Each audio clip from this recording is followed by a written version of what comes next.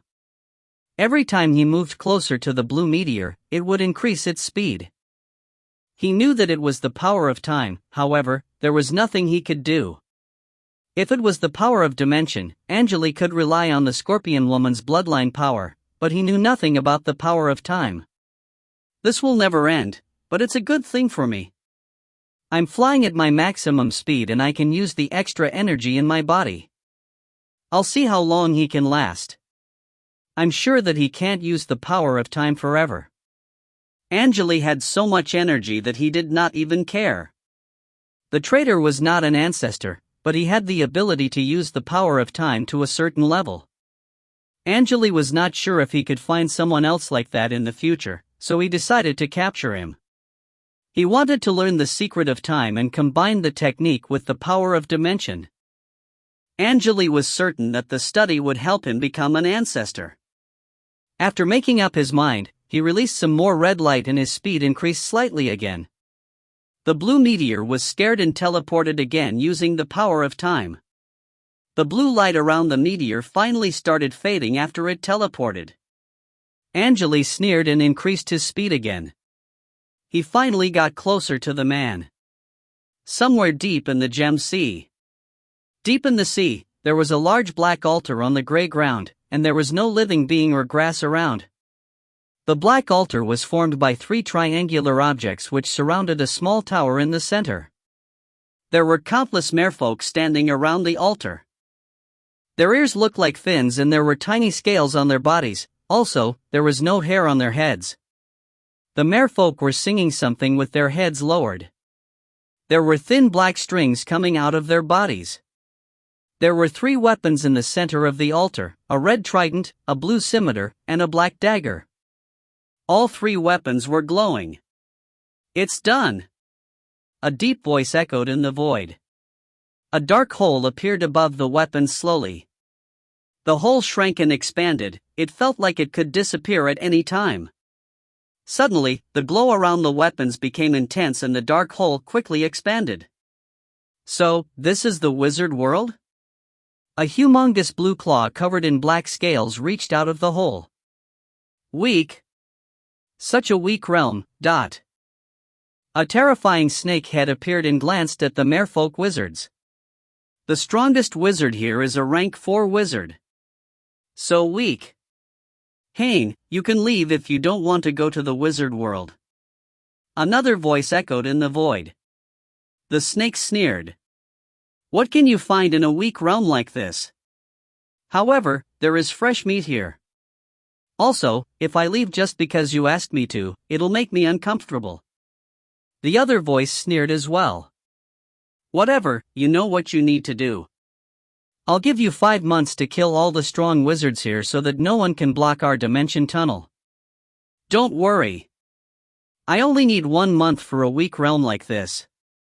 The snake moved out of the dark hole. It looked like an enormous lizard with a long tail as it stopped in front of the altar quietly. The snake was about 20 meters long and there were many bone spikes on its body, shaking as its body moved. Also, the bone spikes were coated with a glowing purple substance. Do whatever you want, but don't forget your mission. Enough, you can leave now. The snake opened its mouth and used its long tongue to grab a merfolk wizard. It threw the wizard into its mouth and started chewing.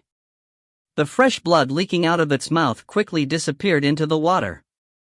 If you find any errors, ads pop up, ads redirect, broken links, non-standard content, etc., please let us know. Report chapter so we can fix it as soon as possible. Chapter 612, Sea Snake, 1. Chapter 612, Sea Snake, 1. Translator, _Leo _editor, Karisu. Somewhere in the Gem Sea. A blue ray and a red ray soared through blue sky like lightning. Angele's body was surrounded with red light and there were blue light dots dancing around his right hand. It almost looked like the dancing light dots were alive. He acquired those light dots from the traitor of Axis of Time. They were the power of time. You're not going to run forever. There was a smile on Angele's face. You're worried that I'm going to kill you, right? However, that may not be the case. You just need to promise me one thing and we can work together. The blue ray twitched slightly and a tired voice responded, What do you want? He barely had any choice. If he had not underestimated Angele's power, none of this would have happened. The only thing he wanted was the key, but he made the wrong choice. I have a research project that needs some help. You just need to follow my orders, and I'll let this one slide, Angele responded. You and I are just strangers. There's a chance that we may even become friends during the research. The research will not hurt you and it might even increase your power. It's a win-win situation. The man's body was surrounded by blue light. His body was translucent, but it slowly liquefied. It seemed like he had already used most of his energy. The man heard Angele's word and hesitated. He was not sure if Angele was lying or not. After the experiment he conducted in access of time, he started to having trouble thinking sometimes. When he tried his best to focus, the power of time slowly created a scene in his sight. The scene was displayed on numerous black and white paintings. The man was about to accept Angele's offer, however, he suddenly heard himself screaming in pain. He felt like he was seeing the future. He was imprisoned in a small cell and his head was dissected. A man in a black robe was doing something to his brain. The terrifying scene made his body tremble. He did not respond to Angele's words and suddenly increased his speed again. He ignored all of Angele's following persuasion attempts. Angele listed a lot of convincing reasons, but the man did not respond at all. He was getting a bit impatient. Angele's expression slowly turned cold, and he was no longer speaking in a gentle tone. So, it seems like you've made your choice, Angele spoke in a cold tone. The man still remained silent, he was just flying. Angele stopped talking and started chasing after the man again. They were both flying over the gem sea. Although the man had good stamina, Angele could feel that the man's condition was getting worse and worse. However, he still had a lot of extra energy in his body. He had been chasing the man for 3 days, and he was confident that he could fly for months without running out of energy. On a random island in the Gem Sea. The white island looked like a humongous caterpillar that was lying on the surface of the sea. There were some buildings and coconut trees on the island. The humans here had brown skin. They were maintaining their farms, some of them were just carrying boxes or washing clothes. Suddenly, they all raised their heads and looked at the area above the island. There were more than 10 wizards in blue robes floating in the air. They were the ones who owned this island. They were from a wizard organization called the Blue Badge. The oldest wizard had white hair and his skin was dry. The youngest wizard was around 20 years old. They were led by an old man with his eyes covered by a piece of black cloth. The old man was in front of the other wizards. He looked a bit anxious. He was holding a golden ring engraved with a lot of red floral patterns in his hand. Everyone, send all your energy to me when there's a problem. I'll gather the energy using the sea ring. The old man ordered. The rest of the wizards all had serious expressions on their faces. The atmosphere was so heavy that they were having trouble breathing. Blue Badge was a wizard organization that became strong recently. Although there were many wizards in the organization, it was not the strongest one on the West Coast. Most of the wizards became formal wizards not so long ago. Their leader, the old man, was the only wizard that lived for over 300 years, but he'd only reached the gas stage. Although the leader was weak, he was good at collecting valuable information. The old man looked at the surface of the sea anxiously, his eyes were not blinking at all. The merfolk will perform a certain ritual every several years. They will summon sea monsters to help them establish their position in the sea. We decided to move from the land to the island. We already expected this to happen. However, it seems like the monster they summoned this time is out of control. The monster is called Stan. He already destroyed several islands. Some of the small wizard organizations were also caught in the incident, and the monster has already killed thousands of people. I heard that the monsters already ate many formal wizards. Are you sure our method will work? One of the young wizards looked worried. We don't have many choices. This is our only chance. The monsters summoned by the merfolk have a habit. If they fail to destroy an island the first time they invade it, they will not attack the island again. We just need to survive the first invasion. But Grandpa, why don't we head back to the land? We can come back to the island after the monster leaves, a girl with blue hair wondered. She was the granddaughter of the old man. She just became a rank 3 apprentice not so long ago. She was talented and young, also, she had the bloodline of Siren in her body. The girl was loved by the apprentices and wizards in the organization. She was like a star of this island. People with certain bloodlines would have a much higher chance to become formal wizards than others. People all thought that she would become a high-rank wizard sooner or later, so the organization spent a lot of resources on her. She was the hope of the organization. /update by Novel Full Com. I want to return to the land, but we don't have enough time. We just received the information that the monster will come today, so we have to face it, the old man sighed. We have the Sea Ring, the legendary ring that was used by the sea giants. Sea giants killed countless sea monsters. We should be fine, the girl said. The other wizards agreed with her because the ring was the only reason why they chose to stay. Another wizard was about to say something else, but he did not get the chance. It's here. The old man's expression changed. Get ready, everyone! He shouted, his voice echoing over the island. The wizards behind him quickly raised their right hands, and light that varied in color flashed in the air. The old man slowly raised the golden ring. Bam! The ring was blown away by a ray of water that had the speed of an arrow before it was activated. The water arrows pierced through two wizards that stood too close to the old man. There was blood spurting out of their wounds. The white barriers around their bodies did nothing. They could not believe what had just happened while falling to the sea. A humongous blue snake appeared on the water. It grabbed the two dead wizards using its claws and threw them into its mouth. Ah! The people on the island started screaming, all trying their best to hide. The situation got ugly quickly. The apprentices consumed the prepared potions and turned their bodies invisible. Some of them rushed into the basements. There were also people trying to climb trees. Two of the wizards were killed before the ring was activated. However, they were not surprised. They quickly regrouped and started casting their spells. They also summoned fire elementals and fire demons. Several wizards aimed at the snake and raised their wands. A couple of black runes flashed on the snake's body. The runes looked like insects. They were chewing the snake's flesh. It was a damage spell casted by the wizards.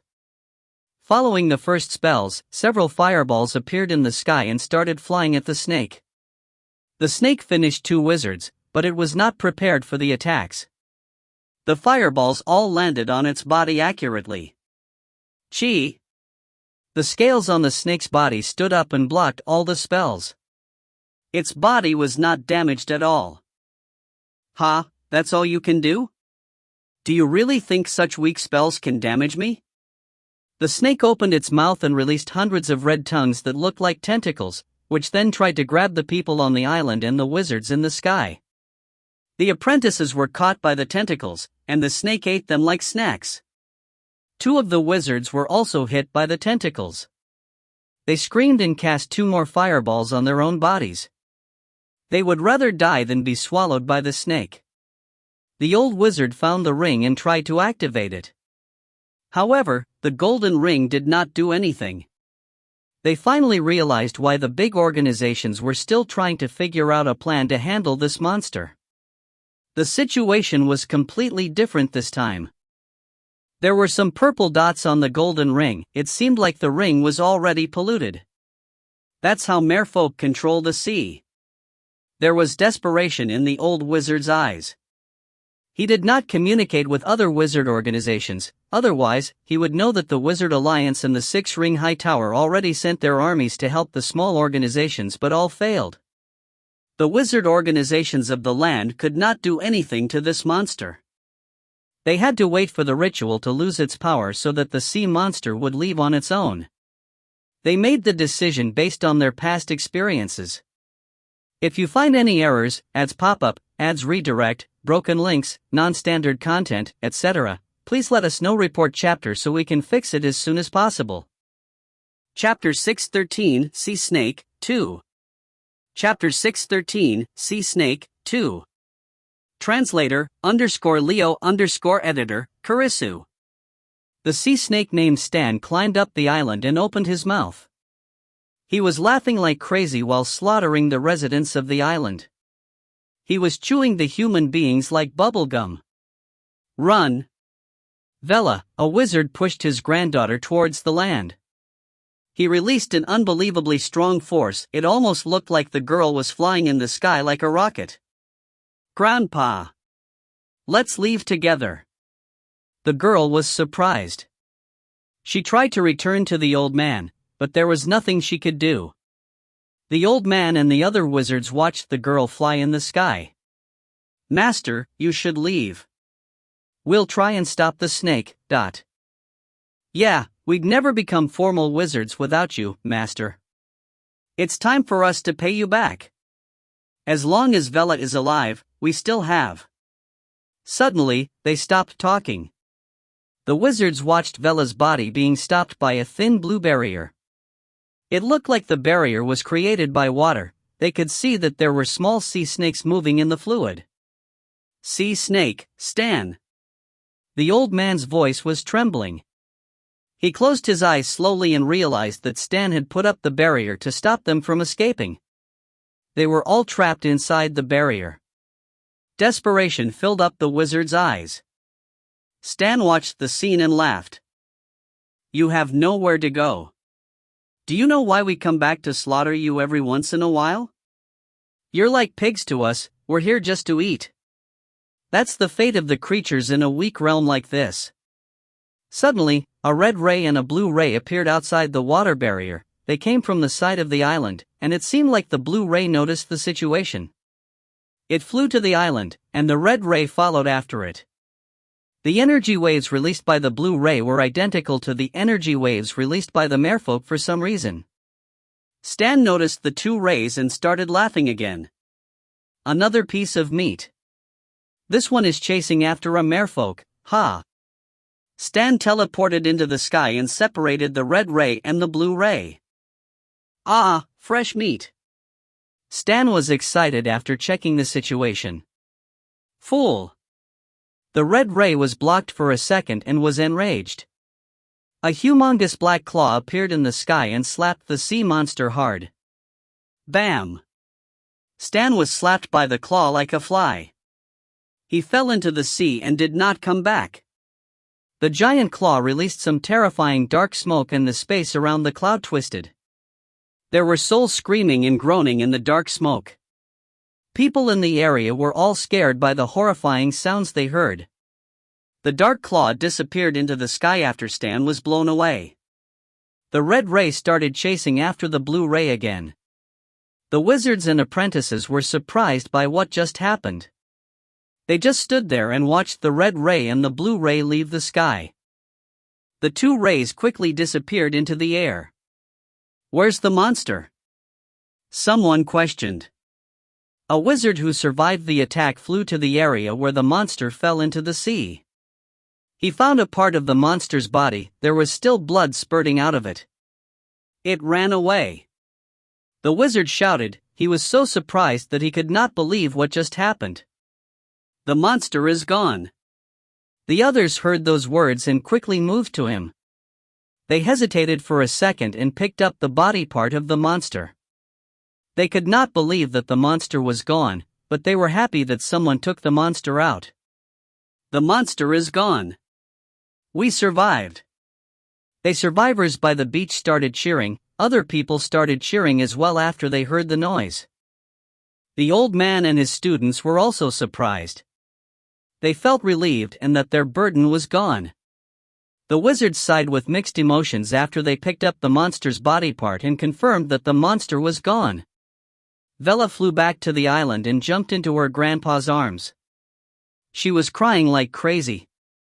"Don't worry, girl, we're safe now." The old man patted the girl's back and looked at where the two rays disappeared. "The master that passed by saved us, we should remember that. I hope we have a chance to pay him back." The girl leaned to the side and looked at the sky as well. She was flying in the sky and had the chance to see the man inside the red light. "I doubt he would visit this area again. He's so strong that it almost felt like he doesn't belong to this world. Oh, Lord, oh, God, someone, help me. Boston, anger, ram, someone. Ah!"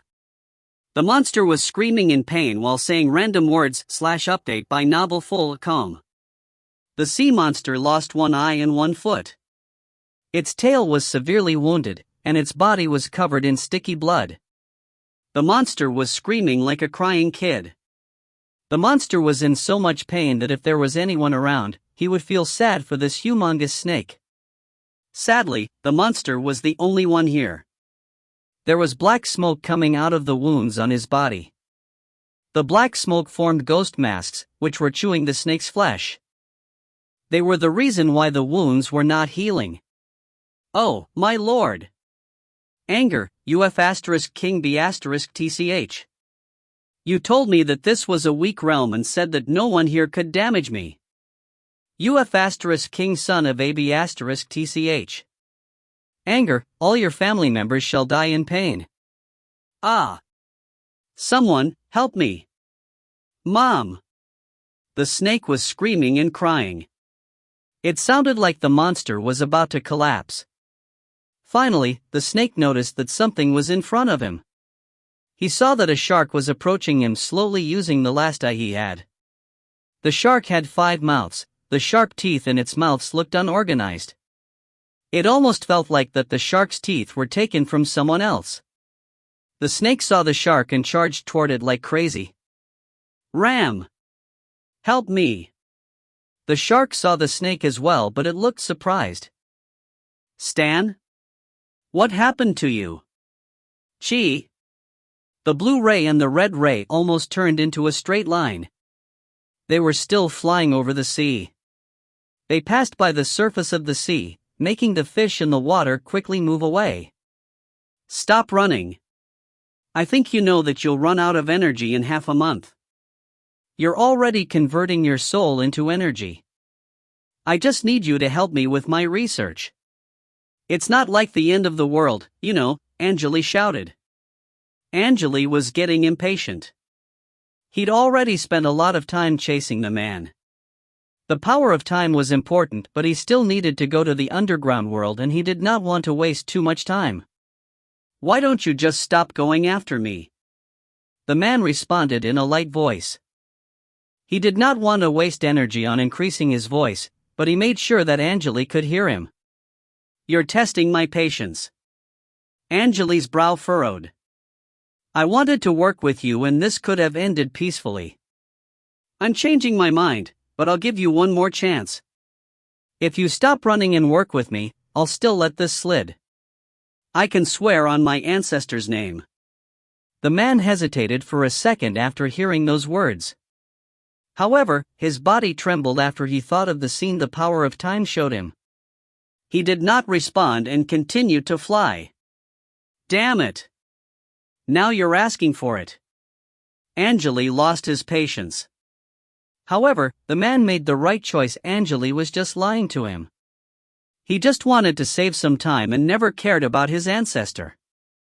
Angele would dissect the man's dead body once the man stopped. He knew that he needed the information of power of time. The man was not an ancestor, and this made everything easier. The conversation ended here and they started flying at full speed again. Half a month passed quickly. Angele chased the man for a total of 2 months. The blue light had completely disappeared from the man's body. The light was replaced by something that looked like translucent water. It was the man's last resort.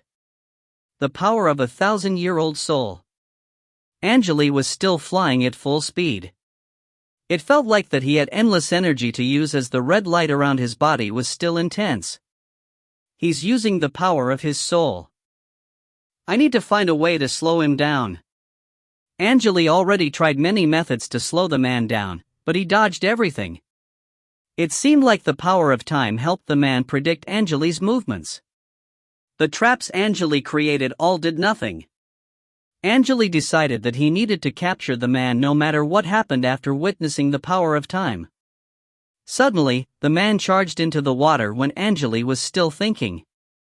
Angele followed after him and charged into the sea as well. It seemed like the man had a new direction. He was moving to the deep sea. It seemed like he found a way to survive.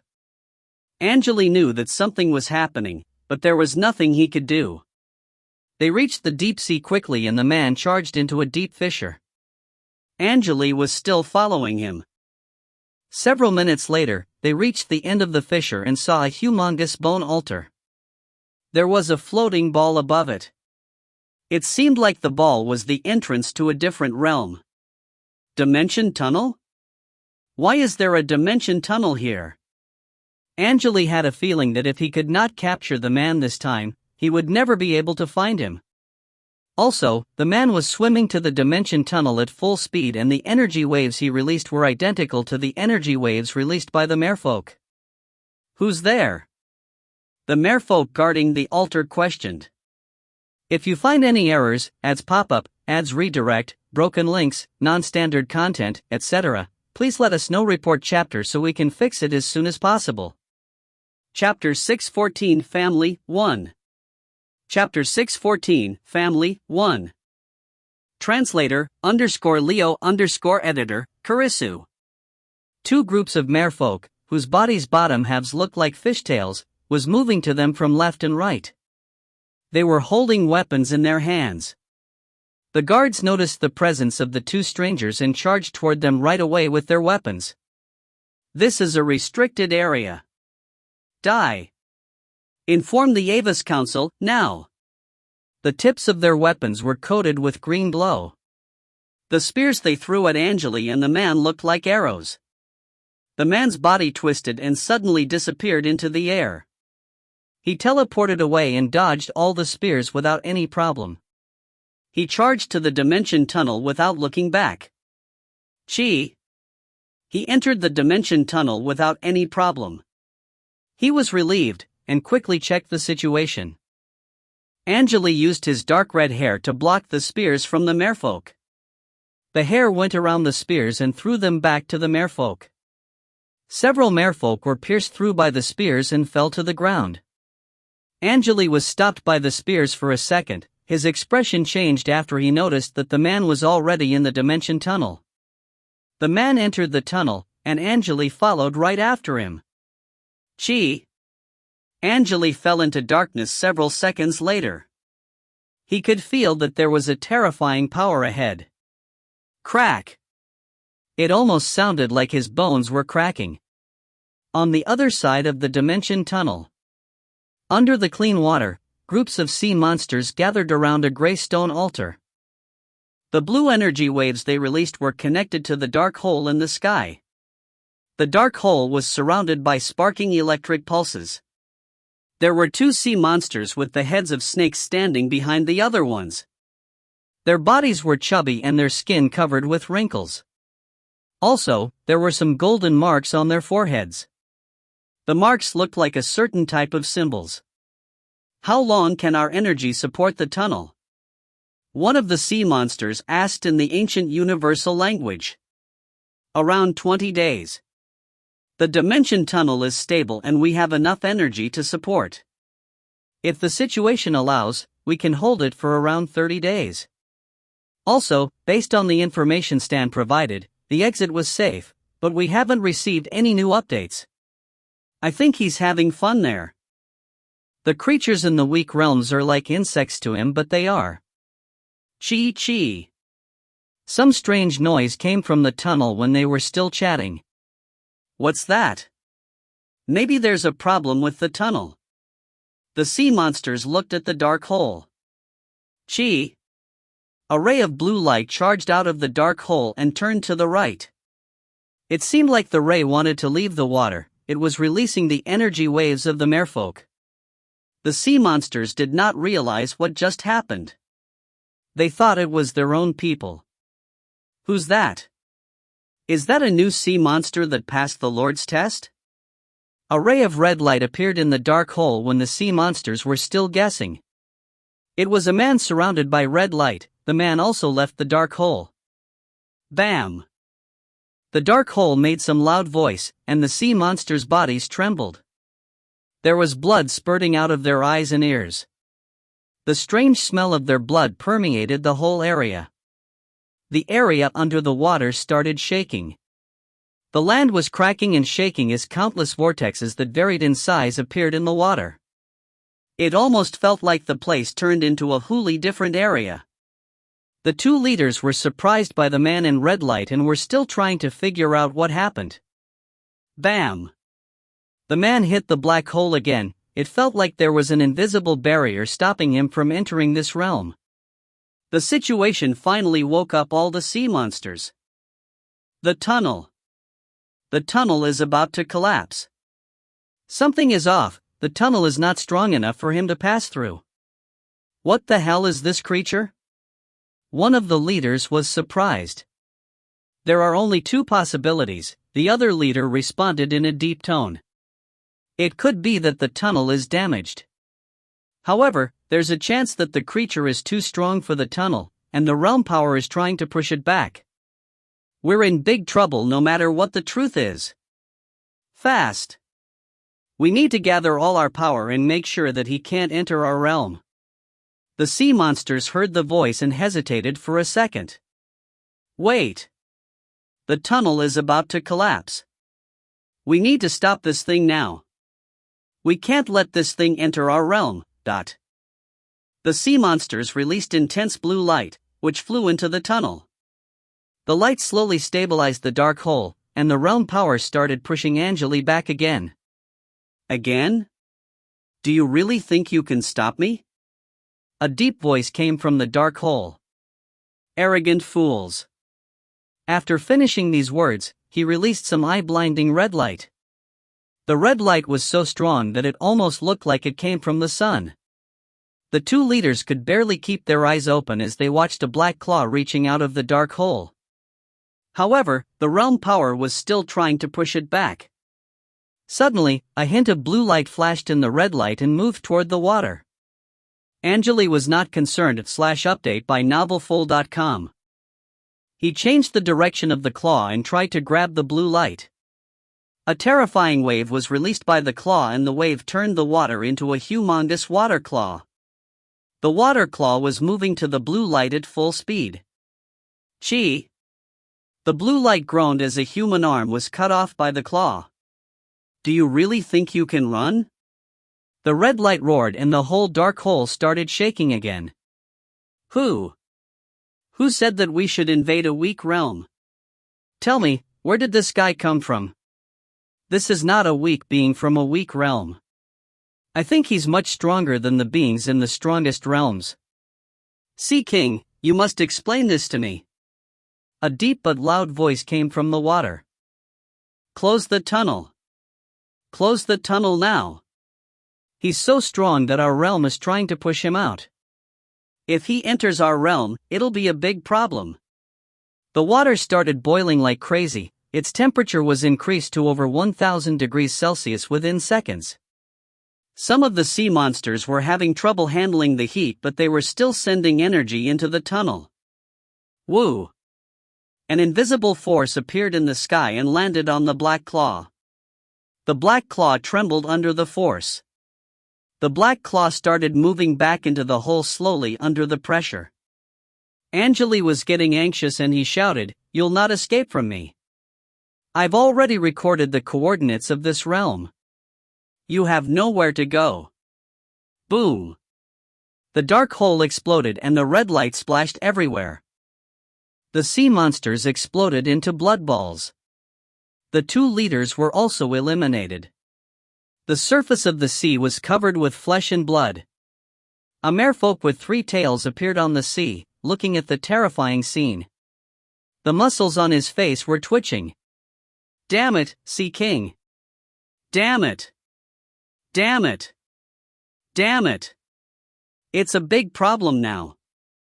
He said that he had our coordinates. I should inform our priest now."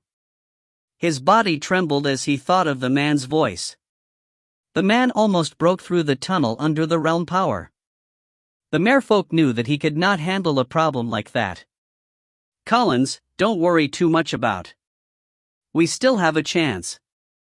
A female merfolk with 3 tails walked to him and spoke in a deep tone. That man was going after the merfolk that was releasing blue light.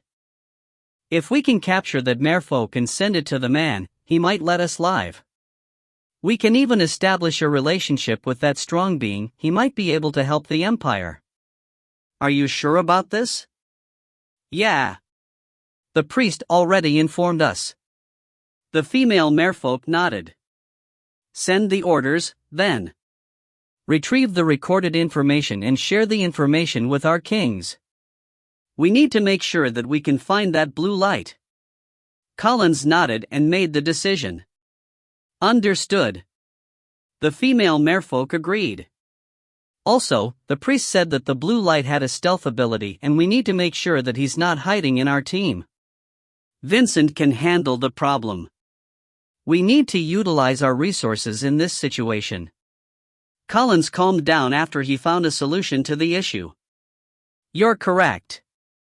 If we can establish a relationship with the strong being, it might be a chance for our empire. He was trying to figure out if they made the correct decision or not. Shadow Hunter Vincent, right? I'll send the orders now. The female merfolk nodded. Also, we needed to select a different dimension channel. I heard that there might be a strong ancient being in the wizard world. The strong being that visited our realm is an example, so we should stay away from the wizard world. You're right. We should find a different dimension channel. Sure. On the other side of the sea, there was an invisible shadow on the surface of the water. He just lost a right arm, and was looking at the broken limbs that were floating in the water. You failed. Traitor. Even with the key, you still failed. A face of an old man appeared on his face. No, I didn't fail. Time will prove everything. Even if I'm eliminated, the man was muttering. Are you trying to find an inheritor? We'll all die if you can't find the inheritor in 21 hours and we'll be forgotten. The old man's brow furrowed. I respect the guidance of time and I've seen the future. I don't care if it's my destiny or not. I'll change my fate. Blue light appeared in the man's eyes. He glanced at the sea for one last time and disappeared into the air. It almost felt like he had never been here. If you find any errors, ads pop up, ads redirect, broken links, non-standard content, etc., please let us know. Report chapter so we can fix it as soon as possible. Chapter 615 Family 2. Chapter 615 Family 2. Translator _Leo_editor, Karisu. The Wizard World. The Gem Sea. On the blue surface of the sea, a purple shadow slowly appeared in the air. Pa! Water splashed in the air as Angele left the sea with a wet body. He stood on the water with a serious expression on his face. Merfolk of the West Coast had a way to open a dimension tunnel. I didn't expect that. Maybe the situation is more complicated than I thought. He blinked his eyes and thought for a while. Whatever, I need to go to the underground world. I can visit the school first and see if the Rio family is still doing well. I have many things to do. I shouldn't waste time. Red light flashed on his body and his body was quickly dried. He leaned to the side and started flying to his hometown. Several days later, in the afternoon. The harbor of the Andes Alliance. The pink sunlight illuminated the busy harbor. The workers quickly carried the goods off the ship and then loaded the new packages to the cabin. The leader of the workers was yelling at the workers while whipping the ground. There were some white umbrellas on the street beside the sea. There were nobles and merchants chatting under the umbrellas. The street lamps were lighted by energy particles. There were carriages under the light. There were also sailors, guards, and foreigners walking on the busy street. There were dozens of ships anchored in the harbor's shell-shaped bay, including luxurious private ships and fishing boats. Most of the private ships were owned by the merchants. It was the busiest time of the day in the harbor. A ray of red light suddenly appeared in the sky, arriving at the harbor within seconds and floating above the ships quietly. Several seconds later, the light faded away and a man appeared. Angele was wearing a long purple robe as he was floating in the sky, overlooking the harbor below. The wind was blowing into his long robe, which was dancing in the sky. The people on the street raised their heads after they noticed that someone just appeared in the sky. The noble girls were yelling excitedly, but most of the people looked scared. The busy streets suddenly quieted down. It felt like that someone pressed pause while watching a movie. They were all looking at the man in the sky. It's a wizard. I've only read about the wizards in novels. Oh, Lord! A real wizard! Suddenly, the people on the street started cheering and screaming in excitement. They were pointing at Angele and some of them even ran to Angele while waving their hands. Angele's brow furrowed, and the scorpion mark between his brow flashed. The people who pointed at him all groaned and fell to the ground. Their faces turned pale and they could barely stand up. The people who were cheering were all frightened. They started running away and there were children crying. Angele wanted to calm them down, but he noticed that there were 3 white shadows that were moving to him in the sky. This is the harbor of Andy's Alliance. May I ask who you are and why you are here? Angele was questioned by an old woman that was staring at him. There were also 2 men in white robes following the old woman. Their bodies were supported by an invisible force. Angele glanced at them and quickly checked their power level. The old woman was a formal rank 1 wizard. The 2 men were rank 2 and rank 3 apprentices. Are you a wizard that guards this place? He asked. No, the old woman smiled. We were just passing by and noticed your presence. Your energy wave is so strong that it's hard to ignore. Do you want to meet the wizard that guards this place? From what I know, the Andes Alliance is not guarded by any wizard. There was a couple of rank 3 apprentices from the White Tooth Castle here. She tried to check Angele's power level but failed and thus decided to approach the man politely. I left this place when I was young and traveled around the world for years. I want to visit my family. Angele went straight to the point. He noticed that the 2 apprentices were having trouble staying in the sky. We can land on the ground and talk. Sure. They slowly landed on the empty street of the harbor. The mortals already escaped and hid in different places. Angele could feel that there were people looking at him. Update by novel full, calm. He was not concerned. Angele saw that there was a white horse with a chubby man on its back moving to them as they landed on the ground. The chubby man was sweating heavily. He fell to the ground and rolled to Angele. Master! Master! I'm an apprentice that works for the harbor. May I ask? Angele repeated the word he just said to the old woman. The chubby man was excited. Master, did you say that you went to a wizard school from our harbor? May I ask your name? Name? I'm Angele, Angele Rio.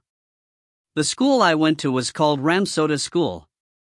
Angele had no reason to hide his background and told them his name. He wanted to make sure that his name would help his family. The Rio family?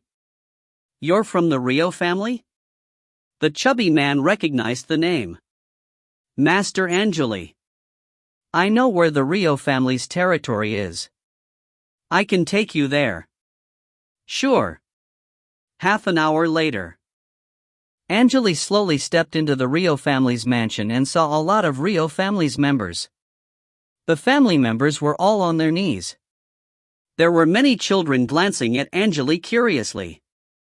The couple in the front were wearing luxurious outfits. The man had a mustache and looked like the Baron. The woman was somewhat chubby, she looked a bit scared. Angele walked to the couple. "Do you recognize me?" The couple was informed that a wizard from the Rio family returned and that it was a strong wizard. They raised their heads after they heard the question. "Angele. Are you really that Angele?" The man asked carefully. He was the current family leader, his name was Vienna. Vienna did not want to offend a strong wizard. The family was in a tough situation, and if they messed up this reunion, this situation would get even worse. The whole country would blame them. Angele glanced at the family members and scanned all of them using the biochip. "Yeah. I don't think other people know about me," he responded in a light tone. "Yeah. It just..." According to the family history, Angele left the family around 800 years ago and was the most honorable member in our family history. So, Vienna could not believe that someone could live for over 1,000 years. Angele understood what Vienna was thinking right away. He explained that he had a special bloodline in his body which greatly increased his life expectancy. He did not care if they believed him or not. He walked around the mansion and asked about the family's history. Vienna told him that the book he sent back to the family was kept in a storage room as a souvenir. He asked Vienna to find the book and bring it back to him. Angele tapped on the book slightly and the cover of the book started shining. A black scorpion mark appeared on the cover and the book opened. The family members were all surprised after witnessing the scene. They finally believed that he was the real Angele. They kneeled in front of Angele together. "Master Angele. It's the real Master Angele. Our family has hope now. We have hope now." They cheered and talked in excitement. They surrounded Angele and kneeled again. "Welcome back to the family, Master Angele." They shouted happily. Angele glanced at them and shook his head. He was disappointed. None of the family members had the potential to become a wizard. Their bloodlines were extremely weak. Some of them reached the night level, but that was it. Without the biochip, Angele would probably be the same. The family's bloodline had limitations, and the family members could only become knights. "Summon all the elders, family leaders, and vice-family leaders for me. I want to hold a family meeting in a week. I want to set up the rules and get everything organized," Angele ordered. "Yes, Master." Vienna was excited. He understood what Angele was implying. If the rules of the family were made by a strong wizard that was around 100 years old or older, there was a chance that the family would become great again. Angele was not concerned about what the family members were thinking. He raised his head and looked at the direction to the Ruden Empire. That was where the Rio family started. The news spread quickly. It was something that had never happened to the Andes Alliance. The wizard organizations in the area all heard about the news, which surprised everyone. The news was spread by the signal towers. The wizard organizations decided to send their representatives to greet Angele. If an apprentice failed to become a formal wizard, he would return to the family. It was common. The difference was that if Angele Rio did not lie, he would be over 800 years old. That was the reason why the wizard organizations all treated this seriously. If a wizard could live for over 800 years, he had to be a strong wizard. There was barely any wizard that had such a long life expectancy in the wizard organizations. Some races were famous for their long life expectancy, but it was nearly impossible for any of them to live for over 800 years. Angele Rio became famous in days after he came back to the Andes Alliance, and everyone was talking about him. Some of the historians found the old records and confirmed that the Rio family did have a man named Angele Rio 800 years ago. It was said that the man studied in the Ramsota school and became a formal wizard. After the original Ramsota school fell, Angele Rio went to the six-ring high tower and traveled to the central continent. That was all they knew. The news also spread to the Ramsota school, and the wizards in the school also got excited. They checked their records and confirmed that there was a student named Angele Rio. Based on the general wizard rules, the older a wizard was, the stronger he would be. Angele was over 800 years old, and no one knew how strong he could be. If you find any errors, ads pop up, ads redirect, broken links, non-standard content, etc., please let us know. Report chapter so we can fix it as soon as possible. Chapter 616 Family 3. Chapter 616 Family 3. Translator _Leo_editor, Karisu. Angele was not concerned about the situation at all. Everything was going as planned. He stayed in the Rio family's territory. The family prepared a special house for him. Several days later, the wizards and apprentices in the area all visited the Rio family. There were many luxurious carriages entering and leaving Angele's house. The situation lasted for several days, and the Rio family's branches finally arrived at the harbor. Angele held the family meeting in the harbor's meeting hall. The 4 family branches were living in different areas. There were still family members that were heading to the harbor, but they needed more than 1 week on the road. Angele did not want to waste his time. He only needed to meet the main members of the family. All right, we should start since everyone's here. Angele sat in front of the meeting hall and he looked at the main members of the family. There were 2 old men on his left. They looked identical. Angele assumed that they were twins. There were a middle-aged man and a middle-aged woman on the right. They were cousins, but their last name was still Rio. Angele glanced at the members, and they all showed their respect by lowering their heads. Based on the family history, you're the 11th and 12th generations. Many years ago, my teacher, Adolf, helped our family. I tried my best to find the inheritors of Adolf, but I didn't get any valuable information. Do you know anything about his family?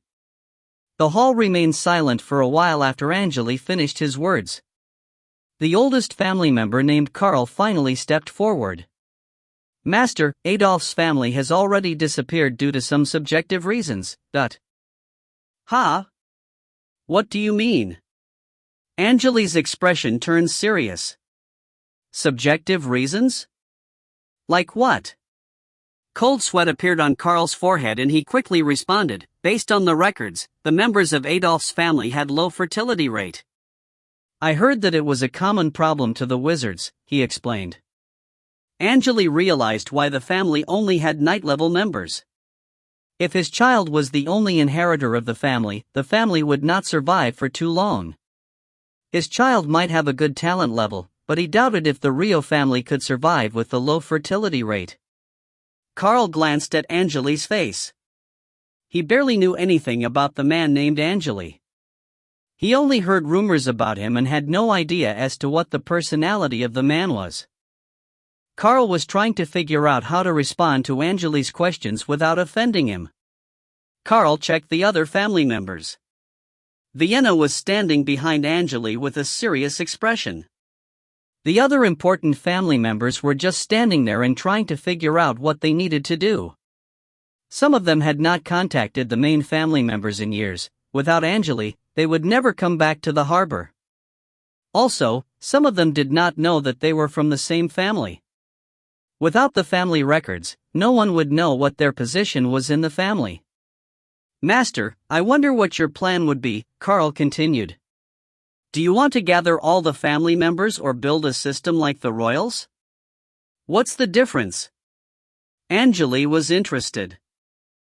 If you gather all the family members, we can build a strong force. If you want to build a system like the royals, we may be able to start a new country. Carl lowered his voice as he spoke. The family members here all wanted to accomplish something great with Angele. A country, Angele rubbed his chin. His face was covered by a mask so the family members could only see his eyebrows.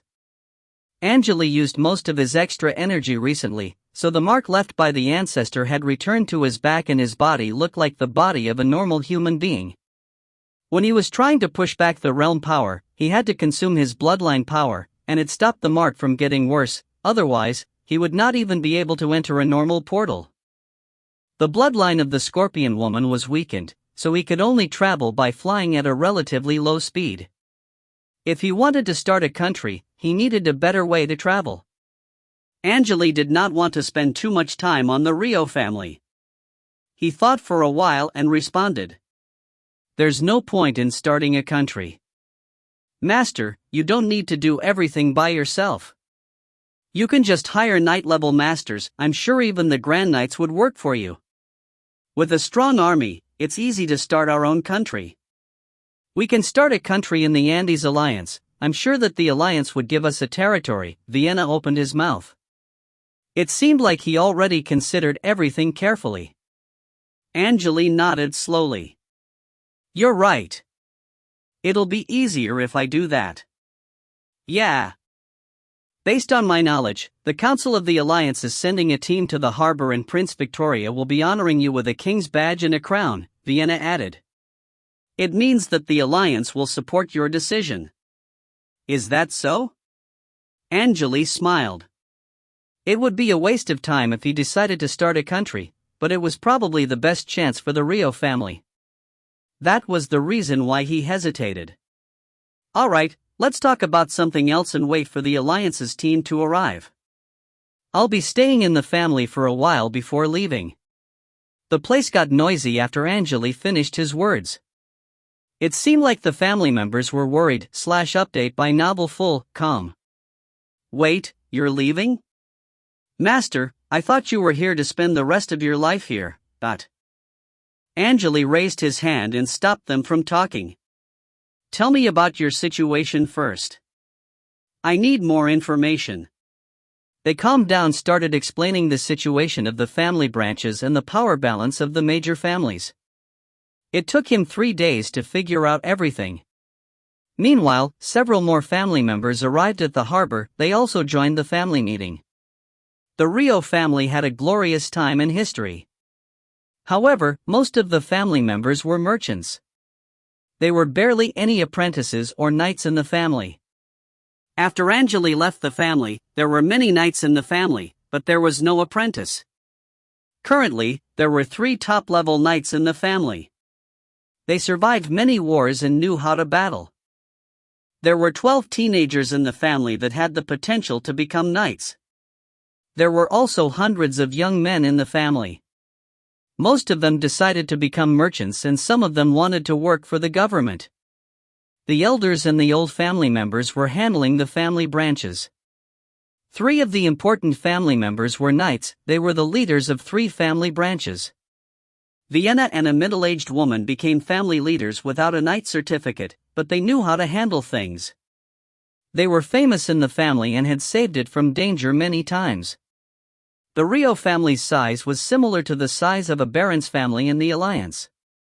The problem was that the branches of the Rio family were not in the same location. The Rio family did business in the sea. They were good at trading with the merchants from other countries. Angele spent several days on organizing the information he collected. He made a ranking list for the family and decided who should be the ones in power.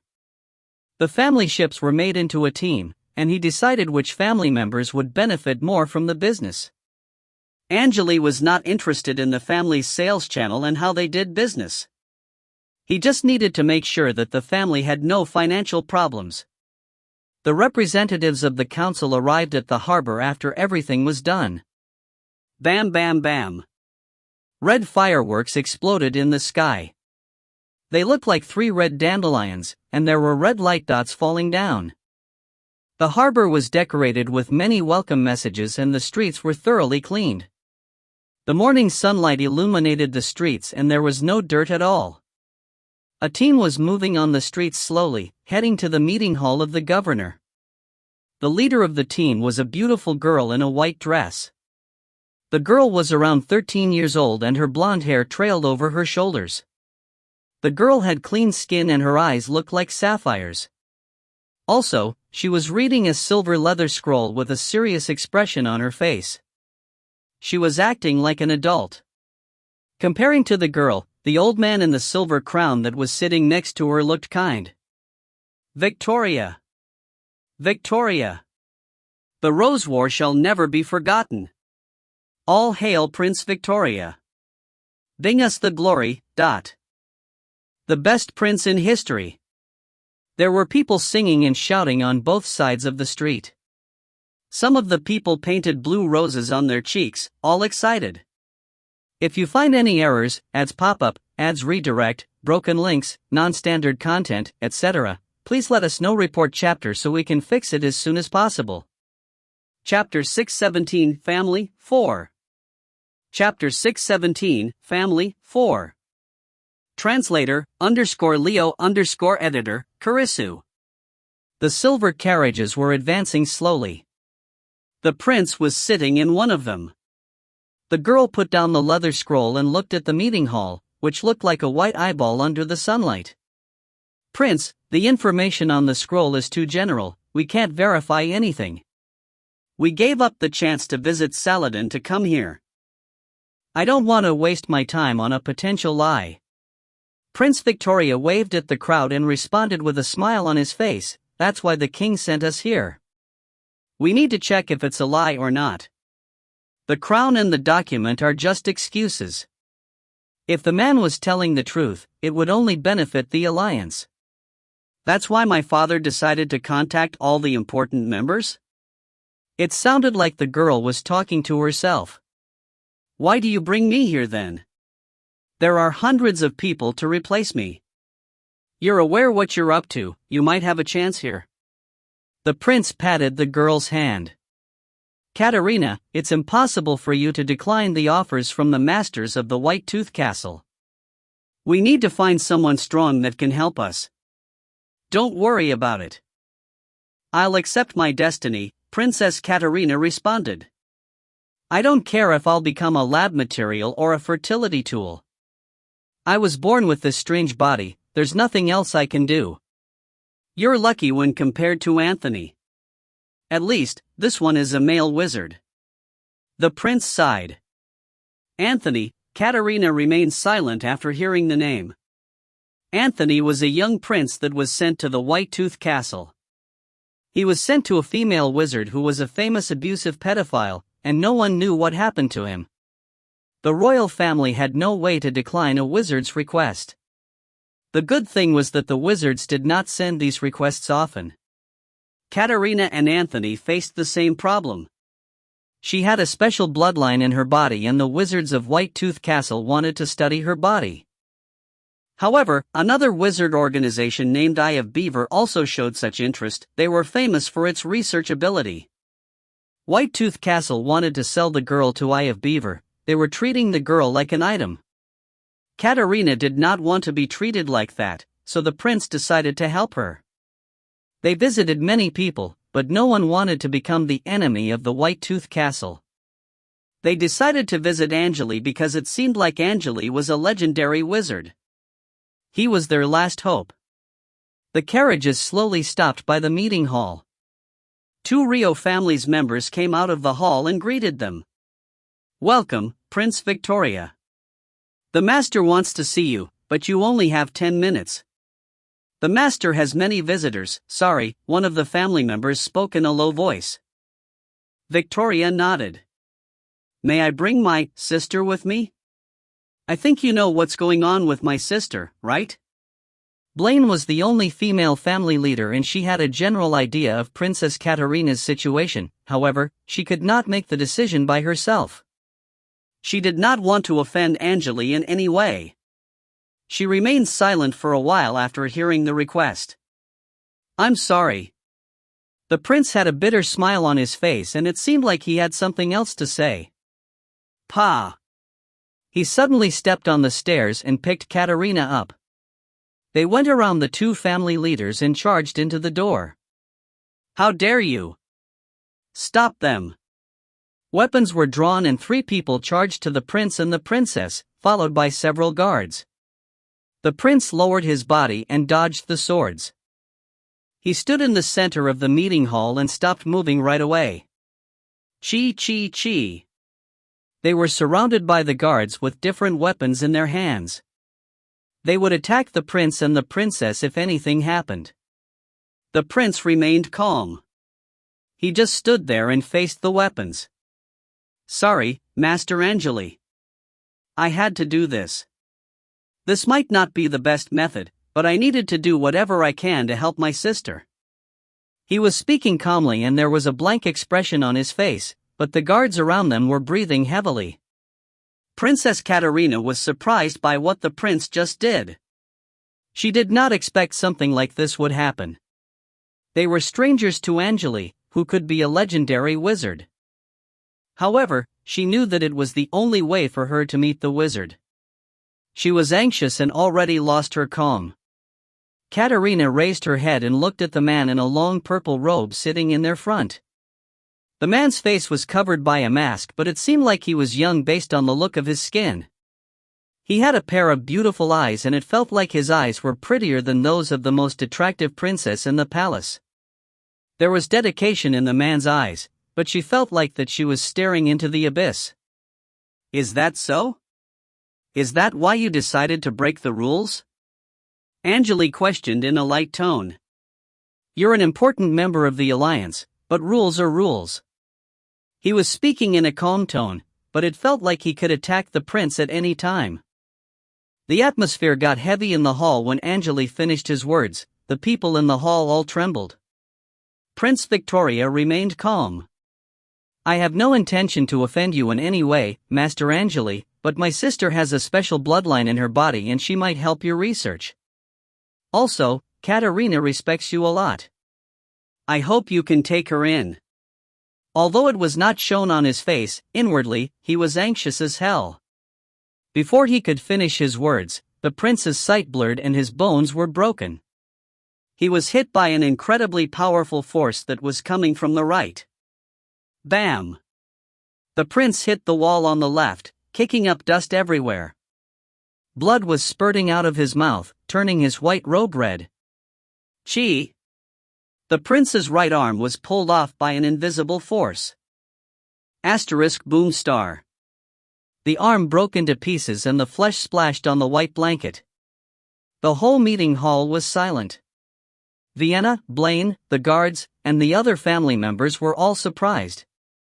They did not expect Angele to attack the prince like he was his biggest enemy. Angele sat in the chair and glanced at the injured prince. This is a small punishment for ignoring my rules. My rules must be followed. Angele would have killed the prince if he was in the nightmare realm, but he did not want it to become a problem to the Rio family. The prince landed on the floor after hitting the wall. Katerina ran to him and helped him lie down while crying. She tried her best to hold her voice down as she crouched by the prince. The atmosphere in the hall was extremely heavy. Angele did not care about the others. He just looked at the princess. Your brother lost an arm for you, so I'll check your condition. Come to me. Katerina was still crying by the prince's side. It felt like she did not hear those words. The prince grabbed Katerina's hand. Go. He spat out the word. Katerina held his hand tight with a face that was covered with tears. Go, I'll go. So, please don't do something like this again. She released the prince's hand and slowly stood up. She walked to Angele slowly and stopped when she was about 1 meter away from him. Ha! Angele thought it would be a waste of time, but his expression changed gradually as Katerina moved toward him. There were blue light dots flashing in front of his eyes. Your hair grows fast and you'll feel cold from time to time, right? He suddenly asked. Katerina stopped crying and nodded slightly. Angele was excited. He could almost confirm that the bloodline in the girl's body was one of the 36 special bloodlines. However, he still scanned the girl using the biochip. Scan completed, analyzing the data. Completed. The target has a special bloodline. It's one of the 36 special bloodlines called Terci. Data of bloodline Terci: it takes 25 years for the bloodline to mature. Special effect: the virgin blood of the target will increase the damage of an offensive magic device greatly. He confirmed his assumption. Walk to me, girl, closer. A gentle smile suddenly appeared on Angele's face. I want to see you closely, Dot. Katerina's body trembled as the smile appeared on Angele's face. Katerina, the prince, and the other family members' bodies all trembled. They looked at Angele like looking at a psychopath. Angele almost killed the prince, yet his attitude suddenly changed completely. That was the reason why they were all surprised. Katerina knew that she could not say no, so she moved closer to Angele. Angele grabbed her hand and used his hair to stab into the girl's wrist. The hair started sucking her blood like an insect. Katerina was scared, but she did not move an inch. Angele's expression loosened as the hair sucked her blood. He also tried to stab the girl's forehead using the hair. Ding! After the noise, a blue eagle mark appeared on Katerina's forehead. A ray of blue light was released by the mark and the light turned into an old wizard in a white robe. Who are you? With all due respect, Katerina will be transferred to the White Tooth Castle soon. I don't care which organization you're from, please follow the rules of the Wizard Alliance, the old wizard said. This girl is a student of my student. How dare you? You can't take her away from me based on the rules of the Wizard Alliance. I'm a kind man, so I'll let this one slide. Alright, I don't want to talk to you anymore. Angele finished those words and destroyed the old wizard's hologram using a string of red light. He found a random excuse to ignore the rules. He had no interest in such a boring matter. Angele still had a lot of things to take care of, and Katerina just made things more complicated. His magic devices were all destroyed and it was not a good idea for wizards to fight with the true form. He was not in the nightmare realm, and the realm power of the wizard world would not help him. With a valid magic device, he could easily handle daily encounters. The 2 magic devices he lost during the fight against an ancestor helped him survive the battle. Angele collected a lot of rare materials in the maze and was already designing an extremely strong magic device. The magic device could reach the power level of a rank 7 wizard and the device could help him focus his force. The power of a rank 7 wizard was not really attractive to Angele, but the girl's bloodline might be extremely helpful. The bloodline would increase the power of the magic device greatly. The bloodline of the girl gave Angele some new ideas, and with the data he had in the biochip, he had the chance to create one of the most powerful magic devices in the history. If you find any errors, ads pop up, ads redirect, broken links, non-standard content, etc., please let us know. Report chapter so we can fix it as soon as possible. Chapter 618 Bloodline 1. Chapter 618 Bloodline 1. Translator, _Leo_editor, Karisu. The hall was deadly silent. The only noise was made by people swallowing. When the wizard from the White Tooth Castle appeared, they thought that Angele would at least negotiate with them, however, the outcome was completely unexpected. Angele destroyed the hologram without letting the wizard finishing his words. Vienna lowered his head and swallowed. He was concerned about what Angele just did. Master. The White Tooth Castle. Angele did not say anything, but he glared at Vienna. He stopped Vienna from saying anything else. He lowered his head and looked at Princess Katerina again. Hey, how old are you? He asked. Don't worry. I can help the prince grow his arm back. It's not a big problem. Katerina was still crying, but she stopped after hearing those words. Are you serious? Of course. I never lie. Angele smiled. I never lie when it's unnecessary, he added in mind. Katerina wiped the tears off her face. I'm 19 years old. She was trying her best to stay calm, but the terrifying scene was still replaying in her mind. The girl knew that wizards were usually unstable. Their emotions changed constantly. 19 years old, Angele's brow furrowed. 6 more years. All right, you can stay in the harbor. Don't go anywhere. Someone, find the princess a place to stay. Sure. 2 guards stepped forward. One of them helped the prince to stand up and the other one went to help the princess. They left the meeting hall quickly. Angele finished everything and healed the prince's wound. The family was rebuilt and the family leaders could take care of the rest for him. He decided to let Vienna handle things and be the host of the meetings. He then decided to return to the house and have some rest.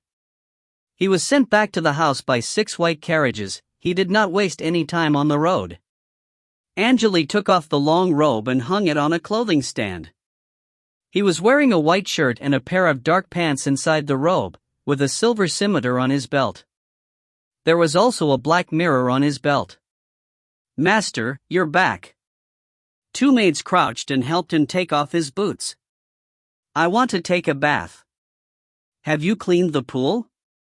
Angele felt that his body was a bit strange. He could clean his body using spells, but taking a bath could help him relax. The pool is cleaned and filled up. You can use it when you want, the maids responded politely. Angele nodded and passed through the living room. He passed the spiral staircase and entered the backyard. In the center of a garden, there was a white swimming pool filled with light blue water. The edges of the pool were frozen. The place was quiet and cold. Angele took off his clothes and jumped into the pool. The chilling water was at his chest. Angele inhaled deeply due to the coldness. He stayed by the edge of the pool, raised his head, and narrowed his eyes. Special soft water at -41 degrees Celsius. He scooped up some water using both hands and released it into the pool. He glanced at the maids and shook his head. They were standing as far as they could from Angele. I didn't notice that the mortals can't even approach me now. Angele opened his mouth and released some yellow smoke that smelled sulfurous. His teeth were sharp like crocodiles. He just kept the position and looked at the sky. The white clouds were moving slowly in the wind. There were white birds flying over the sky, twittering. Angele could feel that the chilling water was cooling his body down. He stayed by the edge of the pool quietly and leaned against the wall. He closed his eyes and somehow fell asleep slowly. He woke up after a while. He had no idea how long had passed. Angele opened his eyes and saw the 2 full moons that looked like 2 irregular plates in the sky. The stars looked like broken pieces of diamond that covered the sky. The owls were making noises and he could hear the insects in the bushes. Angele yawned, but he did not want to get up. He opened his arms and put them on the edge of the pool. Suddenly, he felt that his right hand was itchy. He looked at his right hand and saw a red insect moving out of a small crack on the ground. Angele's arm blocked its path and it was trying to climb up his arm. The insect looked like a centipede. It had a red body with a hard shell, but the insect's tail was different. The tail looked like a pair of scissors, and it seemed like it was poisonous. Angele grabbed the insect and put it on his hand. He started observing the insect carefully. It's not afraid of my energy wave. You little thing. Angele knew that his energy wave was terrifying due to his bloodline power and normal creatures would not even get close to him. If he released his energy waves like normal, creatures weaker than rank 4 wizards would not even be able to look at him directly. Although he was not releasing his energy waves like normal, weak creatures like insects and rats could still feel the terrifying power in his body. However, it seemed like this red insect was not afraid of him at all. Is it just a coincidence? Or am I changing? Angele played with the insect for a while and threw it away. He started checking the tiny crack on the ground and found a black insect that was moving by slowly. Something happened to me. He stood up from the pool with a naked body. A maid that was dying in the cold walked to him and tried to put a white blanket on his body. Don't worry about it. You can leave. This place is not for you. Angele could barely do anything for these mortals. They were like fragile glass bottles and their bodies might be permanently damaged by the radiation energy. If they stayed too close to Angele, they would get sick or die. A maid stayed around Angele for about 10 minutes and died for no reason after she returned to her home. Angele checked the dead body and ordered the maids to stay away from him. He walked back to the meeting hall. Angele was surprised as he entered the door. He looked at the scene in the meeting hall with his brow furrowed. The meeting hall was brightened up by lighted candles and there were more than 10 young girls standing there. It seemed like they were around 13 years old. They were staring at Angele anxiously. The girls were wearing dresses and some of them were wearing leather armor. What's going on? Angele questioned in a deep tone. Who sent you here? He noticed that the girls all had balanced bodies and pretty faces. Also, they were releasing strong life energy waves. The girls all had the potential to become knights and could handle the radiation energy released by Angele's body. Master, a girl wearing tight silver armor stepped forward. We are the members of the Rio family. Here's a letter from the family leader. She handed a black leather scroll to Angele. Angele grabbed the letter and his brow furrowed again. Dear Great Master Angele, I hope that you can forgive my rudeness. Here are 13 selected girls from the family. I sent them to you so they can take care of your daily life. Also, when you are in the mood, you could have some fun with them. There were paragraphs of worthless text in the letter. Angele knew what he was implying. The girls were here for Angele. It was important for the family to have pure bloodline if they wanted to start a country. The family leaders selected the girls to reproduce with Angele. They wanted as many children as they could get. Although wizards had low fertility rate, they could still impregnate mortals. The chance was low, but there was still a chance. It would be enough if even just one of the girl was impregnated. Angele was a bit speechless. He could have some fun with them if the girls were not from his family. He looked at the girls, and the girls were like his granddaughters or something. If he had sexual intercourse with them, he would just feel strange. It was common for a family with wizards to do something like this. All the big families wanted pure bloodline. The theory was wildly recognized by the wizards. That was the reason why the family leaders selected all the girls from the family. So, you are sent here by Vienna? What's your name?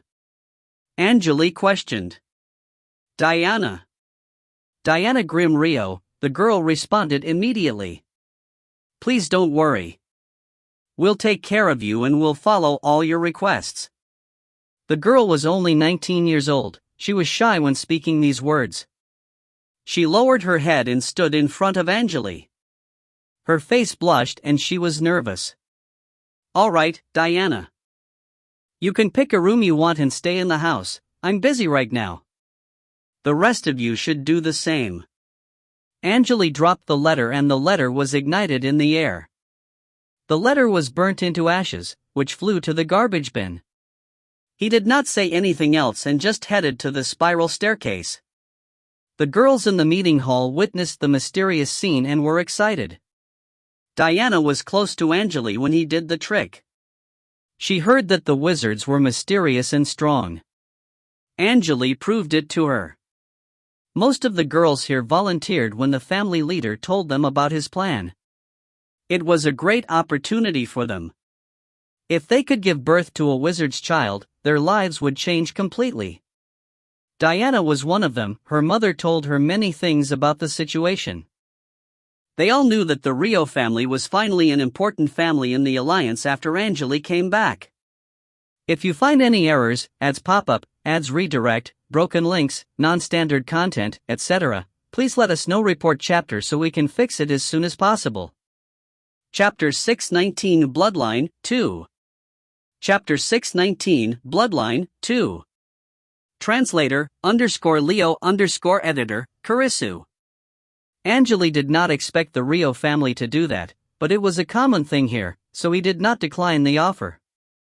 If he could not bring the family a child with pure bloodline, the family would always be worried about the future. He entered the bedroom and kept the room dark. He asked the two maids to leave the room and lay down on the bed.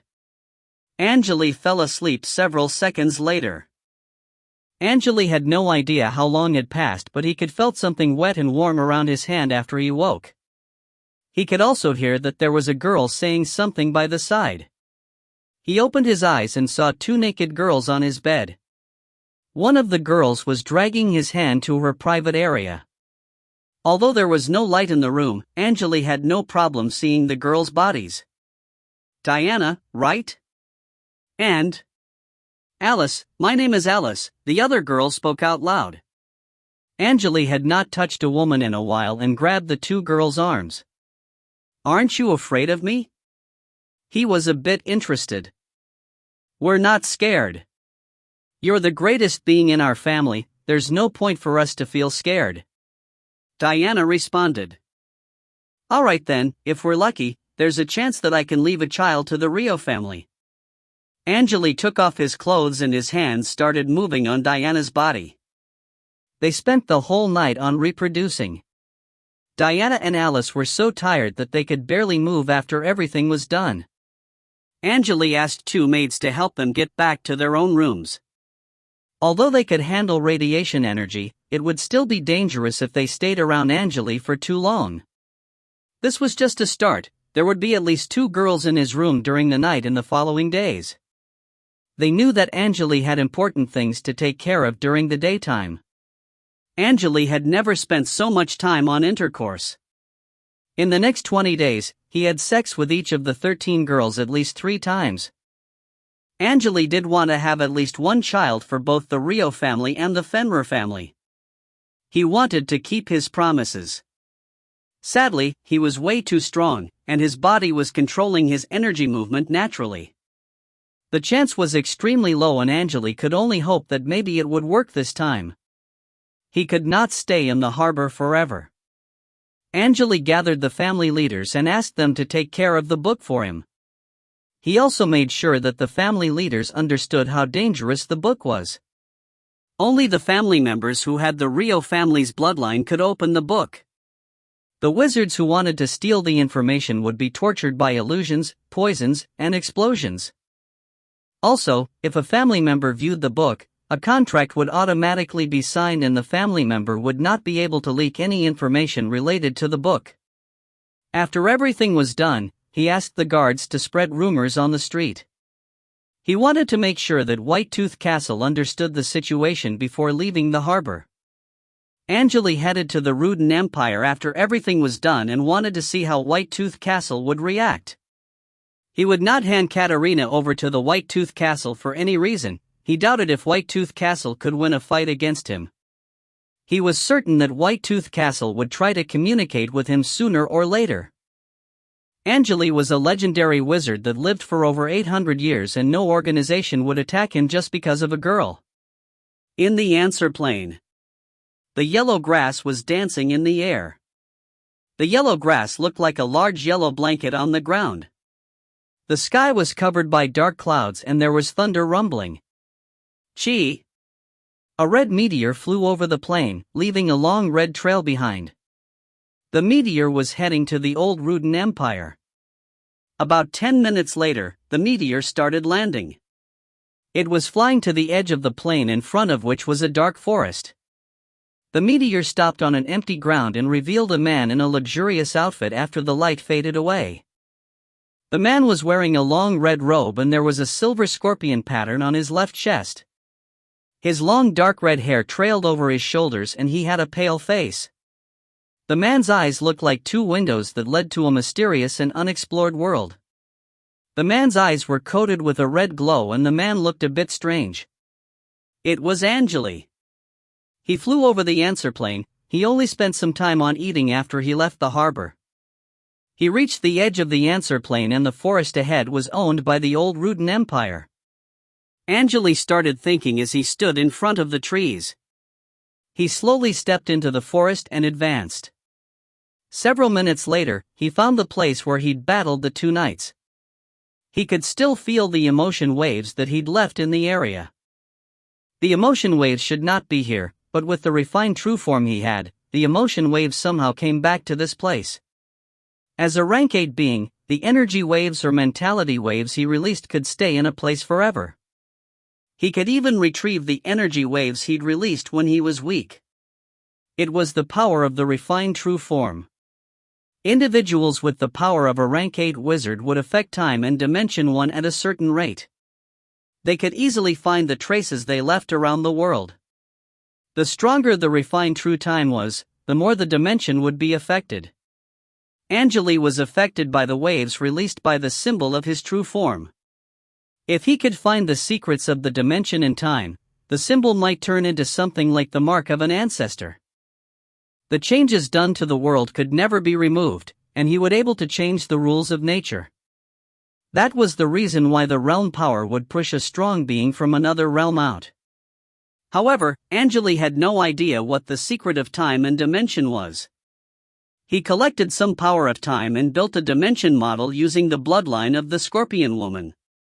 However, his ability was far from the level of an ancestor. Angele was getting closer to the ancestor level, and his symbol was changing. If he successfully became an ancestor, the traces he'd left around the world gather in a certain place and turn into the base of an ancestor. That was all Angele knew.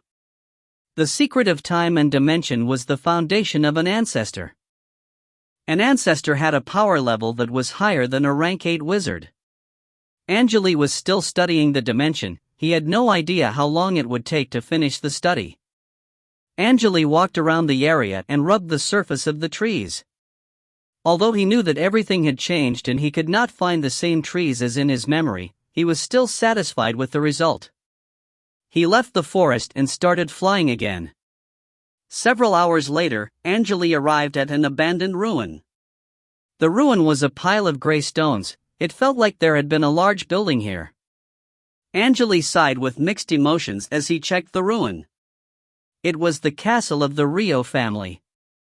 Hundreds of years passed and the place already turned into a ruin. Angele still remembered the days he'd spent in the castle. He went around the castle and found several graves with tombstones on top of them. There were 3 graves and 3 black tombstones. They were covered with grass and herbs. Angele walked to one of the tombstones and crouched. He cleaned the moss on the tomb and found several words. To my best friend, Otis. He checked the other 2 tombstones, and the names were Chris and Lisa. They were all Baron's friends. Father came back and buried them here. Angele remembered that he'd asked the soldiers to cut their heads off and hang them at the gate, but it seemed like the Baron still buried them after that. The sky was dark and rain started pouring down like crazy. Angele stood in front of the graves quietly. The raindrops evaporated before they could touch his body. They also splashed on the tombstones. The only noise in the forest was made by the rain. He returned to his hometown. The graves reminded him of Otis's muscular body. Otis's body was so strong that he'd almost looked like a bear. The land under his feet was familiar but unfamiliar at the same time. He knew all the insects and herbs in the forest. He collected all the information when he was young. It was still stored in the database. Angele left the castle and went over the border, entering the Saladin Empire. Saladin Empire was led by the inheritors of the elves and their territory almost tripled. They took over the old Ruden Empire and several other countries around. The new king of Saladin Empire was backed up by the merfolk and called himself the King of Sea Elves. The war was the reason why the Rio family was driven away from their hometown. Saladin Empire had endless forests and a long coastline. That was the reason why they cooperated with merfolk. Angele was heading to the largest city of Saladin Empire, Karen City. Karen City was close to the sea, and a bit far from the old Ruden Empire. Angele asked the travelers he met for directions and he barely wasted any time on the road. He quickly arrived at the dark forest by the Karen City. If you find any errors, ads pop up, ads redirect, broken links, non-standard content, etc., please let us know. Report chapter so we can fix it as soon as possible. Chapter 620 Confidence 1. Chapter 620 Confidence 1. Translator _Leo _editor, Kurisu. Saladin Empire. Karen City. In the center of the dark forest, there was a white city standing quietly. The people and carriages on the streets looked like ants. There were also humongous flying mounts leaving the parking lot. The flying mounts all had white wooden ships attached to their backs. Chi! A ray of red light suddenly appeared in the sky, then floated above the city, revealing a man in a purple robe inside. Angele overlooked the city, and the flying mounts caught his attention. The flying mounts were pulling large airships like horses pulling carriages. The closest airship was around 100 meters away from him, and he could see the passengers in luxurious outfits. The passengers were looking at Angele, surprised. Angele looked at the airship and the passengers started screaming. No energy movement at all. The flying mounts are the only thing doing the work. Not bad. Chi chi. 2 rays of green light left the Karen city and flew to Angele. The 2 stopped in front of Angele. They were a male and a female. We apologize that we didn't know you would visit the city, Master. The man opened his mouth. My name is Ning. I'm a wizard that guards this city. May I ask what your name is? Angele's sight fell upon the man. The man, who had messy red hair, was wearing golden armor. The armor was a bit loose and there was a wine bottle in his hand.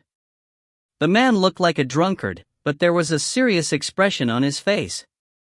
Angele did not respond. He looked at the other person.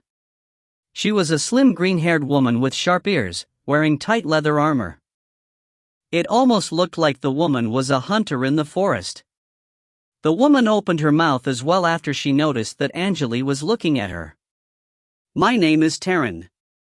I'm a wizard from the Sea Elf Alliance. I assume you're the wizard who just returned to the Andes Alliance. The woman's brow furrowed. She checked the red light around Angele's body and noticed how high the temperature was. Her expression quickly changed. Angele smiled. You're correct. I'm the wizard who just returned to the Andes Alliance. I was born in the Ruden Empire. I'm here because I want to discuss the problem with my family's territory with you. Family territory? The 2 wizards had a bad feeling about this. Angele continued, I'm from the Rio family and we want to start a country in our hometown. I'm here to reclaim my territory since the Ruden Empire is under Saladin's control. I understand what you're talking about. It's a large territory, so you must pay us. The female elf's brow furrowed. No, I'm not here to trade with you. I'm just here to inform you about my plan. I'll reclaim my territory and my plans won't change.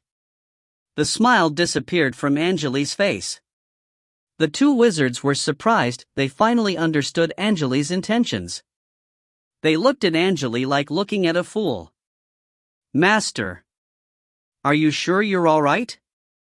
The male wizard pointed at his own head and mocked. He took out a golden dagger surrounded by 3 red light balls. Angele did not want to waste time. He pointed at the 2 wizards and released 2 rays of red light. The red light turned into 2 red lion heads in the air, and their temperature was increasing rapidly. The red lion head broke through the male wizard's barriers without any problem and destroyed a red shadow released by him. Chi! The lion head landed on Ning's body. Woo! The lion head exploded. The battle ended in a second. Ning was turned into a ball of flames and his body was burned to ashes. The other lion head was blocked by the female elf's golden rope. The lion head was having trouble moving forward. The golden rope started turning black quickly. It seemed like it could break at any time. The female wizard was surprised that Ning was killed within seconds.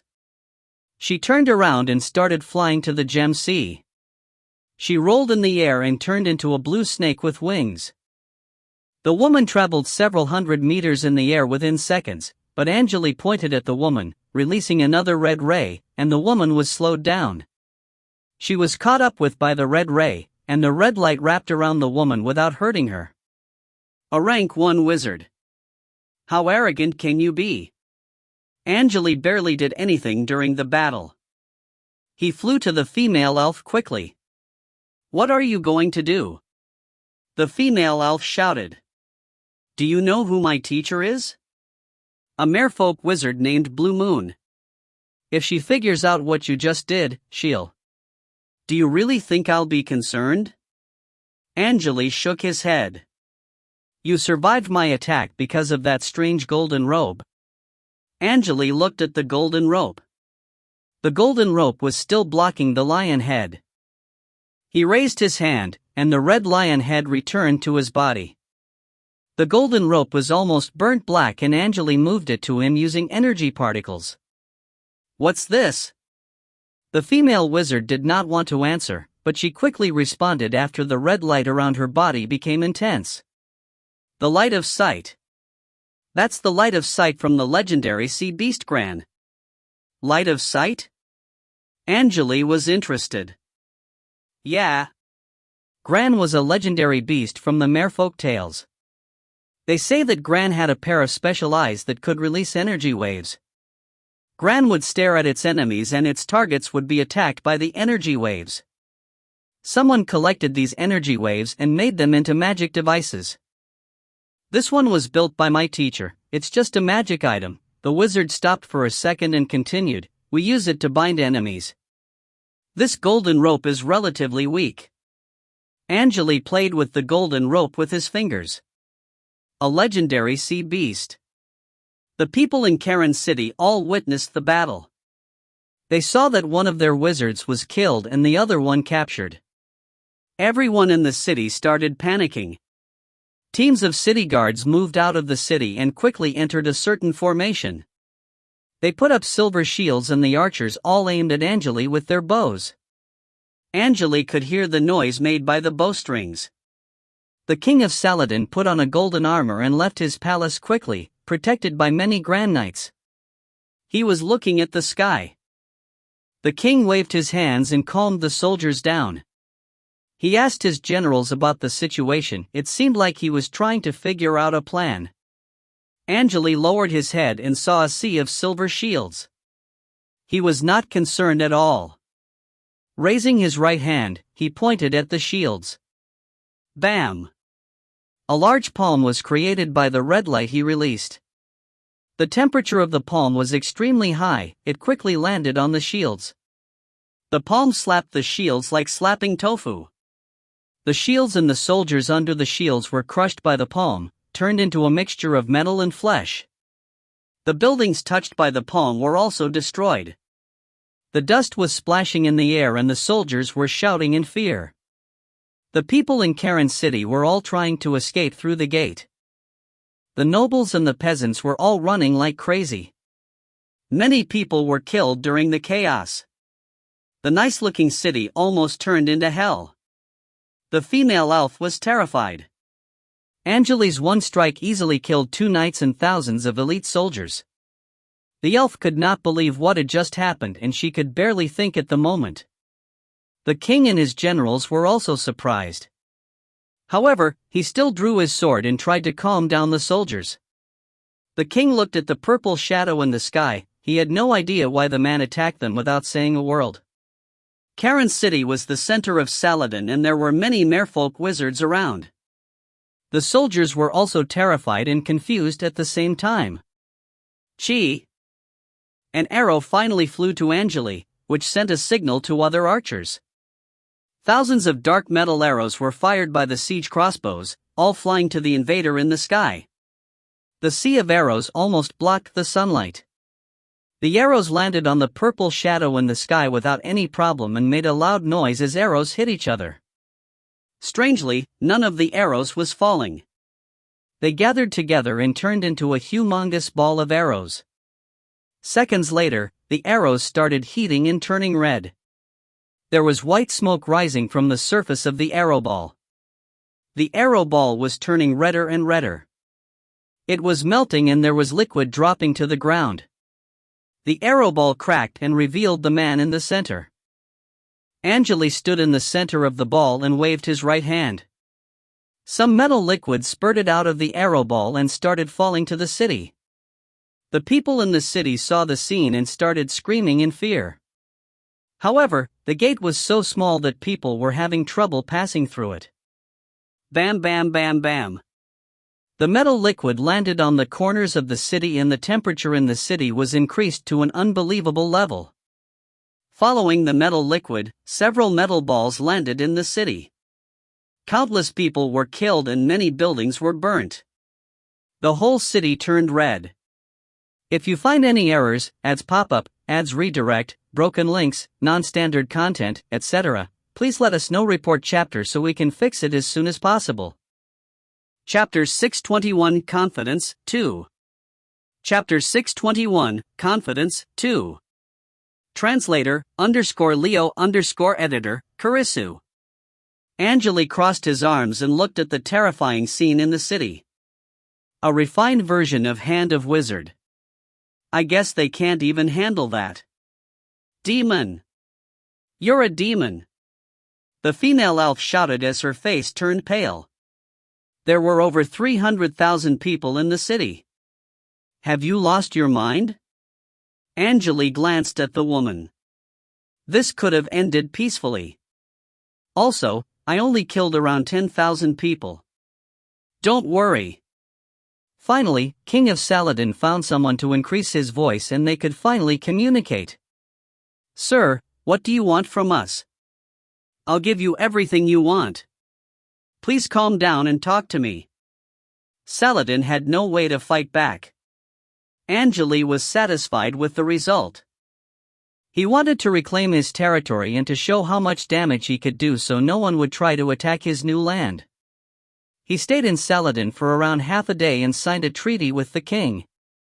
The king gave the old Ruden Empire to the Rio family. The treaty stated that they would not attack each other in the next 100 years. Also, the king would have to provide gold and resources for the Rio family to build the country. Angele flew back to the harbor after everything was done. He told the family leaders about the situation and left a lion man with the family to protect them. He then flew to the Gem Sea.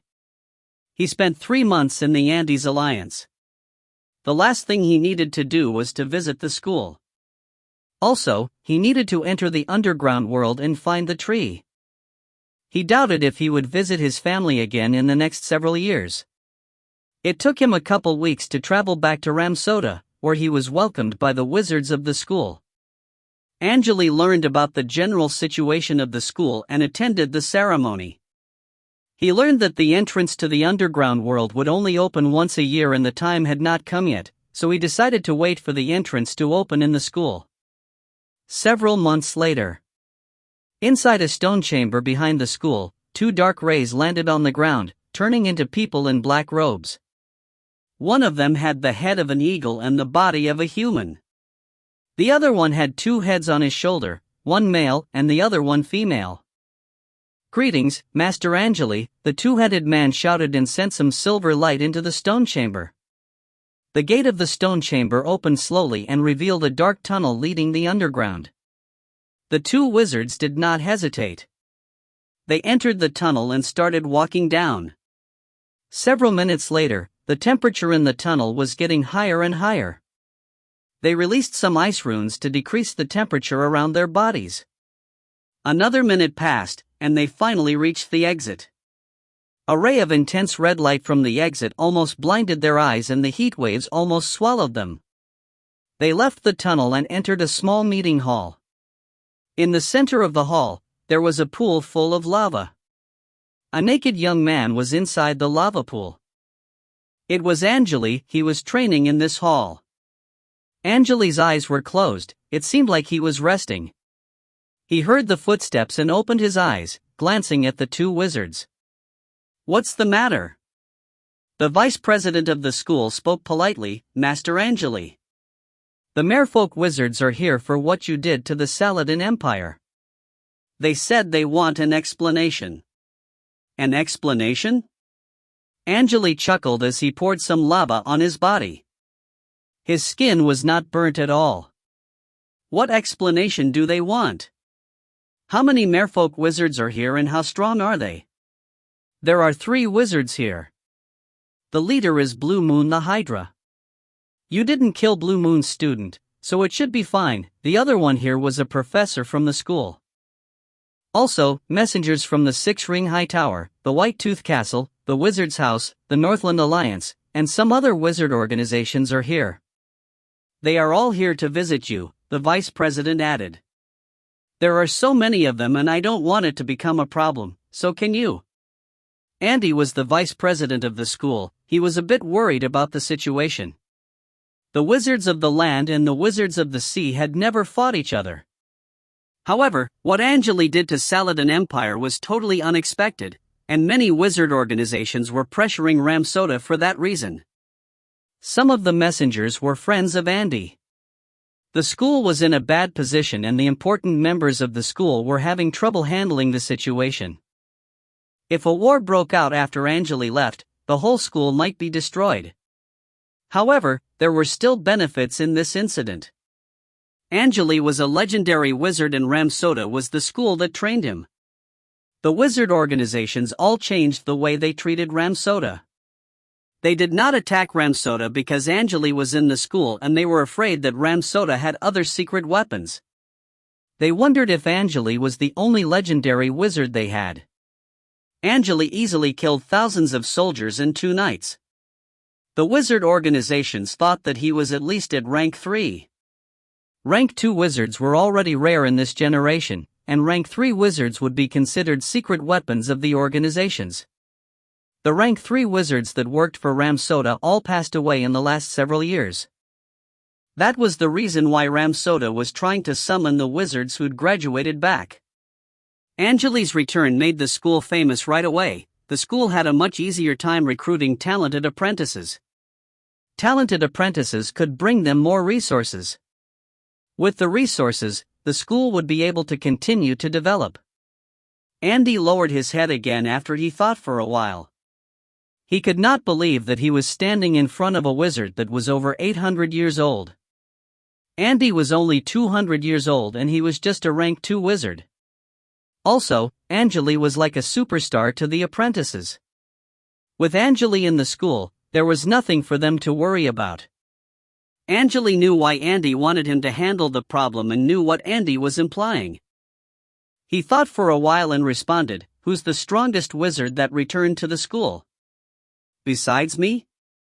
"The strongest wizard beside you is a wizard named Cider Cayman. He's a rank 2 wizard at the gas stage." "He's preparing for the liquid stage," Andy responded immediately. "Do you want to see him?" "No." Angele glanced at Andy. "What else do you need? Just tell me everything.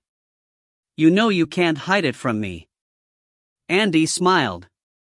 "There are 2 more things that I need help with. First, there's a necromancer in the school that had some trouble in the Snow Valley. He accidentally broke the seal of an ancient magic item and released an ancient monster when fighting with the wizards from the Northland Alliance. We tried to capture the monster but all failed, and the 2 human countries around the Snow Valley are complaining. Even creating special teams for the task didn't work. Furthermore, the monster's power is increasing gradually. The other thing is also related to the Northland Alliance. They attacked 3 of our Stardust mines and injured a wizard named Purim. They sent assassins to kill Purim and we're not sure what we should do, so..." "That's it? Can't you handle that by yourself?" Angele's brow furrowed. "We can, but we just want you to back us up. If you don't say anything, we may encounter some problems," Andy explained carefully. The 2 events that Andy talked about were nothing to Angele. However, if the school decided to fight back, a war might start. Although they could handle the problem by themselves, they did not want to face the rank 3 wizards of Northland Alliance. That was the reason why they wanted Angele to help. Angele thought for a while and decided to offer some help. This was the school that taught him many things, after all. I'll try to solve these problems when I meet the messengers from other wizard organizations.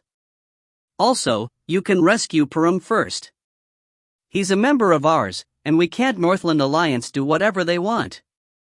If the assassins try to fight back, you can just kill them. Do it in the Snow Valley if possible. Snow Valley is our territory, right? Andy was happy after hearing those words. Thank you, Master Angele. No problem. I'm a member of the school. Attacking the school is the same as attacking me. Angele waved his hand. However, you need to take care of my family after I leave. Of course. We will. They bowed to Angele. All right, you can leave now. I'll stay in the pool for a bit longer. They quickly left the tunnel and disappeared into the darkness. Angele stayed in the lava quietly. The lava was not made from normal stones, it was made of a special fruit called red lotus. The juice of the red lotus had an extremely high temperature. Angele mixed the juice with stardust and made the lava by himself. The lava could help him transfer energy, that was the only effect it had.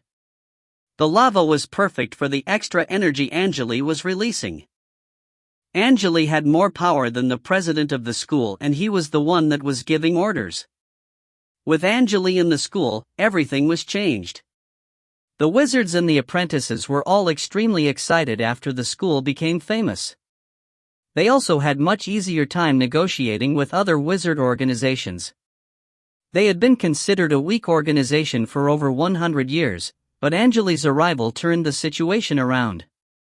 The only problem was that the wizards of Ramsota had a lot more fights with the wizards from other organizations after the school became famous. The Wizard Alliance decided to send the messengers to check if the rumors about Angele were true. If you find any errors, ads pop up, ads redirect, broken links, non-standard content, etc., please let us know. Report chapter so we can fix it as soon as possible. Chapter 622 Determination 1. Chapter 622 Determination 1. Translator _Leo _editor, Kurisu. They should know what I'm capable of by now, but I'll just show them my true power. Angele slowly stood up from the lava and revealed the purple eyes on his arms. These eyes were still smoking due to the high temperature, causing smoke to permeate the whole room. Angele walked around the edge of the pool with bare feet and the black robe from the hanger flew to him. The robe was made of a special liquid from the eyes of a magic beast and the material had high fire resistance.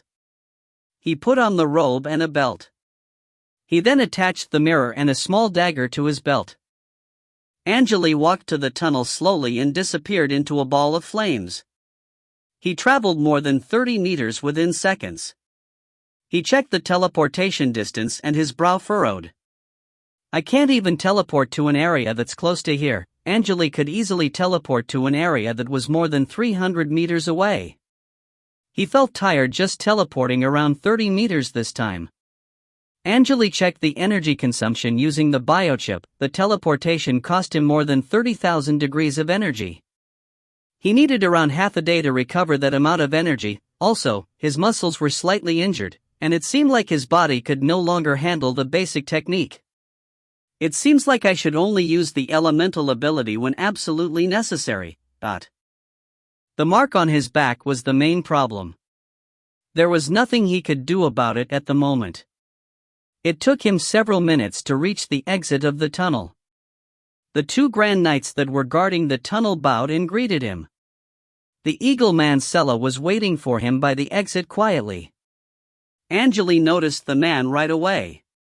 Master, the representatives are waiting for you at the spiral room of the school. What do you think? Let's go and meet them. I don't want to waste too much time. Angele nodded.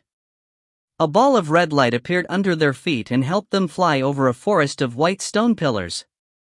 They also passed by some buildings before landing on a platform of a black obelisk. A group of wizards varying in gender was waiting for them quietly on the platform. There were black robes, white robes, and some of them looked like men with the bodies of foxes. The foxes were only around 1 meter tall and were walking like human beings. Their hind legs were on the ground and their front legs were their hands. They were wearing red robes with golden patterns on their chests. The golden patterns looked like a fox with 6 ears. Although the patterns looked a bit strange, they were not really eye-catching. 2 wizards had heavy shells and only their faces were exposed to the air. They had black horns and there were 2 yellow strips on their chests. They were insect men from the underground world. They looked identical to rhino beetles. These insect men were born without eyes and had no problem handling spells that might blind them. They also had a natural resistance to low-level illusion abilities. Angele and Sella arrived on the platform. They glanced at the wizards that were standing on the platform. "I assume you're Master Angele." The merfolk wizard stepped forward first, an old man with white messy hair. He had a red coral cane in his hand and his ears looked like fish fins. "Let me introduce myself. I'm Blue Moon. I'm representing the Saladin Empire. Blue Moon the Hydra. I know your name." Angele nodded slightly. "Let's enter the room and talk." He passed through the crowd and entered the obelisk. Inside the obelisk was a spacious hall with a tall stone chair in the front. A pair of eyes was engraved on the back of the chair. Angele walked to the chair and sat down. He put his hands on the handles and looked at the wizards. The wizards followed them into the hall and sat down in the chairs. The president and the vice president of the school, who shared the same body, sat down in a seat close to Angele. Sella also found a seat. 2 teams of apprentices of different genders served fruits to the wizards. They made sure that they served the right food to the right races. Some wizards were served fresh rabbits and squirrels. After all the wizards sat down and introduced themselves, Angele started speaking. "Welcome to Ramsoda. I guess you've already heard about the rumors about me, right? I'll let the representative of the Saladin Empire talk first. Go ahead, Blue Moon." Blue Moon was not surprised. He was one of the strongest wizards here and he knew he should be the one to speak first. He sipped some juice and made sure everything was under control. Blue Moon looked at Angele and opened his mouth. "Regarding the Saladin Empire, we hope to make an agreement with you. The Saladin Empire has already returned the territory of the Rudin Empire to you. However, I still have my concerns. I think I should have a conversation with you. There are many wizards from different races here and I think we merfolk should show our respect first. Please accept our small gift." He clapped and a female wizard behind him took out a small square box. She threw the box to the floor carefully. The black box expanded and its height increased to over 4 meters. There was a humongous black cat trapped inside the box. There were white clouds around the cat which was releasing white mist through its ears. It almost felt like the black cat was full of white mist. The cat noticed the wizards around it and started making noises. It was ready to attack at any time. The wizards hesitated for a second after seeing the cat and started discussing in low voices. Some of their brows furrowed. It seemed like they were confused, but the wizards who knew what the cat was all had serious expressions on their faces. The Cloud Beast. An aggressive beast from the Gem Sea. How did the merfolk capture it alive? It's a female cloud beast. The merfolk must have sent a strong wizard to capture it. A wizard sneered as he looked at Angele and the 2 important members of Ramsoda. Andy and Sella were also surprised. They glanced at Angele and noticed that Angele was not concerned at all. There was a blank expression on Angele's face. It was the first time Angele met a beast from the Gem Sea. He could feel the strong energy waves released by the beast, but the energy waves only had the power level of a rank 3 wizard. He noticed that more and more white clouds appeared in the air after the black cat appeared. "So, this thing is called the Cloud Beast?" He opened his mouth. "Looks nice. You said this was a gift. What are you trying to imply?" I'm not familiar with the Gem Sea and it's the first time I saw something like this. I assume you'll explain everything to us. The wizards in the hall slowly stopped talking. Blue Moon was not surprised at all. He stood up and smiled. Cloud beasts live on certain islands in the Gem Sea. They can control the mist and move extremely fast. Mortals and weak wizards can't even see their movements. You can only capture them when they are resting. They usually rest in underground caves, and that's why they are hard to find. He stopped for a second and continued, most importantly, if you can extract the blood out of a living cloud beast's body, your life expectancy will be increased by 10 years. Whoa! Most of the wizards in the hall were surprised by the information. Not many wizards knew that fact, but 10 years of extra life were attractive to the weak wizards. Their life expectancy was shorter than strong wizards. Some of the wizards' expressions changed as they looked at the cloud beast. There were also wizards glaring at the merfolk wizards. A white robe from the Northland Alliance stood up and asked, I wonder, why did you decide to bring the cloud beast here? She was a female wizard named Lila, who was wearing a silver headband covered with runes. The female wizard was a bit chubby and her skin was a bit rough. It seemed like she did not care about her appearance. Usually, female wizards would modify their appearance after they advanced to the formal wizards. A female wizard like her was a bit rare in the wizard society. Blue Moon smiled again. The cloud beasts move so fast that only strong wizards can capture them. Usually, people can't capture them and extract blood from them. However, to show our respect, the Grand Blue Wizard of the Merfolk decided to gift you this cloud beast, Master Angele. He looked at Angele. Also, we hope that you could understand the relationship between the Merfolk and the Saladin Empire. One more thing, this box is an important magic item to the Grand Blue Wizard and we might have to retrieve it. It was a challenge.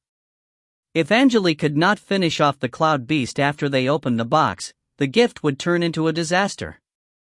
A beast with the power of a rank 3 wizard was no joke. Also, the cloud beast was famous for its speed, and could easily take out a group of average wizards. Also, the magic item that could keep the cloud beast inside was extremely rare. Blue Moon was certain that Ramsoda did not have a magic item like that. If you find any errors, ads pop up, ads redirect, broken links, non-standard content, etc., please let us know. Report chapter so we can fix it as soon as possible. Chapter 623, Determination, 2. Chapter 623, Determination, 2. Translator, _Leo _editor, Kurisu. The wizards all knew what Blue Moon was trying to imply. They wanted to test the power of this legendary wizard. They all looked at Angele after Blue Moon finished his words. Angele rubbed the handles of the chair and remained silent. If it's a gift to me, you can just remove the box. You heard what the master just said. Blue Moon exchanged eye contact with the female wizard behind him. The female wizard quickly pointed at the box. Chi! The black box flashed and suddenly moved to the right, releasing the cloud beast. The box shrank and returned to the female wizard's palm. The cloud beast was a bit surprised. It walked around and its sight fell upon Angele's body. Woo! The cloud beast made a loud noise. The wizards all wanted to know how Angele would handle the situation. It was obvious that the cloud beast was controlled by the merfolk and the beast would only attack the wizards from Ramsoda. Roar! The cloud beast charged at Angele and turned into a dark shadow.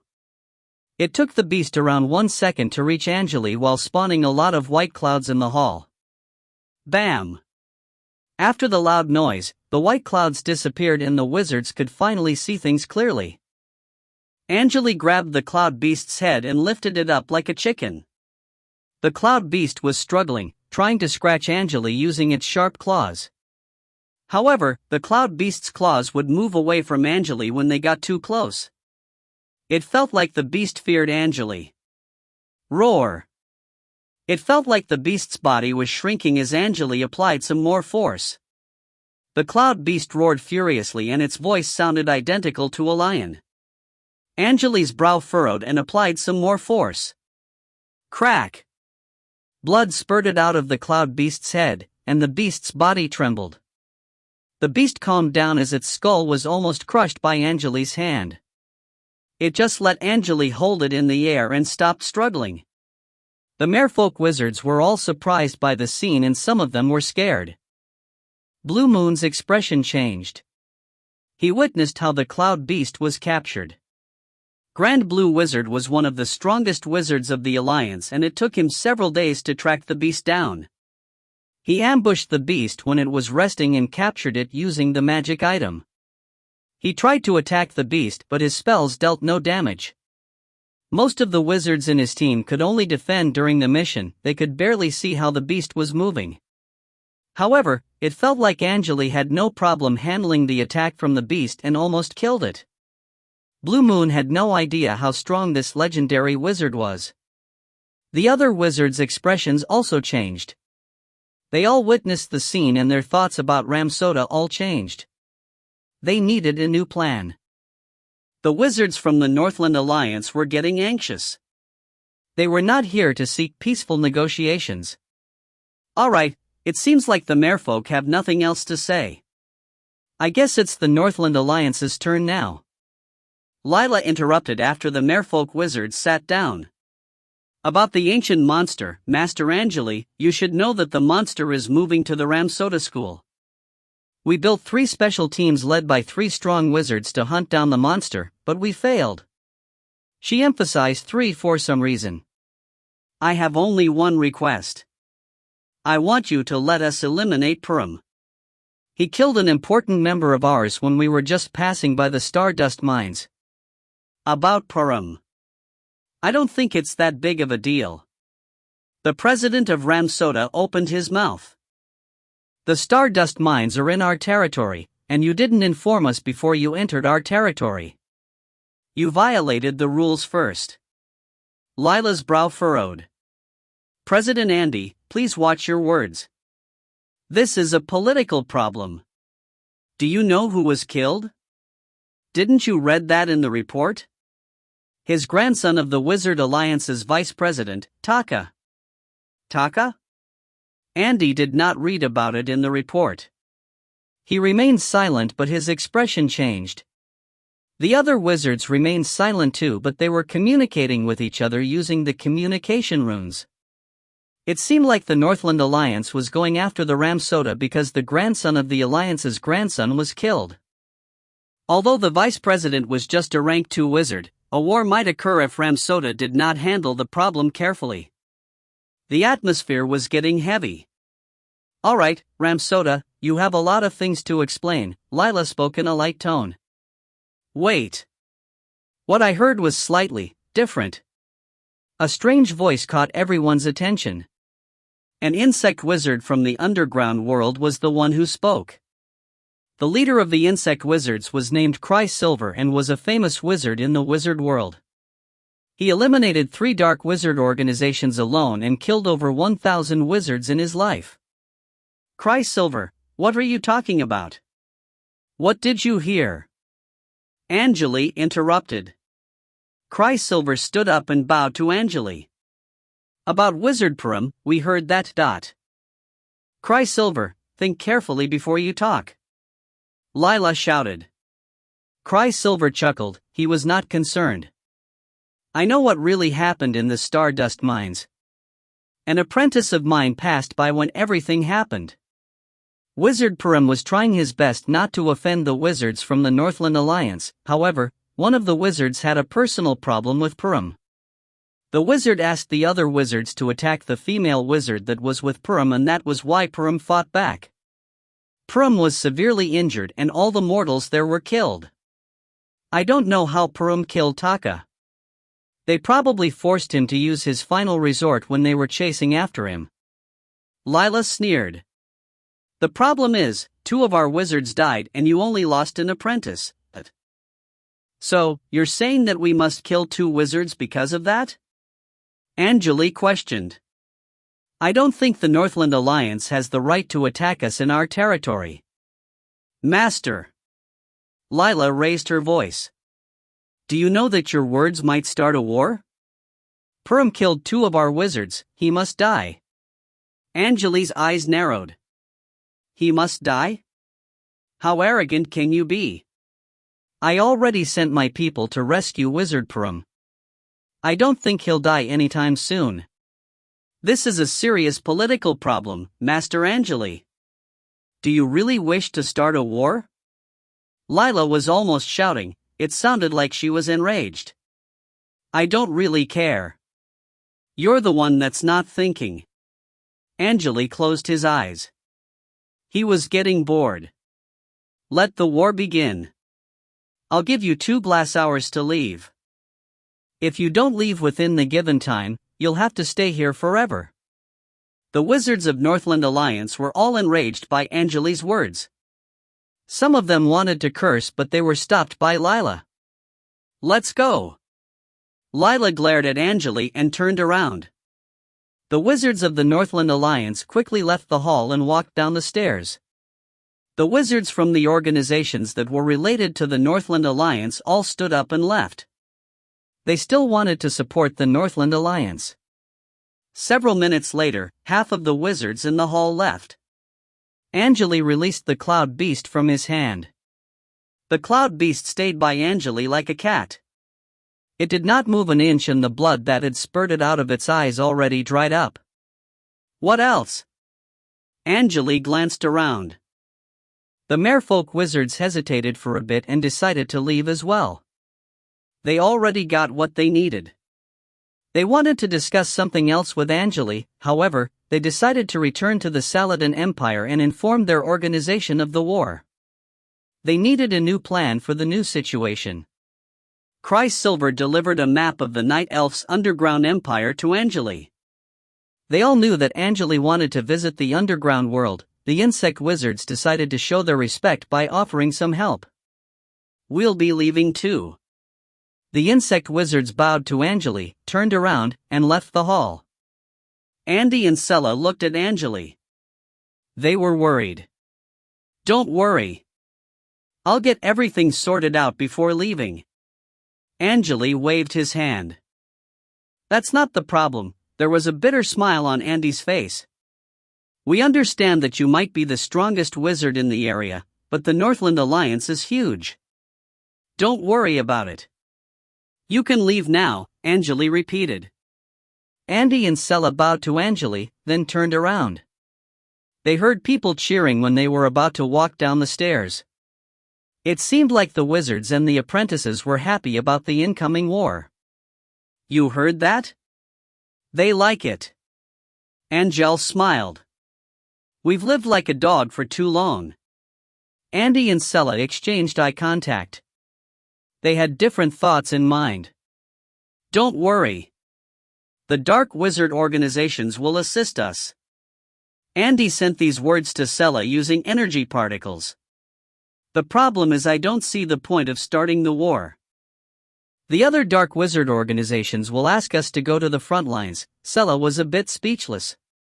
This has become a big problem. We didn't know it was Taka who was killed.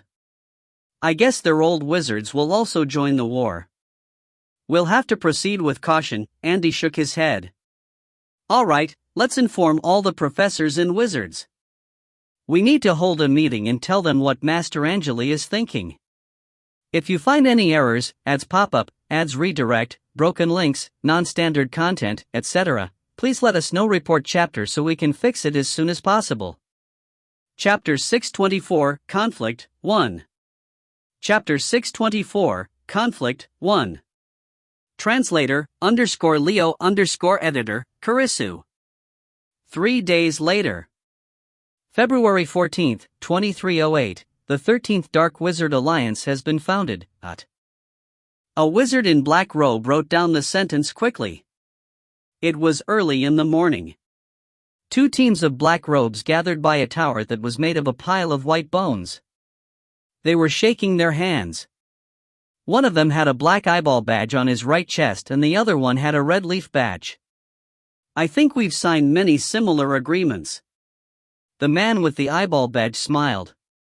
This is the 5th time, I believe. This time, it was the Northland Alliance. The female wizard with the leaf badge chuckled. There were wizards behind them who were recording this situation. The gentle golden light landed on the wizards' bodies and was reflected by the border of the Northland Alliance and the Dark Wizard's land. Outside the White Snow Valley, on a snow-covered grassland, there was a fist-sized hole in the ground. A grass rat suddenly appeared from the hole. The gray rat's eyeballs rolled, and it slowly moved out of the hole, jumping into a bush under the hill. Several seconds later, it turned into a young man with face covered with blood. His outfit was damaged and covered in blood-stained dust. The man, who had short brown hair, was rubbing a black ring on his finger like crazy. The school didn't give me up. They didn't. There's still a chance for me to survive. His voice was hoarse, it felt like he had not talked in a while. Purim lost hope after he had been running for a while, but he suddenly received a message from the school, informing him that they sent a rescue team for him. He was ready for death but decided to stay in the battle after receiving the message. He rubbed the ring 32 times. The black ring finally shined and a female voice came from it. Purim, the master has heard about your situation and asked you not to give up. The school won't punish you for a crime you didn't commit. The master and the members of the school are behind you. Don't be scared. We'll never give you up. We already declared war against the Northland Alliance. The rescue team is on the way. Master Kara, Purim was breathing heavily, getting excited. I won't die. I'll wait for you. I will. Kara remained silent for a second and responded, Take care, Purim. I'll hold a party for you when you're back. The black light slowly faded away, but Purim already knew what he should do.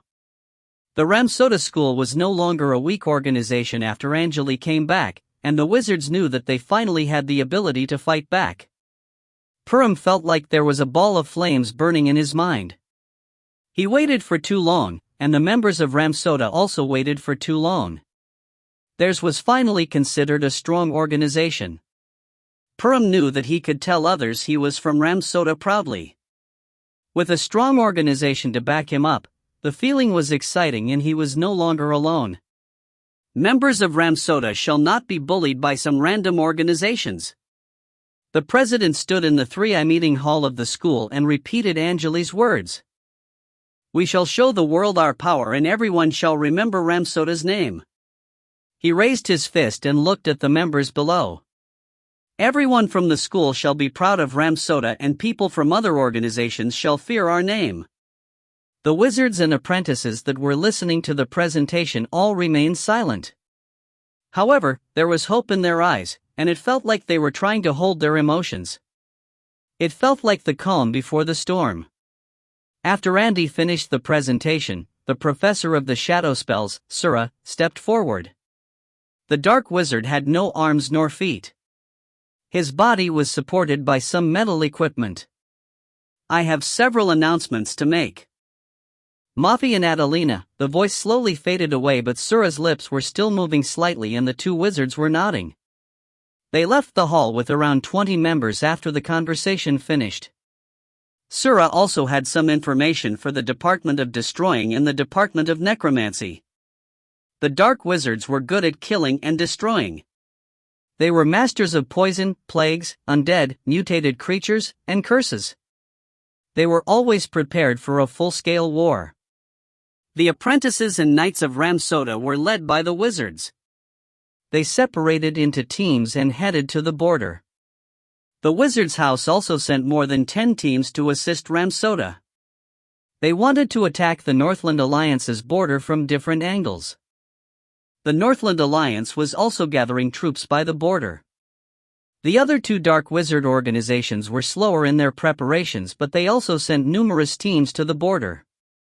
There were so many dark wizards moving to the border, it almost looked like a lot of snakes moving on the map. The shadow of the war was merging onto this land. On top of Ramsota's white obelisk, Angele was standing on the shell-shaped balcony calmly, overlooking the whole school. At noon, the Ramsota school looked like a humongous machine with gears rotating inside. The wizards and apprentices were moving in the school quickly. They looked like sticky black liquid from the sky, all moving to the exit of the school. Teams of black bats were leaving the parking lot. There were also horses running on the ground. Angele stood on the balcony, holding a tall black staff in the right hand. He looked at the school members quietly. He found a problem and his brow furrowed. Angele hit the floor using the staff slightly and made some crisp noises. "Get department head Vivi here," he ordered. The black wooden staff was a special item used by the school leader. Only strong wizards had the ability to activate the staff, which represented the power in the school. The war had started and the president handed the staff to Angele. The staff was around 2 meters long and there was a dark gem floating on top of it. The dark gem had the size of a fist and was releasing gentle purple light. Around 2 minutes later, a female wizard in a black long robe appeared behind Angele and bowed to him slightly. "Master? Did you summon me?" Angele turned around as the strong wind blew his long red hair to the left. The black robe he was wearing also made some noise. "I have a question. The school has a guardian, right? Who's the current guardian?" "Guardian?" Vivi had a pale face and she looked a bit weak. A bitter smile appeared on her face as she heard the word. "Master, the last guardian of the school, Master Phil, passed away around 300 years ago. The school didn't find a new guardian due to many reasons. The guardian is usually not a human being. With the power of the guardian, it's possible to expand the guardian's energy wave to the whole Ramsota forest. The energy waves released by the guardian are important to the school's defense system," Angele said. "Yeah. The problem is the school is not attractive to the guardians. Without a strong wizard in the school, the ones who can become guardians all declined our offer," Vivi responded. "I'll see what I can do about it. You need to tell me more about the guardian and how the resources will be distributed here. I need the details." "Yes, Master." Vivi thought for a second and started explaining. "Guardian is an ancient technique from the old Ramsota school. I heard that the original members of the school acquired the technique from a different realm. We don't give the guardian a lot of resources, but the guardian will be given special power." "Special power?" Angele wondered. "Yeah, after one becomes the guardian of the school, he must protect the school for 200 years. Also, the guardian will be given some special power during the period." Vivi finished the sentence and decided to use energy particles to transfer the rest of the words. "The stamina of Ramsota's guardian will be increased by 2 standard levels." Angele's expression changed and he held his staff tighter. He was certain that Vivi was not lying to him, but the special power sounded too good to be true. This was not even the central continent. He had never read about such information before. "Are you sure that it's 2 standard levels? Not 1? "I'm sure." Vivi nodded. Angele's expression loosened. 1 standard level of stamina was around 10 points in the biochip system. 2 standard levels were like 20 points of stamina. 20 points of increase would bring one's stamina to a whole different level.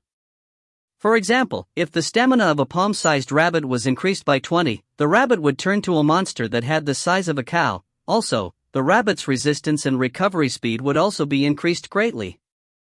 Angele's true form would bring him around 80 points of stamina, and he had the power level of a rank 8 wizard.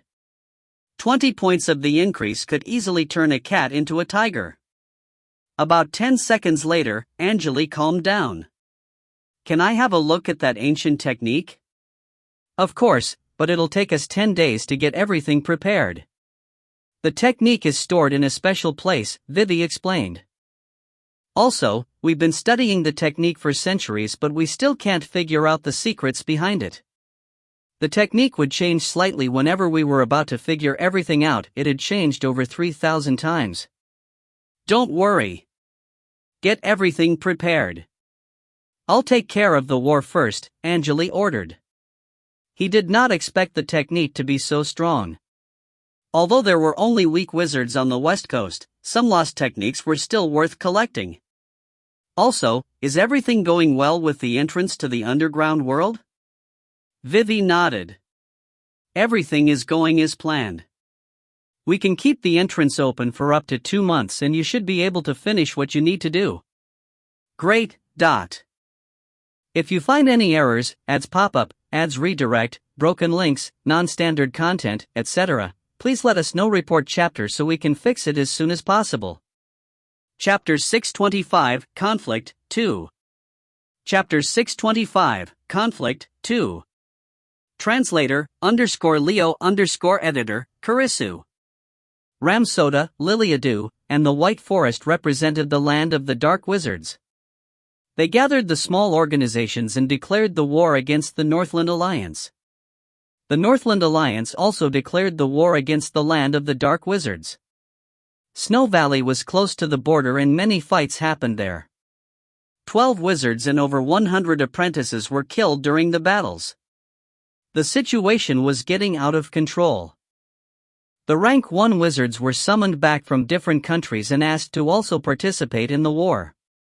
Battles that varied in size were happening all day by the border.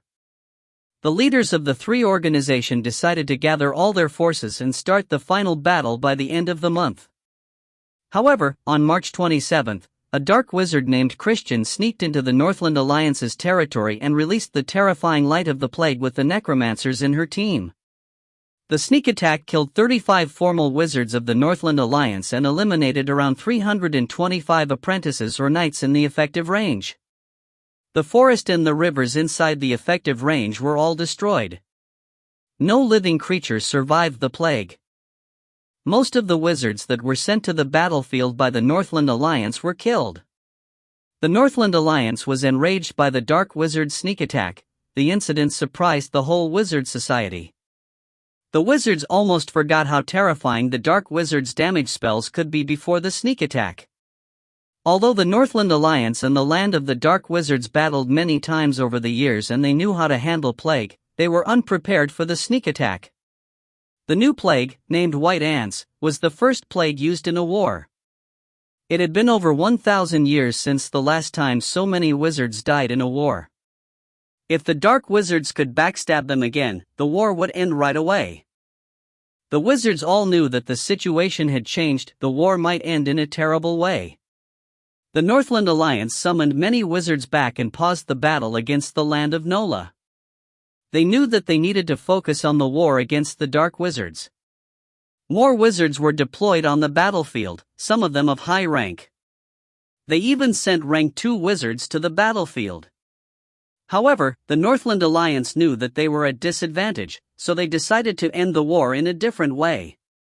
Wizard Houston, Wizard Durant, Wizard Vincent, and Wizard Kaka from the Northland Alliance decided to challenge the main members of the Dark Wizards directly.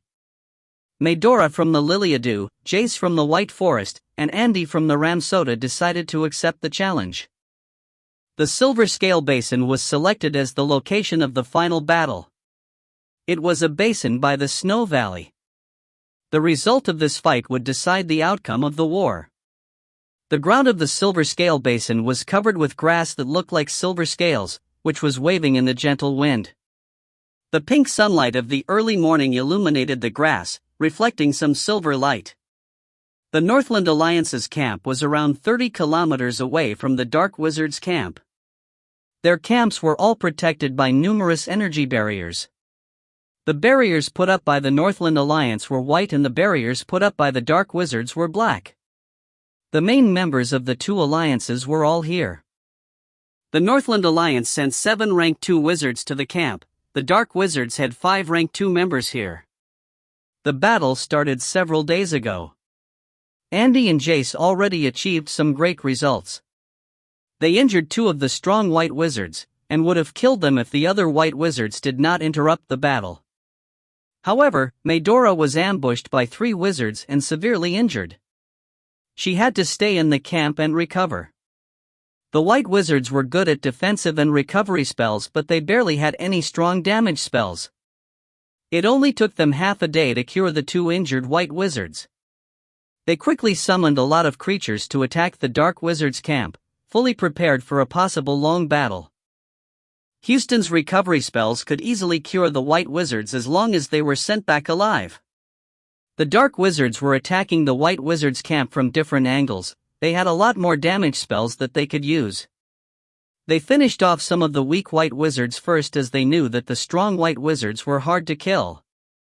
Dark wizards would kill their enemies when they had the chance. That was the only way to stop the white wizards from healing. Finally, the Northland Alliance could no longer handle the endless damage spells. Bam! A ray of intense white light struck the sky and turned into a light pillar. The white light would not deal any damage, it was just pure white light.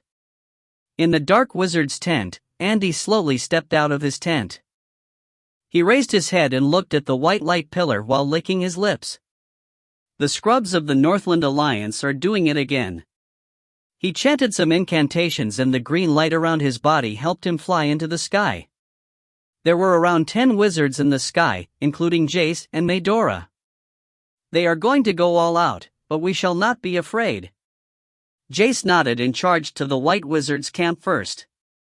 Andy, Medora, and the rest of the dark wizards followed them. The weak wizards stayed in the camp as they might not be able to handle the strong energy waves from the battles between high-rank wizards. The apprentices and the knights were just providing support in the camp. There was nothing else they could do. Jace buffed his voice using the energy particles. White wizards. Why are you even trying? Houston, you shall not escape this time. Jace, the only thing you can do is talk. Medora, I didn't expect you to recover so fast. A hoarse voice came from the far side as more than 10 white shadows appeared in the sky. Yeah. I'm almost recovered. Medora was wearing a red robe. She was still coughing slightly. Andy was flying in front of Medora. They were friends and their organizations had good relationship. He wanted to make sure that Medora was ready to fight. The two groups remained silent after the short conversation. The battle started after they got closer to each other. Several seconds later, light rays that varied in color appeared in the sky. There were explosions, random summon creatures, and energy waves released by magic items everywhere in the sky. The most eye-catching thing was a humongous black light circle spinning at full speed. The spinning circle was blocked by a white shadow with a pair of wings on the back. They traded attacks and knew how strong their opponents were. The dark wizards still had the advantage due to their strong damage-dealing abilities. They destroyed a couple of magic items and injured several rank 2 white wizards.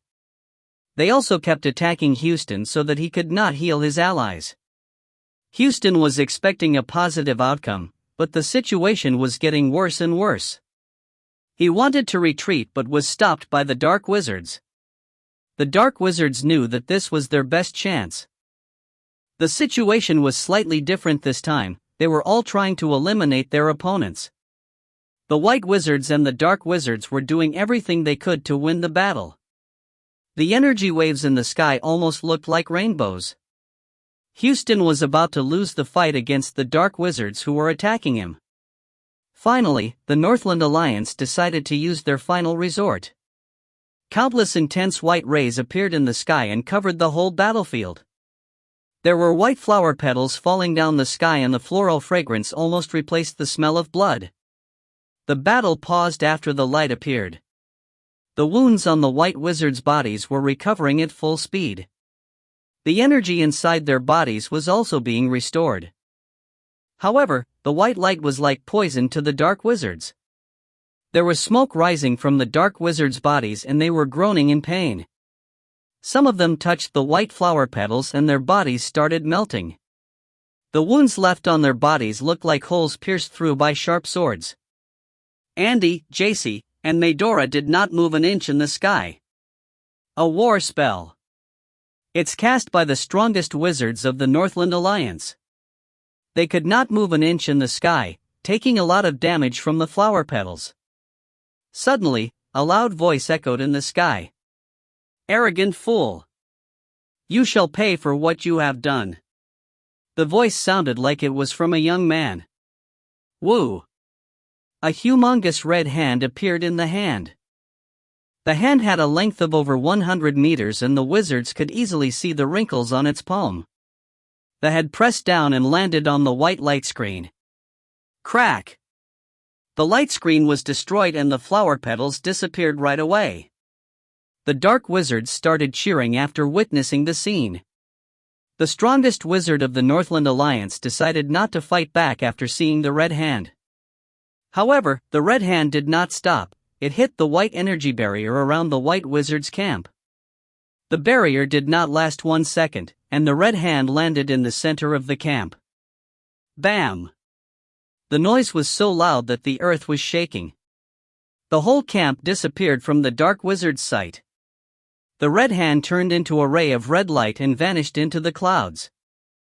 Only an enormous hole was left in the ground. The whole battlefield was deadly silent. On top of a white obelisk in Ramsota, Angele lowered his right hand, looking in the direction of the battlefield. It's over. This is like a boring joke. A random area spell cast by a rank 3 wizard almost killed all the dark wizards.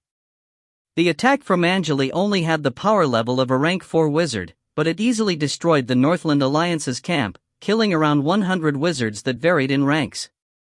There were 2 rank 3 dark wizards that wanted to counter the Northland Alliance's area spell, however, Angele only took a second to finish the battle. He countered the area spell and destroyed the white wizard's camp in the blink of an eye. His power was well above a rank 3 wizard's. Angele inhaled deeply and decided to have some rest. Suddenly, a blue ray from the sky arrived in front of him, turning into a piece of paper. It was an invitation letter. The one who wrote the letter was Atlanta Nicole, a name that Angele had never heard. Atlanta Nicole? Angele repeated the name, looking a bit surprised. If you find any errors, ads pop up, ads redirect, broken links, non-standard content, etc., please let us know. Report chapter so we can fix it as soon as possible. Chapter 626, Monster 1. Chapter 626, Monster 1. Translator, _Leo_editor, Karisu. I only released 1 strike. Angele's brow furrowed as he looked at the invitation letter. This guy tracked down my energy movement and located me within seconds. Also, this energy wave. Angele checked the letter carefully. The energy waves released by the letter were so strong that the space around it almost twisted.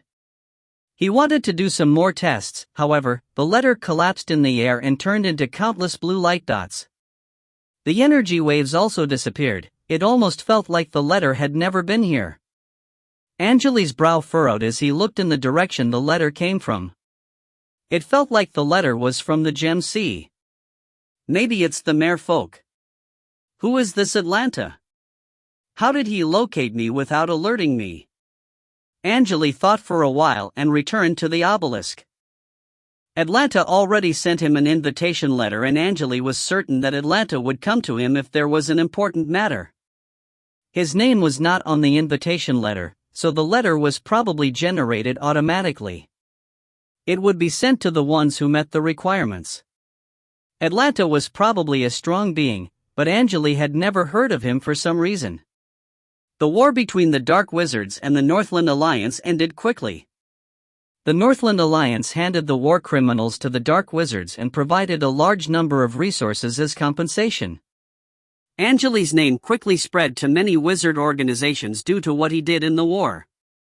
He was stronger than all the wizards in the West Coast. He was given the nickname Blood Wizard as he'd killed many wizards during the war with 1 strike. Angele stayed on the obelisk for a while and left. He asked the presidents of the school to conclude the war. They thought that Angele was heading to the underground world, however, there were people who witnessed the blue ray that flew to the white obelisk. Angele left the obelisk after the second blue ray was sent to him. The presidents checked the entrance to the underground world, but it seemed like no one had approached it. They confirmed that Angele went somewhere else instead of the underground world. The ones who had offended the dark wizards were scared. They thought that Angele was going after them. However, Angele returned to Ramsota 3 days later, and no one knew what he did. Everything returned to normal and the wizards were no longer scared. 2 days later, in the main hall of Ramsota's golden obelisk, Angele was sitting in a seat, wearing a long black robe. He was staring at the wizard sitting in front of him with a smile on his face. The 2 wizards in front of him were also wearing black robes. They had blank expressions and no one knew what they were thinking. "Welcome to Ramsota, Master Wizards from Liliadu and White Forest. You contributed a lot during the war. I want to show my gratitude." Angele smiled. "Master Angele, don't worry about it. You were the one who won us the war. Liliadu sent a rank 3 wizard named Mira to the meeting. She looked like a young girl with a clean, balanced body. The woman was wearing a long ponytail. There was a tiny black crack on her neck, and it almost felt like her head was sewed to her body. Also, there was no expression on her face when she was talking. Angele could even hear some strange noise when she was rolling her eyeballs.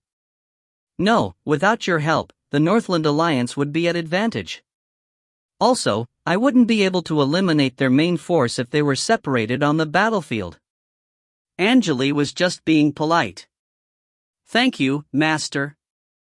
We're here to see the wizard who eliminated over 100 wizards in just one strike."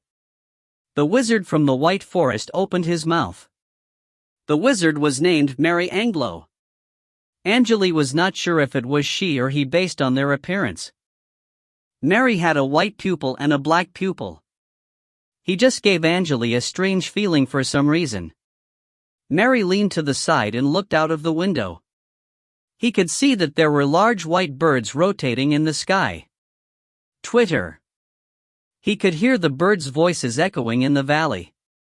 Mary sighed slightly and continued, "Master Angele, what a nice place you have.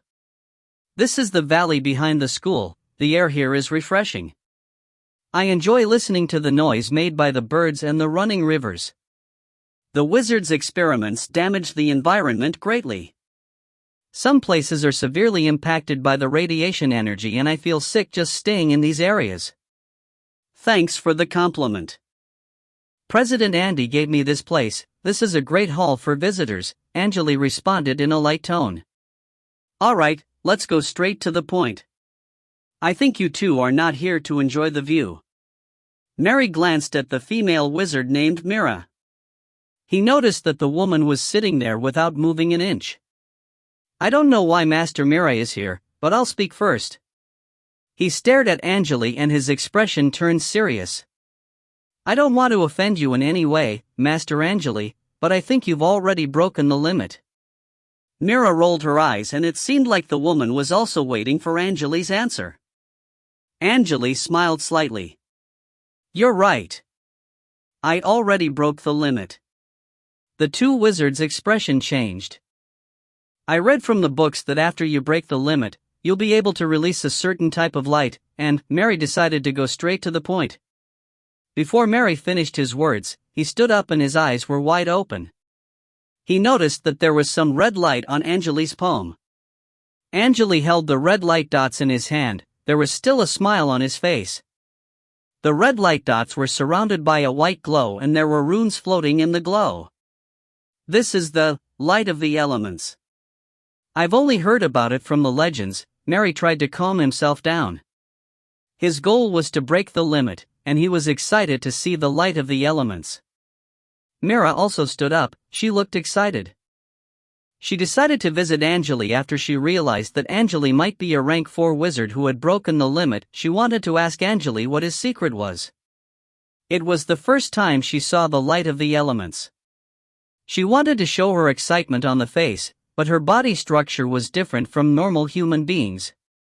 Mira and Mary exchanged eye contact. They were happy and sad at the same time. They were happy that they had a chance to reach the next rank, but they were sad that Angele would be the one to control the future of the Dark Wizards. "What do we need to do?" Mary questioned anxiously. Angele knew what Mary was implying. He stopped releasing the light and sipped some blood wine from the crystal glass. The wine was sweet and bitter. We need to create a formal alliance for the Dark Wizards. Dark Wizards are hated by the Wizard Society. The Dark Wizards from the Dark Wizardland are in an even worse situation. We don't really care about each other unless it's absolutely necessary. That's why the Northland Alliance, the Six Ring High Tower, the Land of Nola, and the Merfolk Alliance have the advantage. The constant fights with the underground creatures are also the problem. If we can share our resources and assist each other, I'm sure the strong Dark Wizards will be willing to join us. Our position in the Wizard Society will also change greatly. I agree to your words on the behalf of Liliadu. Mira agreed immediately. Liliadu had a good relationship with Ramsoda, and there was no reason for them to decline the offer. The situation for the White Forest was a bit different, but Mary knew that Angele would be upset if he had a different opinion. Also, he did not want to give up the chance to learn the secret. He gritted his teeth and nodded. I agree to your plan on behalf of the White Forest. Good, then. Angele was satisfied with the result. President Andy will talk to you about the details. We can sign the contract later. They realized that Angele wanted them to leave after they agreed to the plan. They quickly stood up and said goodbye. Angele watched them fly out of the valley and disappear into the clouds. He then slowly stood up from the seat and clapped his hands. Two beautiful female apprentices entered the hall. The two apprentices looked identical and both had blue hair. What do you need, master? Take me to the ghost lock. Yes. The two apprentices turned around and opened the door. Angele followed after them and headed to the hill behind the obelisk. It took them several minutes to reach a black stone wall. The two female apprentices stepped forward and cut their fingers, starting to draw runes on the stone wall with their blood. The red lines quickly disappeared into the wall. Several minutes later, their faces turned pale as they'd lost a lot of blood. They slowly stopped after drawing more than 100 runes. There was no noise, but Angele felt like there was now an invisible tunnel in front of him. The stone wall still looked the same in Angele's eyes. Please, master, the two female apprentices spoke at the same time. The tunnel can only last a third of one glass hour. If you don't enter now, you'll have to wait 15 days. We don't have enough blood to open it twice a day. Angele nodded and stepped forward without any hesitation. If you find any errors, ads pop-up, ads redirect, broken links, non-standard content, etc., please let us know. Report chapter so we can fix it as soon as possible. Chapter 627 Monster 2. Chapter 627 Monster 2. Translator _Leo _editor, Karisu. Woo. Angele heard some vibrating noises in his ears and noticed that he was standing in a dark tunnel seconds later. He turned his head around, but the only thing he saw was a dark wall. A spell that took me through the physical barrier. It doesn't seem like an illusion, he muttered as he looked at the tunnel ahead. It was an arched tunnel with glowing blue crystals on the top. The blue crystals lined up and released gentle blue light. Angele started moving forward and reached the end several minutes later. It was a dark brown cave. In the center of the cave, there was a humongous silver ball around 2 meters tall. Strangely, the metal ball was rotating slowly and there were several openings on it. Inside the ball, there were countless silver gears. The structure was quite complicated. The mechanical parts were moving and reconstructing. Angele could see the glowing blue runes on each of the mechanical parts. Angele stopped about 1 meter away from the silver metal ball and scanned it using the biochip.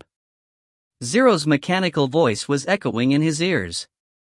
Target scan completed. Analyzing data. This artifact came from around 240 million years ago. It's an ancient artifact. Angele knew that the data was real as the wizards had no reason to make a counterfeit artifact. Based on the information collected by the biochip, everything seemed legit. Over 200 million years ago. What? Where did this thing come from? Angele wanted to learn more about the Guardian technique, but he did not know that the Guardian ritual was controlled by this large metal ball. It seems like the Guardian technique is more complicated than I thought. Angele walked around the ball and used the biochip to record all the information he needed. He stopped on the left of the metal ball and raised his hand. He put his palm on the surface of the silver ball. The texture was cold but smooth. Angele rubbed the surface of the ball several times, making some light noise. The scorpion mark slowly appeared between Angele's brows, and there was red glow flashing in his eyes. He released some dark smoke, which quickly sank into the silver ball. Angele felt refreshed as the dark smoke entered the silver metal ball. It felt like he entered a sea of rune-covered mechanical parts. There were countless silver metal parts moving, separating, and regrouping inside the ball. The shape and the structure of the mechanical parts were changing constantly. Angele was moving through the endless sea using the dark smoke. The only things in his sight were the silver mechanical parts. He had no idea how long he had traveled, but he finally found something different. He entered a silver space with a tall silver wall in the front. He had no idea how tall and wide the silver wall actually was. A voice echoed in Angele's ears. It felt like the voice was talking to his soul. Exchange. Exchange. Exchange. The hoarse voice kept repeating the same word using mentality wave. The dark smoke collapsed as Angele could not handle the power of the mentality wave. Angele took one step back and returned from the mentality wave. He stared at the silver metal ball with a strange expression on the face. My soul had the power of a rank 8 wizard, yet my mentality wave collapsed under the pressure. That's unusual. The wizards of the school had no way to find its secret. If they somehow reached that space, they would be killed by that voice immediately. The mechanical structures that the dark smoke went past were recorded by the biochip, which was trying to analyze them. Angele could feel that the biochip was absorbing his energy and using it as the resources for the task. It seemed like analyzing the mechanical structures was a hard task for the chip. Did you collect enough information? Angele questioned in mind. Enough information was collected. It'll take around 13 years to complete the analysis. Possible result: find a new power system named Might, the biochip responded. Angele was satisfied with the result. He turned around and started heading to the exit. He was interested in the unknown power system that was from 200 million years ago. Angele organized the information system in the school after he'd recorded the information that was needed for analyzing Might.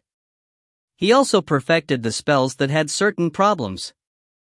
The whole information system of the school was brought to a different level and was almost perfect.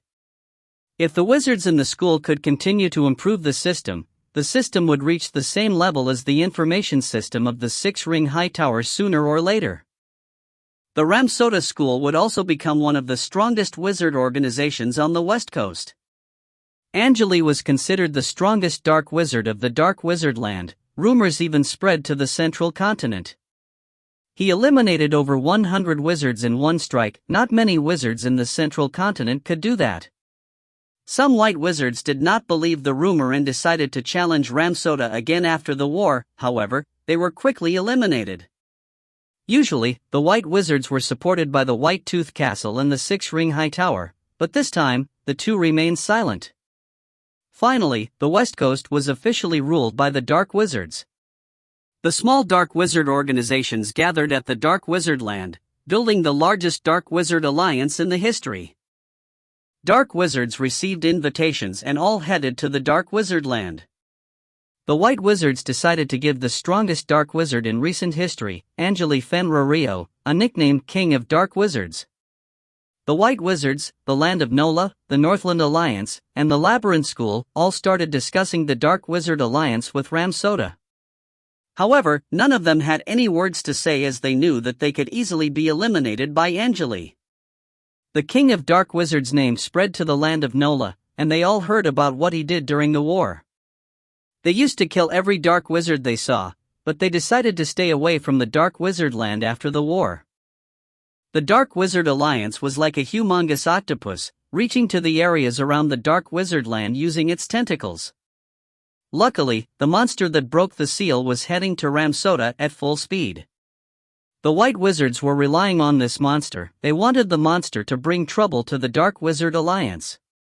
Strangely, the monster disappeared for no reason when it was only several hundred kilometers away from Ramsota, and no one knew what had happened to it.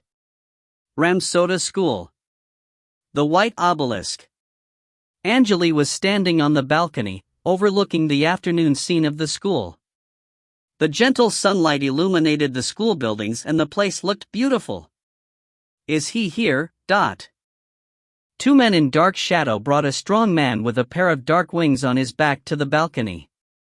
They stopped behind Angele. Huh, so, you're the king of dark wizards? The man's hands were tied up and the strong muscles on his body were hard as rocks. There was a long black horn on his head. It seemed like he was not upset that his hands were tied up. He was rolling his eyes and it seemed like he had an idea in mind. Angele turned around and looked at this monster. I heard that you broke free from an ancient seal? Yeah, my name is Mogo by the way, the man responded. Mogo, huh? Angele smiled. I guess you let them capture you, right? Of course. The monster suddenly destroyed the handcuffs and kneeled in front of Angele. King of dark wizards, no one understands how strong you actually are. The fools thought I was going to attack you. How naive can they be? Mogo chuckled. I'm Mogo and I came here to join your team, King of Dark Wizards. The weak ones shall bow to the strong ones, this rule never changes. Ha! Angele was interested. I think they were right. You're indeed an ancient creature and you probably know how strong I am. Why are you calling me King of Dark Wizards? I'm certain that you're a strong being. I don't know what level you're at, but your energy waves are endless like a dark sea. Mogo was showing his respect. If you didn't hold your mentality wave back, I think none of the wizards on the west coast can even look at you directly. Angele nodded slightly. I heard that you killed more than 50 wizards on the way to Ramsota, including 2 rank 2 wizards? Also, you killed thousands of mortals and used their blood to recover your power? I only killed the white wizards and their people. I didn't do anything to your people. Mogo responded politely. I won't do it again if you don't want me to. It's fine as long as they are enemies. However, I knew several families in Land of Nola. I suggest that you avoid that area. You can check the list by talking to Sela. Angele waved his hand. You can leave now and have some rest. If you need more blood, you can follow me to the Night Elf Empire. They never liked wizards like us. However, don't do anything to the people in the school. Yes, Master. The monster took several steps back and disappeared into a ball of dark flames. The 2 men in dark shadows turned into dark smoke and returned into Angele's body. He released 2 lion men to capture the monster. However, he did not know that the monster was not going to attack him at all. The monster willingly surrendered and said that he wanted to serve the Great Master. Angele checked the monster's power level. He had the power level of a rank 3 wizard and was stronger than wizards of the same rank in the Dark Wizard Land. Also, it seemed like the monster lost some of his power after he was injured, but he could still sense the endless power in Angele's body. If you find any errors, ads pop up, ads redirect, broken links, non-standard content, etc., please let us know. Report chapter so we can fix it as soon as possible. Chapter 628 Underground World 1. Chapter 628 Underground World 1. Translator _Leo_editor, Kurisu. Angele thought for a while and looked down the balcony again. He sighed slightly after the sunset and the crescent moons appeared in the sky. He was holding a green jade stand, which almost looked like a tube that was full of green liquid, in his right hand. Angele received this item several days ago. Like the invitation letter, the jade stand came from nowhere. He checked the stand carefully and found nothing special. This thing glowed, but it did not do anything else. However, the jade stand started releasing gentle energy waves after he met the monster. He threw the green jade stand into the air and it floated in front of him.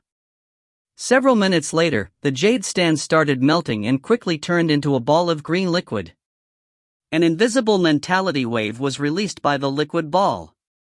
Master Angele, nice to meet you, my name is Atlanta. The voice stopped for a second and continued, you might not be familiar with the name, but I assume you know my title. My title is the Realm Guardian. Angele narrowed his eyes.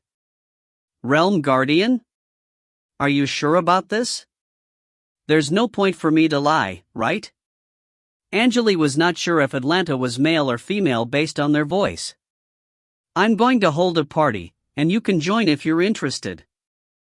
I've stayed in the Gem Sea for so long, but you're the first wizard who broke the limit by yourself. A party, huh? How do I go to your party? Angele decided to believe Atlanta's words. Atlanta's mentality wave was so strong that his power level was at least rank 7 or rank 8. This liquid ball will guide you to the party, it starts in 5 years. You're a strong being, but I suggest that you don't break the balance too much. Strong beings at our level can easily destroy a realm, but the realm power won't allow us to do that. Angele realized the man did not know that he was already fighting the realm power. He hesitated for a second and responded, 5 years from now should be fine. Also, I assume you are merfolk, but why didn't you do anything during the last war between the merfolk and the human beings? Atlanta chuckled. I've placed my soul into more than 10 different bodies, there's no point to help all the people in the same race. Our life expectancy is nearly infinite, why do we need to care about these boring wars? I'm the guardian of the realm, but I'm not going to make sure that no race is extinguished. Angele could understand what Atlanta just said. Why did you send me the letter, then? You wouldn't have found me just because I broke the limit, right? Do you really think I can't detect the strong energy wave you released when you launched the attack? A magic creature that's not very intelligent can figure that out. Atlanta smiled. Also, I'm not the only realm guardian here. There's a guardian who is good at detecting unusual energy movements, he has been staying with me for the last several centuries. Understood. Angele finally figured out what was happening. I accept the invitation, but I need to go to the underground world first. Sure, no problem. The green liquid solidified and turned into the jade stand again. Angele collected the jade stand and put it into the mirror. He stood on the balcony and started thinking about the guardians. Master, the dinner is ready, do you want to have it now, or? A maid was calling him. Angele turned around and returned to the obelisk. Have you prepared the information I needed? He sat down by the table and sipped some soup from the bowl. Everything is ready, the maid, who was wearing a black dress, replied respectfully. Good, then. I'll be leaving tonight. Inform the president. Yes. Angele started having dinner while making a new plan in mind. Several minutes later, Andy appeared with some black leather scrolls. Master, the map you needed is here. Also, we collected the information from all the wizard organizations we know. We even traded with the white wizards. He handed the leather scrolls to Angele. Angele cleaned his mouth with a piece of cloth and opened the scrolls. With a light noise, the scrolls turned into a large map that had the length of around 1 meter. There were many routes marked in black and red on the map. The dangerous locations and tips were also marked on the map. Angele glanced at the map and recorded everything using the biochip. He nodded as he was satisfied with the result. How about the other things? Is everything ready? Yes, you can leave whenever you want, Andy responded politely. Mira and Jace will be communicating with you when I'm not around. Also, 2 of my friends will help the school when necessary, Angele said. Alright, you can leave now. Yes. Angele suddenly lost his appetite, so he asked the maid to clean the table and take away the dishes. He sat in the chair and put his hands on the table. He was playing with a blue string. The blue string was translucent and glowing slightly. Power of time. Power of time. Angele hesitated. I assume this guardian named Atlanta will keep the realm in balance.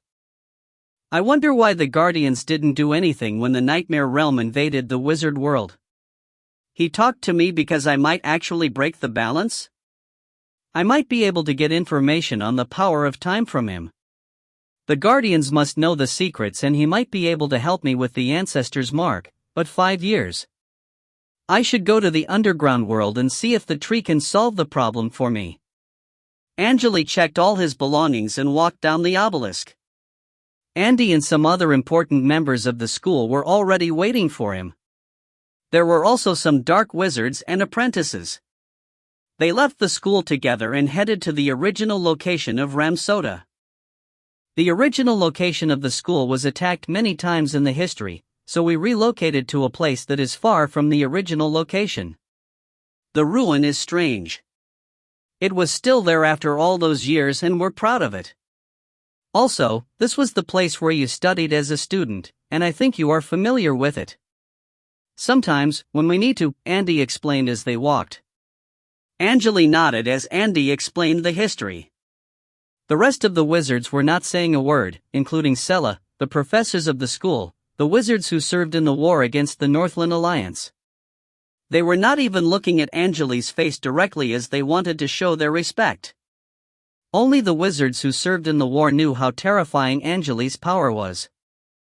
The attack Angele launched turned him into a star. The young wizards were talking about the strike all the time. They arrived at the Sand City without any problem. There were also apprentices and knights that were checking the surroundings for them. The monster named Mogo was waiting for them by the bridge. There were 2 beautiful girls in revealing outfits standing behind Mogo. They all bowed to Angele slightly after the team arrived. Angele could see the breasts of the 2 girls when they were bowing to him. Angele's brow furrowed. What's the point of this? Andy was a bit surprised. He exchanged eye contact with the 2 girls, who quickly left the area. Mogo chuckled after seeing the scene. I already told you that Master won't be interested. There are many beautiful night elves and... Angele glanced at Mogo. Mogo's body trembled as he stopped talking. Let's go straight to the entrance, Mogo. We'll be the only 2 people entering the underground world. Master, the night elves hate wizards like us, Sela sounded worried. You're strong, but if they decided to attack you in groups... Don't worry about it. Angele stopped Sela and walked to the stone bridge. The team still followed after him. They entered the ruin together and passed by the old buildings. They quickly reached a spacious square. In the center of the square, there were several black robes waiting on a parking lot. They raised their arms and released black energy waves. The energy waves turned into a dark hole, which was also releasing energy waves. Angele realized that there was chilling air coming out of the hole as he approached it. Alright, you can leave now. Angele waved his hand. Who's in charge of collecting the information about the night elves? It's me, Master. My name is Wayne. An old wizard stepped forward. The old man named Wayne was the professor of the prophecy. Tell me about the general situation. Yes, Master. Wayne thought for a while and opened his mouth. The Night Elf Empire is in trouble right now. There are 3 strong forces trying to take control of the empire. The strongest force is led by the Spider Queen, the second force is led by the one of the Night Elf princes with a nickname Poison Dagger, and the last force, which is supported by the Night Elf trees, is led by Prince Nowak. But do they all hate the people from the surface? No, Prince Nowak hates them, But the other two forces will work with us when there's benefit to be had. They don't really care, Wayne responded. Master, this entrance will lead you to the territory of a prince. Some say he has the artifact of the Spider Queen. I want to know more about other information, Angele interrupted. What about the Mother Tree?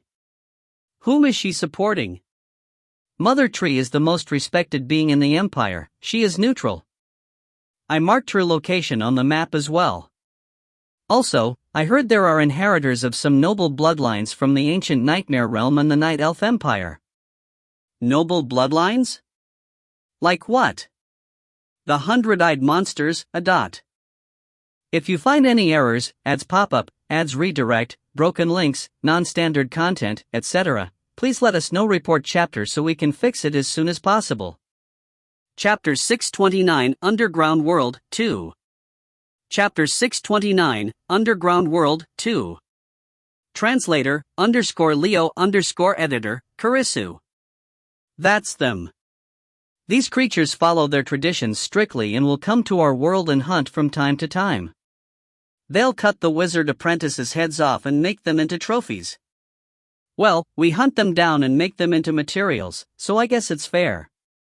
Angele nodded. He still remembered the day he'd encountered one of these monsters. Do you have a list of the nobles?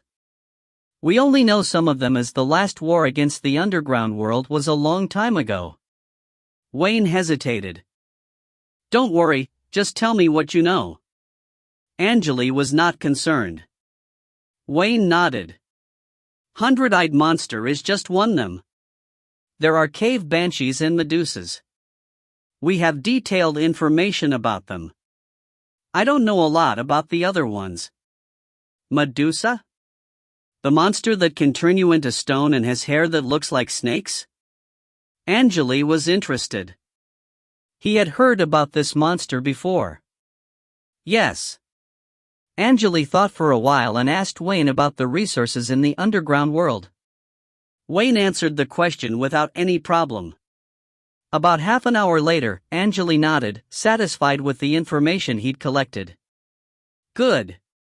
I think we'll enter the entrance now. You can leave. Yes, Master. Angele stepped into the dark hole. It felt like he was going through a water barrier. The area behind the barrier was a bit wet. He got used to the change in lighting and glanced around. It was a tunnel leading to the endless darkness. Angele had no idea how long the tunnel was. He looked behind and found a stone door with black patterns on its surface. Mogo, who was wearing a dark cloak, was standing by the door, trying to adapt to the change of lighting. I guess we're already in the underground world. Let's move, Angele spoke in a low voice. Sure. Mogo sounded excited, a greedy smile appeared on his face. They started heading down the tunnel. The place was getting wetter and wetter as they proceeded. Angele's eyes looked like two pieces of glowing red crystals. The monster was hiding in the shadow behind him. Several minutes later, they reached the end of the tunnel and found a stone gate with the same pattern as the first gate Angele saw. The stone gate was damaged. There was a large crack in the center of the gate, covered in a white spider web. Angele rubbed the edge of the crack. The edge was rough and there were some spikes on it. Something broke through it. I guess someone cracked the gate to go to the surface. Master, do you want to see what happened to the gate? I know some prophecy techniques, Mogo asked politely. It's fine. Angele put his finger on the spider web and pressed slightly. The white spider web bounced back, and an egg-sized spider appeared from the right. The spider's body was covered with black fur and its green eyes were glowing. The spider climbed up Angele's finger, treating his finger like prey as it bit Angele's finger hard. Chee! The spider's teeth cracked. It turned around and wanted to escape, however, Angele captured it using his hand easily. The spider's body trembled and it stopped moving on the back of Angele's hand. Can you speak? Talk to me. Angele sent the message using his mentality waves. The spider rolled up, trembling in fear. It seemed like the spider could not understand Angele's message. Angele's brow furrowed. He picked the spider up and threw it into his mouth. Chee! The spider exploded in Angele's mouth and Angele started chewing. Several seconds later, Angele swallowed the salty sticky liquid that was mixed with carapace and fur. Angele opened his mouth slightly and released a string of blue light. The string rotated in the air for a while and disappeared into his forehead. Tastes bad but full of nutrients. Want some? Angele looked at Mogo. Mogo swallowed. He was scared, but a smile still appeared on his face. King of Dark Wizards. It's a pleasure of mine to. It's fine if you don't want to. Angele shrugged. He was just teasing the monster. Angele licked his lips and revealed his sharp teeth. The sharp teeth made Mogo's body tremble again. Mogo's realm form was a mutated spider, so he felt slightly anxious seeing Angele devouring that egg-sized spider. He did not feel sad for the spider, but he was scared. Angele closed his eyes and thought for a while. I found out the direction. It's slightly different from the route marked on the map, but it shouldn't be a problem. He opened his eyes. Angele pushed the door open and stepped into another dark hallway. Mogo finally realized what Angele just did. He was searching the creature's memory. It was one of the cruelest methods developed by the Dark Wizard's soul drain. However, what Angele did was even worse. He consumed the soul and the body of the creature. He was treating the spider like nutrients. Mogo kept glancing at Angele's mouth and started to regret his decision of following Angele to the underground world. He wondered if the great king of dark wizards was just treating him like meat jerky. Mogo was scared that Angele would devour him when hungry. Mogo watched Angele advance and slowly moved away from Angele to keep a distance. They traveled after a while and entered another cave, then they walked in the cave for about half a day. They reached the end of another tunnel again. By the end of the tunnel, there was a black stone wall covered by the roots of trees. The roots had the size of a human arm. Angele stood in front of the wall and glanced around. He stepped forward and pressed on the roots carefully. Mother Tree? He sent in a message using Mentality Wave. No one responded.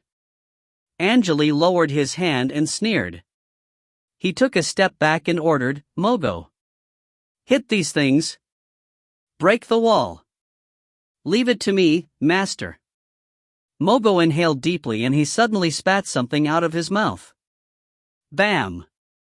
He released a ray of dark light, which landed on the stone wall in front of them. The dark light was quickly absorbed by the stone and made some light noise. The stone wall melted and turned into dark liquid, revealing the green light barrier behind it. The dark light reached the green light barrier, but nothing happened. Let me give it a try. Angele stepped forward and his right arm quickly turned dark. His skin was hardened and the size of his arm increased. He raised his right hand and hit the green light barrier hard. Bam! The whole place started shaking. Bam! The whole underground world heard the loud noise. King of Dark Wizards is here. Somewhere deep in the underground world, a dark shadow was talking to a green light barrier. He's going after the Mother Tree, Chris. We should pause our battle. Mother Tree is our symbol and our guardian. We shall not let other creatures approach her. A female voice came from the light barrier. I think you're right. The King of Dark Wizards is one of the strongest beings on the surface. If we ignore his presence, it'll be a problem.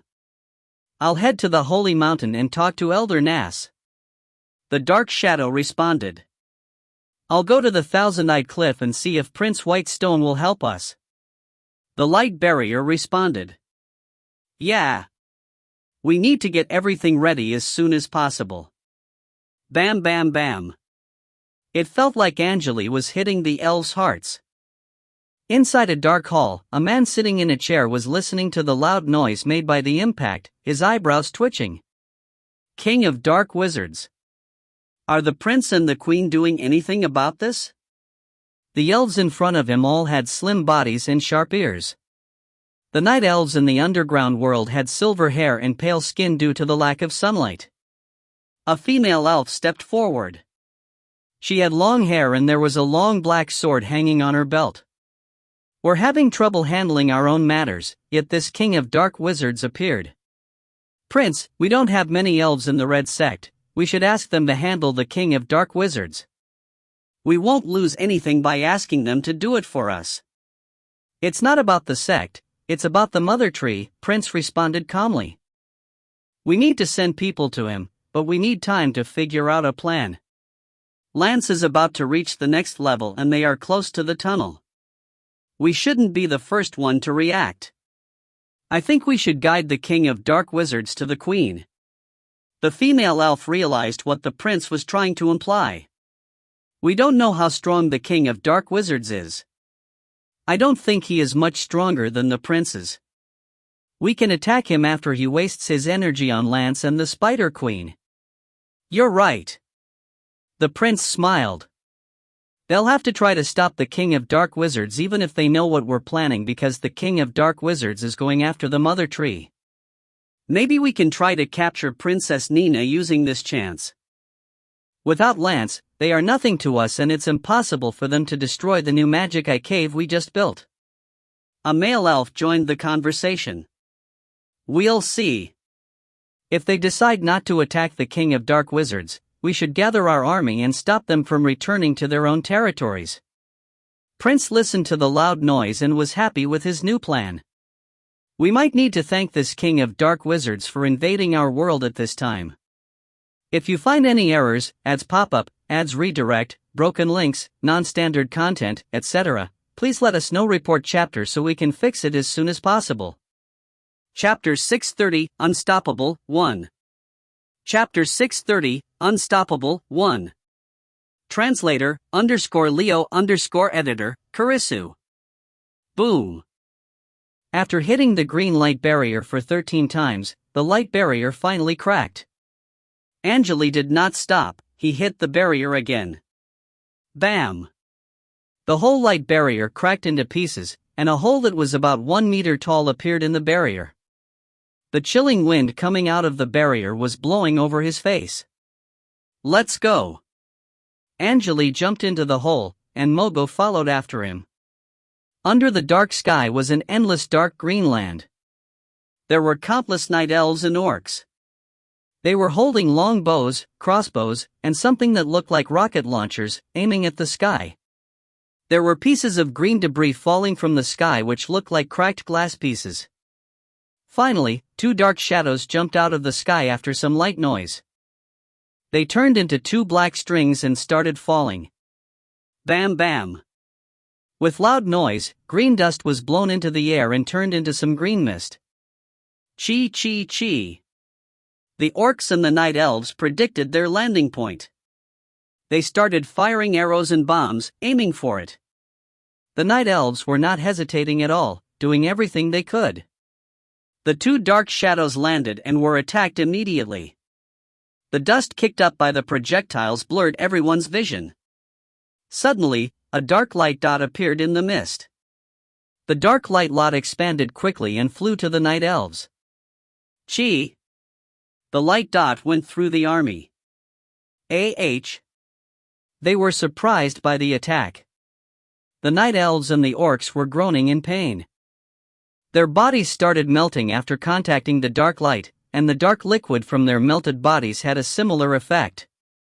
The ones who touched the dark liquid also fell to the ground. The rest of the night elves and orcs started running away. They dropped their weapons and did not care about their injured comrades. It only took them several minutes to leave the area. Weak. So weak. Mogo stepped out of the green mist with a strange smile on his face. He looked at the dark liquid and the injured night elves on the ground while licking his lips. These night elves are much weaker than the night elves I knew. How strong were they? Angele stepped out of the dust as well. He was not injured at all. They were much stronger than these night elves. I wouldn't let them fire arrows at me like this years ago. They used to infuse their arrows with elements, Mogo quickly explained. Angele nodded and walked to the dying night elves and orcs. It was the first time he saw these creatures. The night elves all had feminine appearance. They had slim bodies, long silver hair, and pale skin. Their hairstyle varied, but they all had vibrant green eyes. The color looked identical to the color of fresh leaves. Angele could smell the blood from the night elves. It seemed like they were all experienced soldiers. He stepped on the dark liquid, apparently not afraid of it. The elves on the ground had high resistance. There were around 10 of them still alive, groaning on the ground, when all the orcs died. The night elves had no beards nor mustache and all looked feminine. Angele picked up one of the elves and looked at him carefully. His skin looked smooth, but the texture felt a bit rough. Die! Die! You bastards from the surface! The light of Master Hill will turn you into the food of the spiders! The night elf was shouting like crazy. Chi! Angele hesitated for a second after hearing the noise and leaned to the side. He noticed that Mogo's saliva was dripping down his chin. Mogo saw that Angele was looking at him and a smile quickly appeared on his face. Master, there are so many night elves here, can I have, 2 of them? You mean, eat them? Are they tasty? Angele was surprised. Well, not actually eat them, but if you, Mogo quickly replied. Let me give it a try. Angele grabbed the elf's collar before Mogo finished his word. Chi!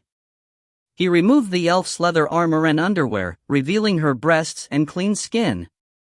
Damn pig from the surface! Yule! Ka!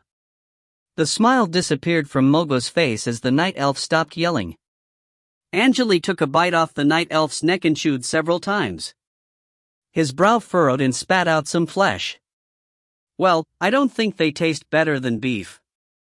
He dropped the dead night elf on the ground, while the other night elves stopped groaning right away. The injured night elves held their breath and wanted to make it look like that they were dead. Mogo had no idea that Angele would bite the night elf's neck like that. Mogo was trying to rape the female night elf, but Angele thought Mogo was talking about the actual taste of their meat. Angele was not interested in the night elves. He would not eat human beings, but the night elves were like pigs and chickens to him. He walked over the dead bodies and suddenly stopped after advancing for a while. When did I have this thought in mind? He was surprised by what he just thought. All other races are like food to me. Wait, even the human beings. He had a vague answer to his own question. He noticed that there was a small lump on the left of his neck. It was covered by the collar and no one knew what was inside. Angele knew that it was the purple eye. It meant that the ancestor's mark was growing rapidly. Although he tried to spend all the extra energy on fighting against the realm power, it seemed like the ancestor's mark was still growing.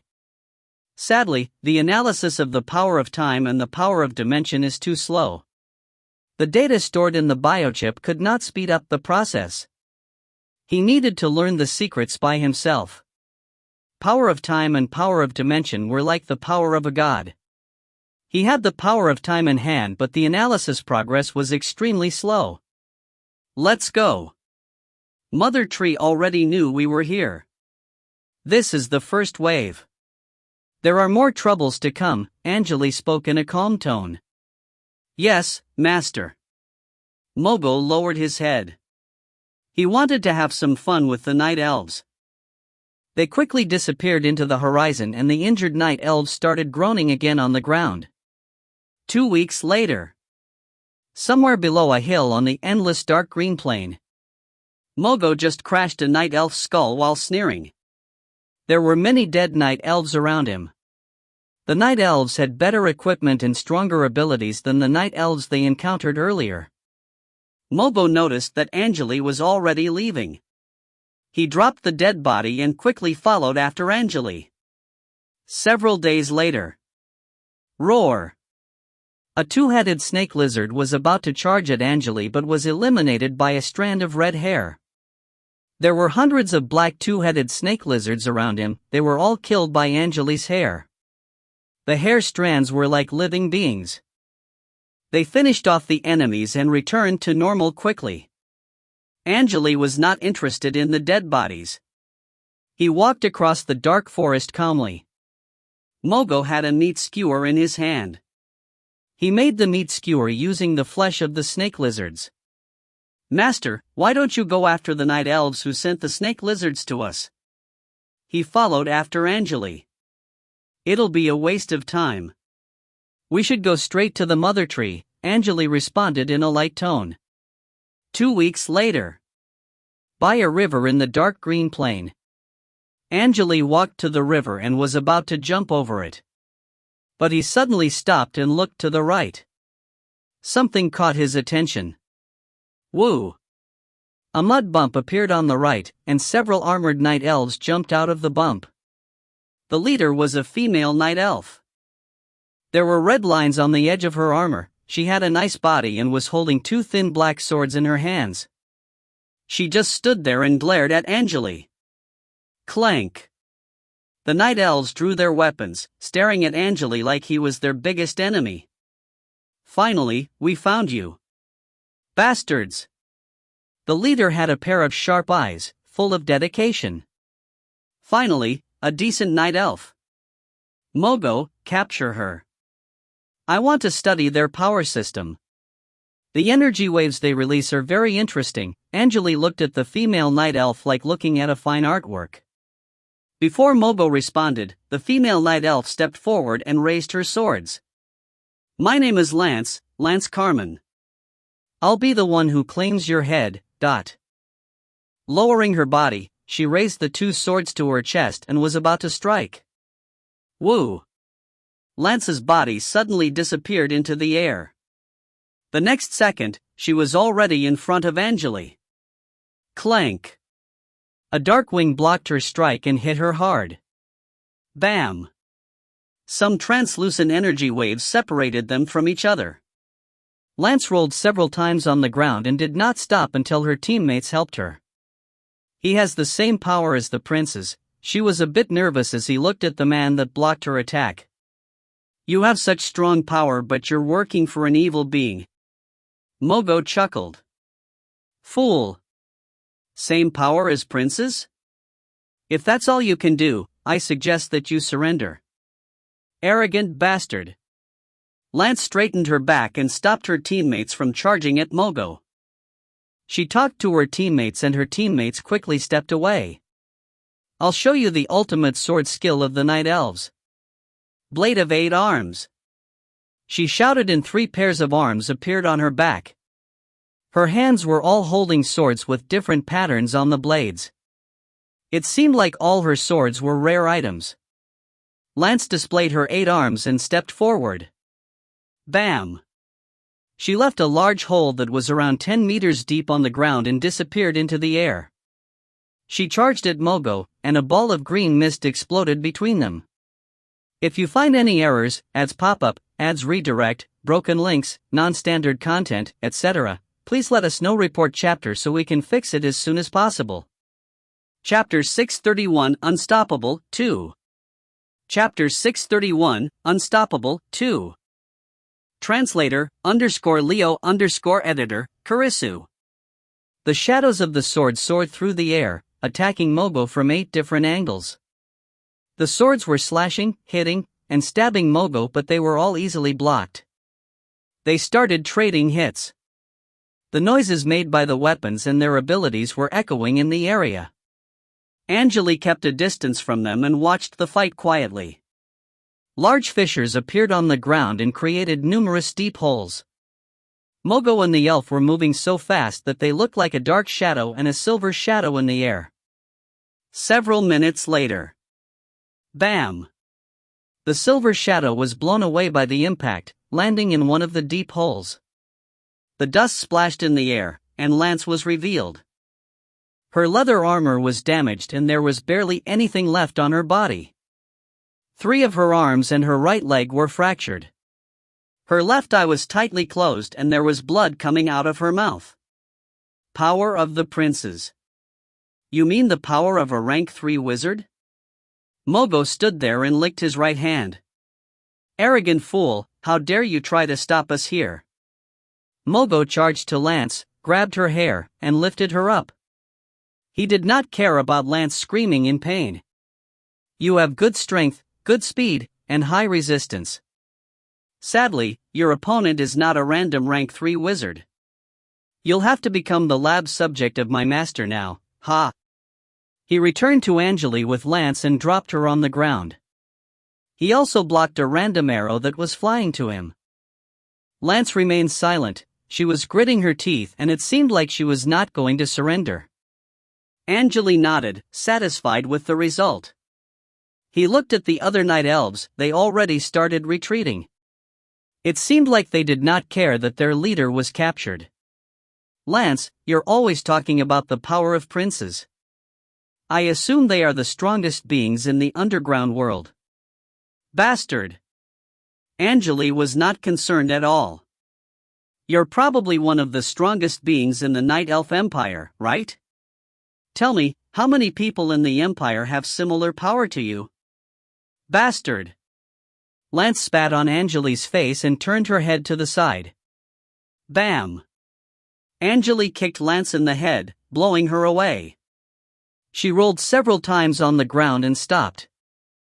Half of Lance's face swelled. She was dizzy after taking the hit, and the arms on her back slowly disappeared. Everything returned to normal. Angele walked to Lance and stepped on her chest. I'll talk. I'll talk. Lance screamed. You should have just surrendered, Mogo mocked. Lance told Angele everything about the other princes. She finally realized why the others asked her to try and stop Angele. They all knew that no one could stop Angele, but they had to send someone because of the mother tree. Around 10 minutes later, Angele and Mogo started advancing again. Lance was injured but she could still walk, and Angele asked her to follow them. About half a month later, a tall black wall appeared in front of the dark green plain. The wall was so long that it looked endless. There were countless armored night elves standing on the wall, equipped with the magic rocket launchers that Angele had encountered many times. Angele, Mogo, and Lance were on a hill about 1 kilometer away from the wall. Lance was staring at the wall in the front. You have to go through this wall if you want to find the mother tree. This is one of the Spider Queen's fortresses, Dark City. The city is guarded by over 300,000 soldiers and over 3,000 magic cannons. They also have the strongest barrier, the Eye of Sama. There's no way that you can pass through this fortress. Let's give it a try. Angele smiled. Mogo, see what they can do. Sure. Mogo chuckled and flew into the sky with his dark wings. He was charging to the city at full speed. Bam! Countless glowing red arrows hit Mogo, the light from the arrows illuminating the sky. Mogo was laughing like crazy, the soldiers were shouting. The place turned into a mess. Angele raised his head and looked at the battle in the sky. He could feel that his body was getting heavier and heavier. He could no longer fly and could only walk on the ground due to the pressure from the ancestor's mark. Lance, point the direction for me. Lance started walking without responding and Angele followed her. Bam! A ray of dark light landed on the wall and left a large crack on it. The bodies of the soldiers who were caught in the dark ray started melting right away. Mogo's voice was getting louder and louder in the sky. He kept breaking the wall using the black rays. Dozens of night elves were trying to stop him in the sky. Some of them fell to the ground and died, but they were quickly replaced by other soldiers. The rest of the night elves started retreating. They were trying to protect the VIPs. Leave now. Queen. We'll take care of the rest. A team of night elves in golden armor with great swords in their hands were protecting several female night elves. 2 of the female night elves were children and the other one was around 30 to 40 years old. The adult night elf was wearing a golden crown and she looked quite attractive. The young night elves were only around 8 years old. Fear was written all over their faces. They were holding their mother's hands tightly while watching the fight. "Captain Vane, how many soldiers can still fly? Can we still stop that monster?" The queen sounded tired. There were around 12 people left, but they escaped. Vane sounded helpless. "Don't worry. We royal guards will never leave you." The queen forced a smile on her face, but she did not say anything else. She knew that the night elves were selfish and would only fight to a certain point. They would surrender to the enemy as long as they could survive. It was a common thing in the underground world. She looked at the cracked wall and noticed that a tall man in a black robe was walking toward them with lance. He stepped over the broken bricks and the dead bodies. It almost looked like he was walking in a park as he looked so calm. There was even a smile on his face. The man raised his head and looked at the queen. They exchanged eye contact. The queen could feel pain coming from her eyes as she looked directly into the man's eyes. She felt anxious and uncomfortable after being stared at. "Retreat! Retreat!" The queen shouted and started running with her daughters. "Protect the queen!" the royal guards shouted. Angele watched them retreat and shook his head slightly. "That's the Spider Queen? She has the power, but she's not even fighting with her people. She's a coward." Lance snorted but did not say a word. Angele ate many random body parts of the night elves on the way here, and Lance witnessed everything. She saw Angele eating female night elf's legs, male night elf's hearts and brains. It seemed like Angele was studying the night elf's body by eating them. After Angele found something new, he would do some experiments on Lance's body. The experiments made her stomach ache and head dizzy. He tested many things on her body. Lance could see that Angele's red hair was moving into her eyes, ears, nose, and mouth during the experiments. The feeling was unpleasant. It felt like there were worms moving inside her body. Although Lance was trained to handle tortures, her mind almost collapsed. Lance's body would tremble if she looked at Angele's face directly after all the experiments. She finally understood why the monster was afraid of Angele. Although she was scared, she knew that there was no way for her to escape. She would be captured every time she tried to run. Angele made her vomit for 2 whole days after she was captured. She decided to obey Angele's orders after that. Bam! A black energy wave exploded in the sky as the night elves around Mogo were all blown away. Mogo laughed and charged to the Spider Queen. He kept releasing black rays from the sky, and the night elves hit by the rays were all killed. Each of the black rays could deal over 100 degrees of damage, and the wounds left on the night elves' bodies could not be healed. Mogo was clearing the path for Angele and Lance. There were dark liquid and broken limbs everywhere on the ground. The blood of the elves turned into small rivers. The blood rivers were running down the stone piles. A sour and stinky smell permeated the air. The dark city was destroyed, and the underground world all experienced the terrifying force of the King of Dark Wizards. The rumors quickly spread to all the underground races. If the Mother Tree was destroyed, the whole Night Elf Empire would collapse, and the underground world might be destroyed. The princes learned that the Spider Queen's force was eliminated by Mogo easily and were getting anxious. They wanted to guard the entrance to the roots of the Mother Tree. However, they decided to retreat after learning about the rumors. Some of them even wanted to move to the surface. The strong beings of the underground world were preparing for the worst. Angele, Mogo, and Lance did not encounter any new enemy on their way to the roots of the Mother Tree. If you find any errors, ads pop up, ads redirect, broken links, non-standard content, etc., please let us know. Report chapter so we can fix it as soon as possible. Chapter 632 Ancestor 1. Chapter 632 Ancestor 1. Translator _Leo_editor, Karisu. On the gray roof above, there were countless stone spikes, from which light green liquid was dripping down, turning into small pools on the ground. On the endless plain below the roof, a tall tree was moving slowly on the ground. The roots were the tree's feet, and it was moving without any noise for some reason. The area under the tree looked like a swamp. All the soil and stones that touched the roots were turned into muddy liquid. The tree was more than 30 meters tall and its trunk was white. It almost looked like a statue made of white stone. There was also a humongous human face on the trunk of the tree, which had a disturbed, if not frightened, expression on it. Angele was sitting on a branch of the tree with a blank expression on his face. He was releasing intense red light through his body, and it looked like there were red fish swimming in the red light. The white tree stopped moving and said, "Sir, you can find the mother tree in the front. This is all I can do for you. The mother tree's roots are in the front. If I touch her roots, I'll be turned into her life energy." Angele jumped off the branch and landed on the ground without any problem. The roof was getting lower and lower. His head was around 100 meters away from the roof. He checked the area ahead and found a deep dark fissure on the ground which blocked his path. There was sticky dark green liquid spurting out of the fissure like a fountain. The sticky liquid landed on the ground and painted everything green. Some of the green liquid solidified and formed a substance that looked like tinted glass. Woo! He inhaled deeply and smelled something sour. "All right, come down."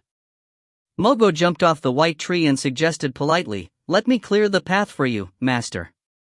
"Don't worry about it." Angele pursed his lips into a sneer. "We're right in front of the mother tree. I can confront her alone. You can just stay here." Angele already started advancing before Mogo responded. It took him several minutes to reach the edge of the fissure. Boom! A strange vibrating noise came from the fissure and the whole place started transforming. The fissure melted and turned into a large green crystal as a humongous hand appeared in the darkness. The hand was around 10 meters wide. It grabbed the other side of the fissure, turning into a bridge. Angele smiled and stepped on the green hand. He walked to the center of the hand's palm and stopped moving. On the other side of the fissure was an endless green plain, but it seemed like Angele was not going to advance. Raising his hand, he looked at the roof. Boom! With a loud noise, the green hand started lifting Angele up. When he was about to hit the roof, a green hole appeared, just big enough to let Angele through. Angele applied some force to his feet and charged into the hole. *blop star. It felt like jumping into a pool full of sticky glowing green liquid. Angele's body was surrounded by a red light barrier, which kept the green liquid away from him. He looked like a red ball that was moving upward. "I know why you're here," a neutral voice echoed in front of Angele. "Huh?" Angele glanced around but did not see anyone around. "Are you the mother tree? And you said you know my purpose? Tell me about it." "Sorry, you're currently in my vein. My body is too big for you and I can't shrink myself. In other words, the green liquid around you is my blood. I think you're here for the mark on your back, right?" Mother Tree sounded emotionless. "I could feel the evil power from the mark when you entered my vein. I heard that you're the most knowledgeable being here. Do you have a solution to my problem?" Angele went straight to the point. Mother Tree remained silent for a while. "Do you know why I didn't want you to enter the underground world? I thought you were going to die and didn't want to fight against another ancestor. However, there are many unexpected things here, but I don't want to waste my time. You just need to tell me if you can solve my problem," Angele interrupted. "First, I need to figure out whose mark it is before I can do anything." Mother Tree hesitated for a second and continued, "Based on the energy wave the mark is releasing. It's a special mark from Sha, the Lord of the Eternal Night."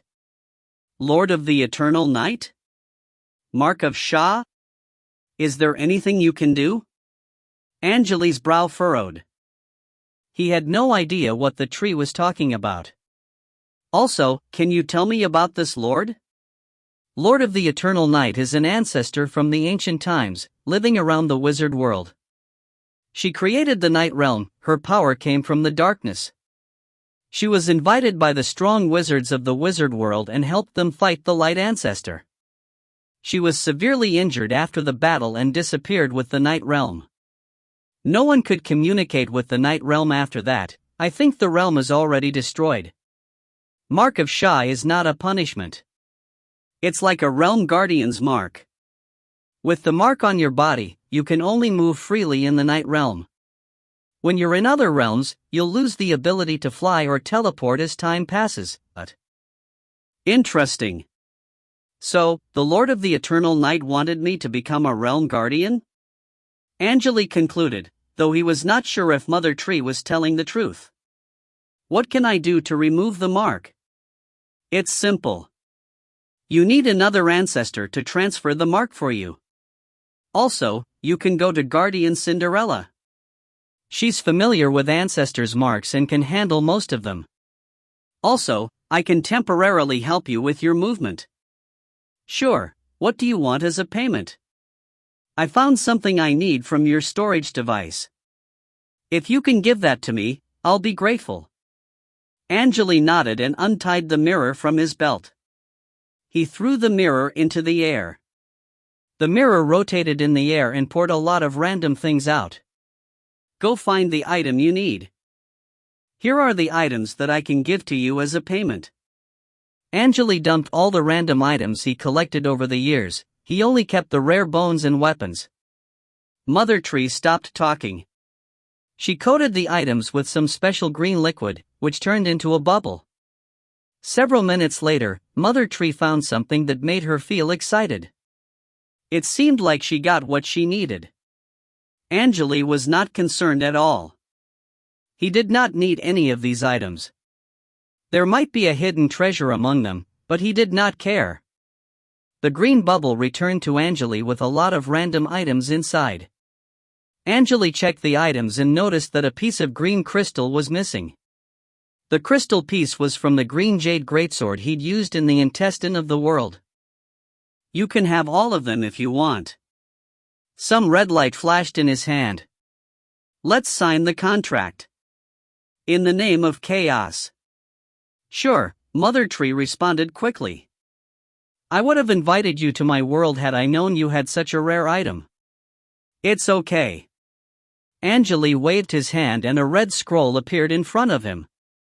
In the name of chaos, we agree that. He listed the rules and what the Mother Tree needed to do for him in the contract.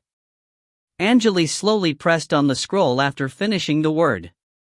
A translucent arm appeared on the other side of the scroll and also pressed on it. Their palms touched through the scroll while leaving their handprints on it. Angele exhaled slowly after lowering his hand, and the red light disappeared. Alright, I removed the remaining mentality wave from the crystal piece. You should help me with the mark now. Of course. Mother Tree chuckled. The green liquid around Angele's body turned into rays of green light, rotating around him at impressive speed. The green rays were moving faster and faster. They almost turned into a light circle. Some purple light dots started coming out of Angele's body and flew into the green light circles after moving through the red light barrier. The purple light dots screamed after entering the green light circles. It took a while for all the purple light dots to leave Angele's body. Angele felt relaxed after everything was done. His sight fell upon the floating scroll. Chi! The scroll suddenly broke into shreds of paper and disappeared into the liquid. It meant that the trade had been completed. Angele was satisfied with the result. I've temporarily removed the negative effects for you, but you need to find Guardian Cinderella within 5 years if possible. The negative effect won't impact you during this period, but it'll get worse after that. A guardian, huh? Angele nodded. If one was strong enough, he could easily find the realm guardians.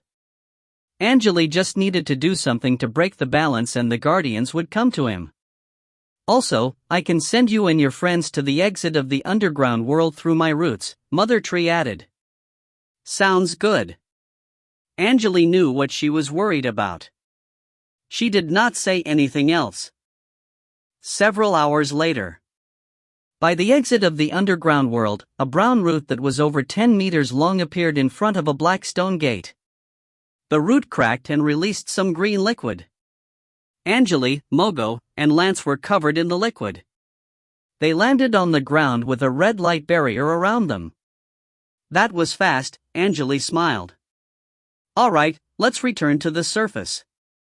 Master, even the mother tree respects your power, Mogo thought Angele and the tree had a fight. Lance was staring at Angele anxiously. She was scared that Angele might take her to the surface. Lance took 2 steps back and was ready to escape. Lance disappeared into the air when Angele was not paying attention to her. She ran for a while and sighed with relief after she noticed that Angele was not going after her. Angele did not care that the night elf escaped. He stepped into the damaged stone gate and disappeared into the darkness with Mogo. If you find any errors, ads pop up, ads redirect, broken links, non-standard content, etc., please let us know. Report chapter so we can fix it as soon as possible. Chapter 633, Ancestor, 2. Chapter 633, Ancestor, 2. Translator, _Leo _editor, Karisu. In the roots of the mother tree. Pa. The roots cracked, green liquid spurting out of them. Mother tree's tired voice echoed. The polluted energy of the nightmare realm. If not for the green crystal, I would have never helped him. You sent him to the surface in time. The King of Dark Wizard's power is increasing every minute. You would have taken more damage if he stayed here for too long, a male voice interrupted. I still need to rest for a couple hundred years, Mother Tree sounded helpless. I didn't know there was a dark wizard like him on the surface. My blood started boiling when he entered the underground world. Have some rest now. I'll stay with you, the man said in a gentle voice. Sure. Several years later. Somewhere deep in the Gem Sea. The bottom of the sea was endless. There was a blue crystal palace standing in the center of the gray ground. There were 4 silver spikes on top of the palace, which bright white light was coming out of. In the main hall of the palace, there was a middle-aged man with a white fan in his hand. The man had blonde hair, blue eyes, and pink lips. There was also a ring in his chin. The man was talking to his guests through energy particles with a smile on his face. There were 2 groups of guests in the main hall.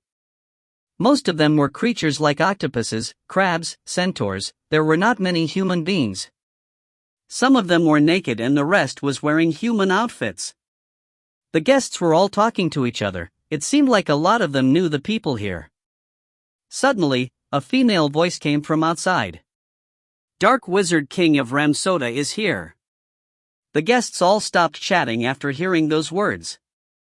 A man in tight black armor slowly appeared at the entrance of the hall. The man had long red hair, which was flying in the water. He was Angele. He came to the palace from Ramsoda. Angele's appearance changed slightly. One of his red eyes turned blue and both of his eyes were glowing. They looked quite strange. The man in front of the guests stood up and laughed. It was not Cinderella who invited you here. I have something that needs your help with. He clapped his hands. Angele entered the hall and sat down on the right. The guests in the hall all nodded and greeted him. There were around 10 guests in the hall.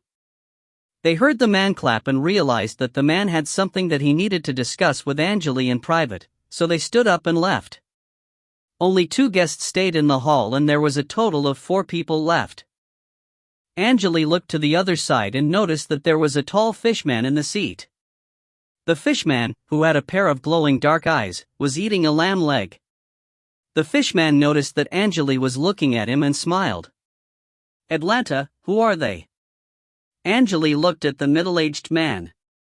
Let me introduce them to you. Atlanta smiled. This is the god of the echinate whales, Leonard. Echinate whale? Angele was a bit surprised. He still remembered the day he saw the echinate whale for the first time. He looked at the fishman, who smiled at him again. I assume you know the echinate whales, king of dark wizards. You didn't know we can shrink, right? To be honest, without Cinderella's help, I don't think this is possible, Leonard spoke in a loud voice. Nice to meet you, by the way. He glanced at Angele. The gem sea is enormous and it's understandable that you don't shrink yourselves, Angele smiled. Sorry, who are you? He looked at the other guest. The other one was a young woman with no clothes on her body. Her long hair looked like hissing black snakes. Also, the woman's eyes were eye-catching. It was a pair of gray eyes that looked like two stone balls. I'm the queen of the Medusas. You can call me Sophia, the woman responded in a light tone. I didn't meet any Medusa when I was in the underground world. I didn't expect to meet one here. Angele observed the queen carefully. The queen's brow furrowed. She did not say anything else and closed her eyes. Atlanta's brow also furrowed slightly. All right, it's about the time. Since the king of dark wizards is here, I'll explain my plan. He clapped his hand and released some invisible energy waves. The entrance of the palace closed slowly. The queen just came back from the time realm, but I think she's already noticed the problem. It sounded like Atlanta was talking to himself. Medusa nodded. That's why I'm here. I want to know what the Guardians are thinking. Leonard put down the lamb leg and started listening as well. Atlanta chuckled. It's nothing serious. The sea flowers are going to blossom and they attracted some realm monsters from the time realm. That's why I invited you here. Sea flowers, huh? It seemed like Leonard was interested. They are treasures to us. I didn't expect them to blossom again so soon. Atlanta nodded. Excluding the ones from the sealed land, you're the strongest beings of the wizard world. Cinderella and the royal members of the three-eyed race are not coming. With your help, our chance of winning the competition will be higher. Sea flowers are treasures to the beings living in the sea, but I don't really need them. Angele pursed his lips and sent the words using energy particles. I understand, but the thousand-headed birds have something that Cinderella needs. You're still having trouble with the mark, right? That's why I asked you to come, Atlanta responded using energy particles. Thousand-eyed birds, Angele narrowed his eyes. I can use other materials as a replacement, right? Of course, but the thousand-eyed birds are the best, Atlanta explained and started talking to the other two. It seemed like they were also negotiating. Angele started thinking.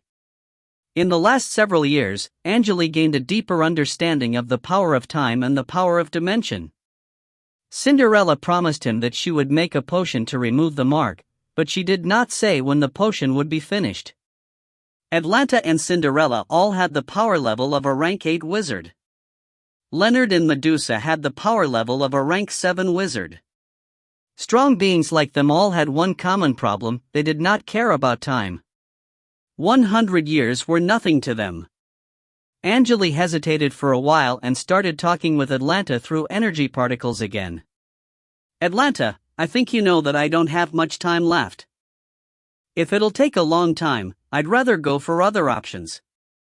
So, you must give me an accurate time if you want me to join. Cinderella is close to you, and everyone knows that.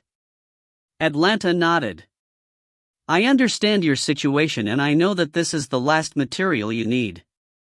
I promise you that you'll get the potion after the mission is completed. We can sign a contract if you don't trust me. I have a seed of the fountain here. We can sign a contract. Angele was waiting for Atlanta to talk about the contract.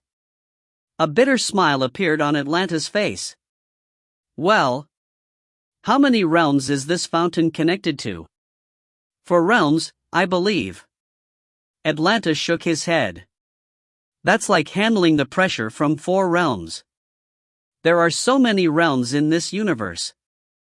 signing the contract doesn't mean you have to keep your promise. If you become an ancestor, the contract will be like nothing to you. Yeah, right, Atlanta was speechless. Talking about the ancestors. Another injured ancestor is in this area. This is the third injured ancestor from the Chaos Realm. The ancestors still have different power levels and their special abilities can be countered. They can still be severely injured when they know too much about each other. The War of the Chaos Realm already lasted for hundreds of years and none of the ancestors died. Also, Angele suddenly stopped after he realized something. You mean, the ancestors' special abilities are what makes them different, ? Well, in the ancient times, only ancestors with extremely powerful abilities could kill other ancestors during a war, Atlanta explained. To become an ancestor, you need to be able to control time and dimension. You also need to find out the secret of the origin. The special abilities will make you different, they decide how strong of an ancestor you are. Can we, like... You just said there was a severely injured ancestor, right? Angele did not finish the question. Don't even think about it. No matter how weak an ancestor is, he can still kill us in the blink of an eye. Atlanta shook his head. Only 2 strong beings became ancestors by killing injured ancestors. Their bodies were different. Their bodies were so big that they were larger than average-sized realms, but... Angele remained silent for a while and continued, if I can control the time and dimension, how do I get my own special ability? I don't know. I can already control the time and dimension. The origin is also not a problem for me. After the war ends, I'll go to the world intestine of the Chaos Realm. I may have a chance to finish the last step. Atlanta was not trying to hide his progress. Many rank 8 beings failed at the last step. They turned into the nutrients of the realm and were removed from the history. In another world, if you can go to the world intestine of the strongest realm, you'll get the strongest special ability. Atlanta sighed with mixed emotions. We all know what need to do to become an ancestor, but we're all afraid of losing everything, but... Angele remained silent after hearing those words. If you find any errors, ads pop up, ads redirect, broken links, non-standard content, etc., please let us know. Report chapter so we can fix it as soon as possible. Chapter 634, Star-Lord Palace, 1. Chapter 634, Star-Lord Palace, 1. Translator, _Leo _editor, Karisu. Alright, let's get ready. We need to start moving. The Star-Lord Palace will open soon. We can contact our old friends from other realms, maybe someone will help us. Atlanta smiled. Are we the only 4 going?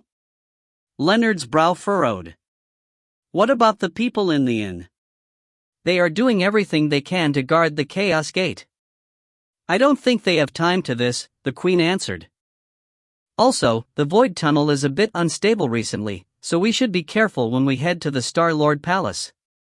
Sadly, there's no ancestor in our world, otherwise, the Void Tunnel could be easily fixed. Master Atlanta has the chance to become an ancestor. The Master 3 Eyes tried to break the limit, but I heard that he didn't have much time left. Leonard's brow furrowed. It's hard to break the limit, Atlanta sighed and his blue eyes started glowing. No one knew what he was thinking. Angele remained silent in the seat. He was listening to the others talking about the recent events they experienced while drinking wine. Several hours later, Leonard stood up and left. Angele also decided to leave. After he left the Crystal Palace, he heard the voice of Atlanta coming from behind. Make sure you're prepared. There might be some trouble. Angele nodded without replying. He started swimming to the surface of the water. Atlanta and Angele were the only 2 people here who had the power of a rank 8 wizard. That was the reason why Atlanta decided to remind Angele. It's about time for me to get everything sorted out. Angele remembered that he needed to use the bloodline of the princess that he'd helped several years ago. It was autumn on the west coast. Red maple leaves piled up on the ground. The streets and the forest were red like flames. In the white obelisk of Ramsota, there was a dark room. A girl with a beautiful face was carefully pouring hot tea into a ku. The orange tea was poured into a crystal cup, and the fragrance of the orange permeated the air.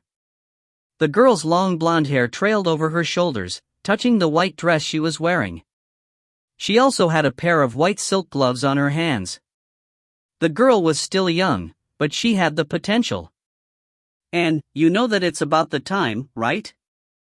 There was a man with long red hair in the room with the girl. The man had a blue eye and a red eye. He was wearing a tight black outfit with a pair of long leather boots. It was Angele, who just came back from the Gem Sea. "I understand, Princess," and responded in a light tone. "How's your life being?" Angele was not concerned. "You know why I brought you here. Tomorrow will be the day. I need you to do one thing with your bloodline." "My pleasure," she responded. "I imprisoned you, but you were not complaining." Angele was a bit interested. He looked at the girl. "I have to pay you back and follow your orders." And reminded calm. "Good." Angele stood up and walked to the window, looking at the maple trees. 3 years ago, I replaced all the trees around the school with maple trees because this is your favorite color. Although you can't leave the room, I still want to make you feel comfortable. After tonight, you can leave this room and do whatever you want. I promised you that. If everything goes well tomorrow, you'll be free." And nodded and watched Angele take out a golden cylinder from his pouch. She grabbed the palm-sized cylinder and looked at it carefully. The cylinder had a smooth texture and felt like it was made of jade. There were also some strange engravings on its surface. "I've already told you what you need to do with it. After everything is done, you just need to let it dry and you'll be freed from this place. You can do whatever you want later," Angele explained. And nodded with a serious expression on her face. Angele nodded as well. He stood up and left the room. He stepped out of the obelisk and asked the servants to make sure that no one was around. He wanted to isolate this area for 3 days. All visitors should be kept away from this area. He returned to the obelisk and started meditating in the room. 1 day passed quickly. The sky was blocked by dark clouds after the sunset. There was no moonlight or starlight. Knock knock. Someone knocked on Angele's room. Angele was sitting on the bed. His eyes opened, he looked relieved. He pointed at the door and the door opened by itself. And was standing outside the door, blushing. The girl was still wearing the white dress and there was a silver plate in her hands. The golden cylinder was standing on the plate quietly. "Master, I followed your order and fulfilled my mission." She slowly stepped into the room. It felt like she was having trouble walking. Angele nodded. He got off the bed and walked to Anne. He picked up the cylinder and observed it carefully. There was some fresh blood about to dry on top of the cylinder. He could smell the blood from the cylinder. And blushed again. She knew what she just did with the cylinder and felt a bit uncomfortable after seeing Angele stare at it. "As per what I promised you, you can leave now." Angele was satisfied with the result and did not do anything else with the cylinder. A woman in black stepped into the room and helped him walk. Angele threw the golden cylinder into the air after they left. Bam! The cylinder exploded into a boiling ball of red mist. It felt like something was spinning inside. Angele pointed at the center of his brow using the right hand and a drop of golden blood was released from his head, then slowly merged into the red mist. "Ah!" There was a sharp voice screaming in the red mist. The red mist quickly solidified and turned into an expressionless red mask. The mask rotated around Angele for a while before disappearing into the air. Although the mask disappeared, Angele could still feel that the mask was rotating around his body. Finally, the magic device is completed. I finished half of it around 2 years ago, and this is the last step. Angele was excited. He released a ray of blue light from his eyes and it landed on the invisible mask. File created. Please name the magic device, Zero's voice echoed in his ears. Blood face. Angele gave it a simple name. Testing the magic device. Seconds later, rows of data appeared in Angele's eyes. There were many different graphs and the data on the graphs was changing constantly. My refined true form is too strong and most magic devices are useless to me. This magic device is designed for my true form, it should work. Angele spent all the materials he'd collected in the world intestine on this magic device. He even added a drop of his blood essence into it. The biochip finished the analysis about 10 minutes later. Blood face, semi-intelligent. Automatic defense system. Its defensive power is twice your defensive power. Its attack power is half of your attack power. Special ability, Illusion Scream. Angele thought for a while. Although the magic device was strong, it was a bit different from his expectations. It's good enough. I can use it when I'm on the mission. He needed to head to the universal space, where countless realms were. There was no time and no dimension in the universal space. Only the ancestors with the origin could survive in the void. There were two types of realms in the universal space. The high-level realms were strong and complete. They were already in the universal space before the ancestors appeared. The low-level realms were supported by the ancestors. Without the ancestors, the low-level realms would collapse over time. Angele's summoning skill was developed based on the general rules of the universal space and he could only communicate with the low-level realms. He decided to accept Atlanta's offer because he wanted to get rid of the mark. Also, he was going to visit the meeting hall of the realms, the Star-Lord Palace. When there was a conflict between the realms, they would settle it in the Star-Lord Palace. The realm guardians all had long life expectancies and no one would start a war over small conflicts. Only the realm raiders like the ones in the Nightmare Realm would do whatever they wanted. The normal realms relied on places like the Star-Lord Palace. Several more years passed. The Gem Sea was peaceful and quiet. The King of Dark Wizards stopped expanding his territory and the Dark Wizards stopped fighting with the White Wizards. The wizard world was separated into two areas. The White Wizards had strict rules and laws in their cities. Power was the only thing mattered in the Dark Wizards' territory. Some races moved from the underground world to the surface. Most of them joined King of Dark Wizards after they witnessed his power. Some crazy apprentices even started a religion to worship the King of Dark Wizards. They decided to work as hard as they could to improve. It felt like the whole wizard society changed. Everything was going well for the wizards. Somewhere deep in the Gem Sea. 4 people appeared above the blue sea, all wearing black robes. A middle-aged man with a ring on his chin was standing in the front. He was Atlanta. Angele was also in the team. He stood beside Atlanta and overlooked the sea. Leonard and Medusa Queen were floating behind Angele. Atlanta nodded after they checked the surroundings. He suddenly opened his mouth and took a bite of the air. Chi!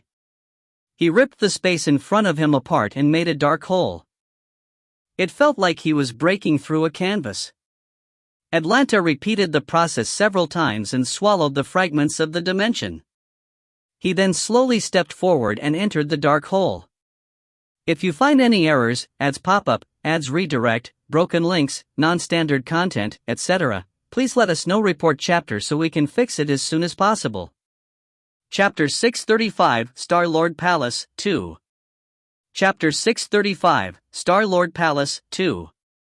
Translator, _Leo _editor, Karisu. Angele followed the 3 into the hole. The darkness inside the hole was endless.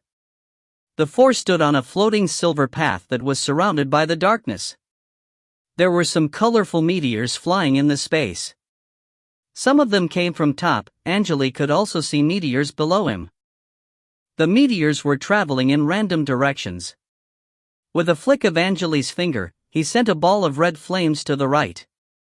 The fireball slowly traveled several kilometers, getting smaller and smaller as it moved. Around 10 seconds later, Angele could no longer see the fireball, but he could still feel it through the energy connection. Angele's brow furrowed as he looked at the path under his feet. The path looked like a thin layer of silver glass. Its surface was covered with tiny cracks. "This place is severely damaged," Leonard was a bit disappointed. Medusa tried to scan the area as well. She lowered her hand and spoke in a light tone, "There's nothing I can do. This is the dimension universe. Everything related to us will be stopped.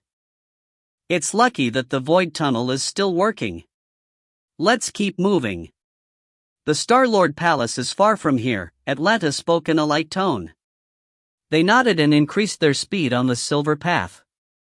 Angele had no idea how long had passed before several different routes appeared in the area ahead. The routes almost looked like a big spider web. Angele followed after Atlanta as they advanced. A humongous silver-blue palace finally appeared ahead.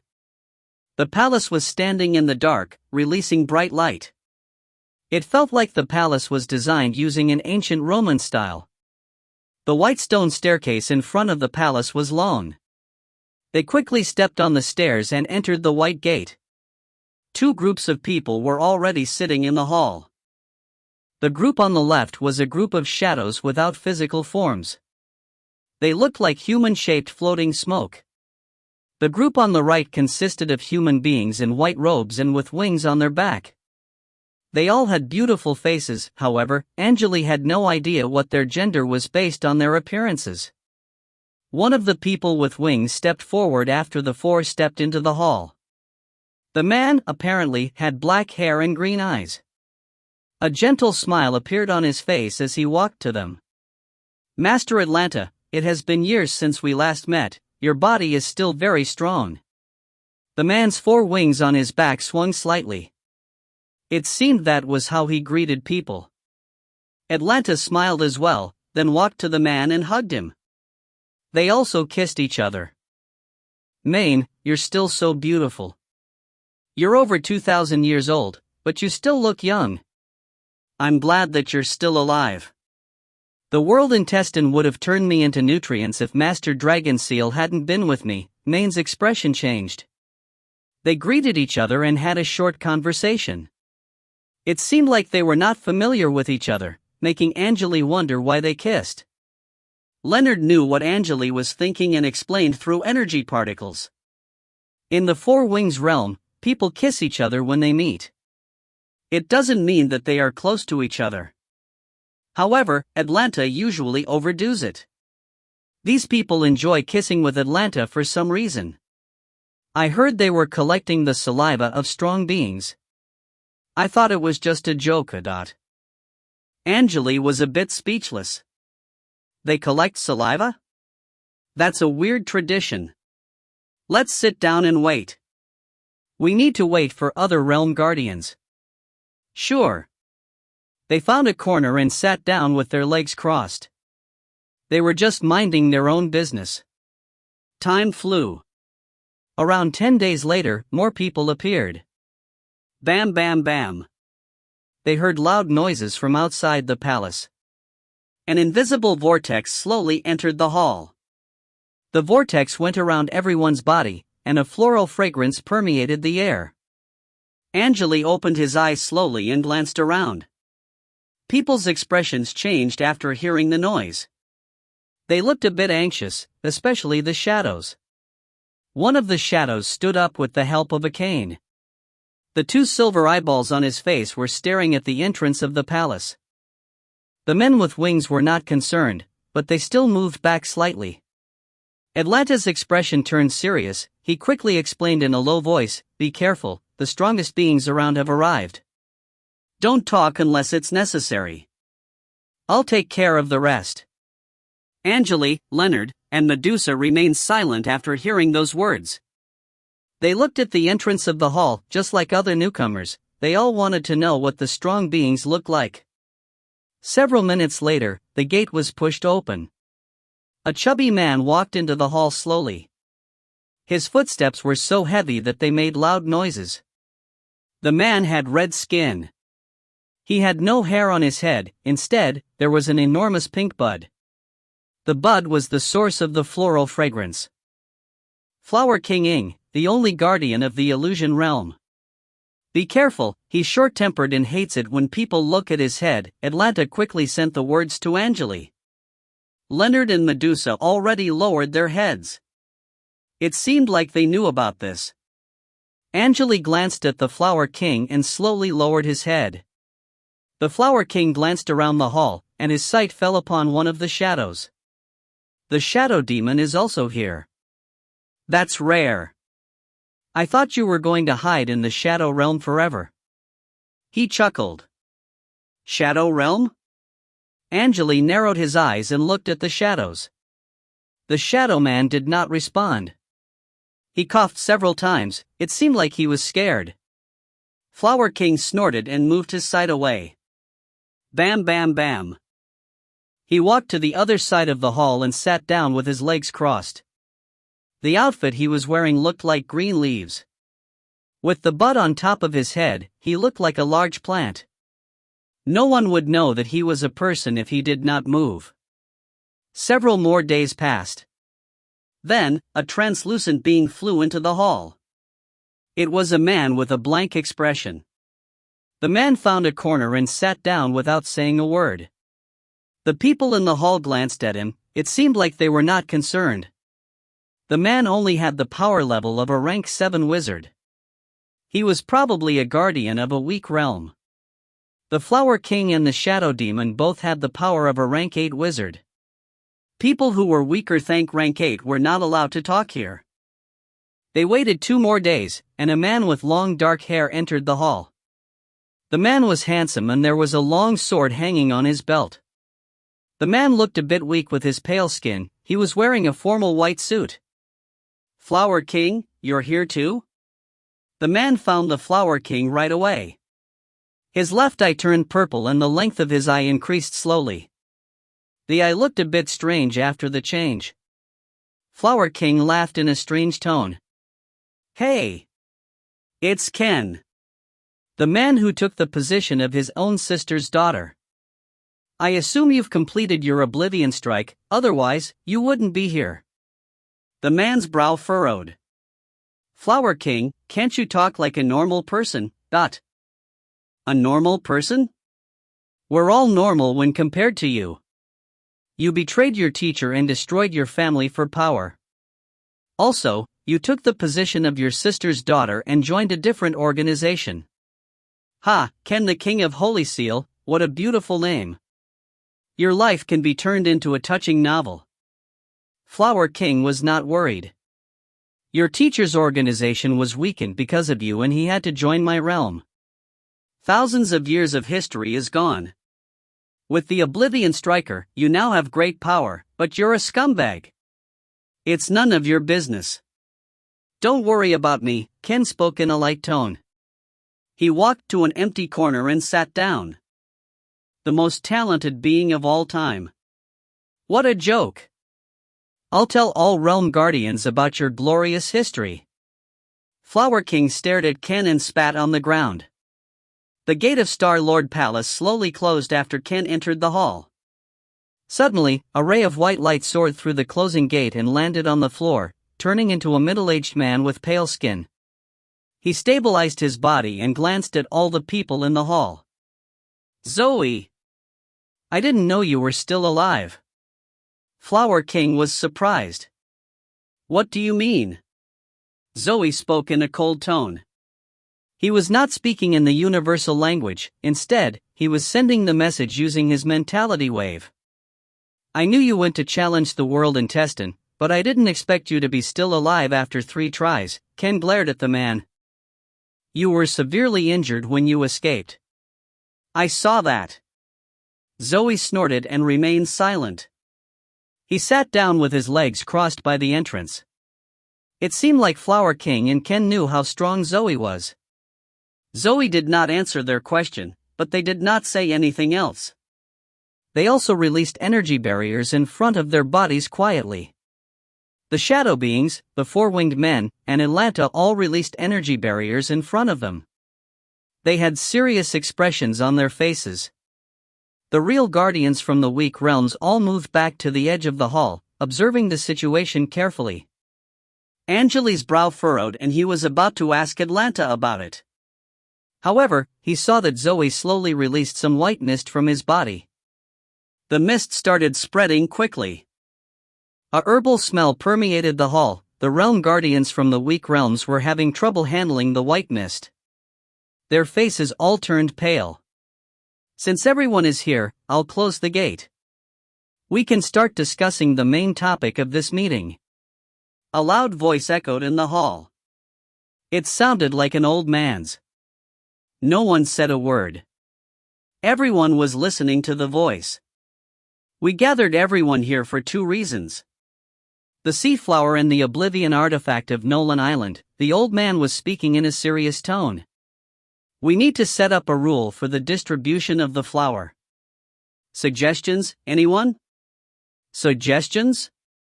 The rule should be simple. The strongest one here should take most of the benefits. Flower King said. Share them equally. You can set up a rule. The realm guardians started talking. When it was about the benefits, no one was backing off. They were all trying to suggest a plan that would benefit them the most. Atlanta also provided a plan. However, Angele was just listening to them talk on the side.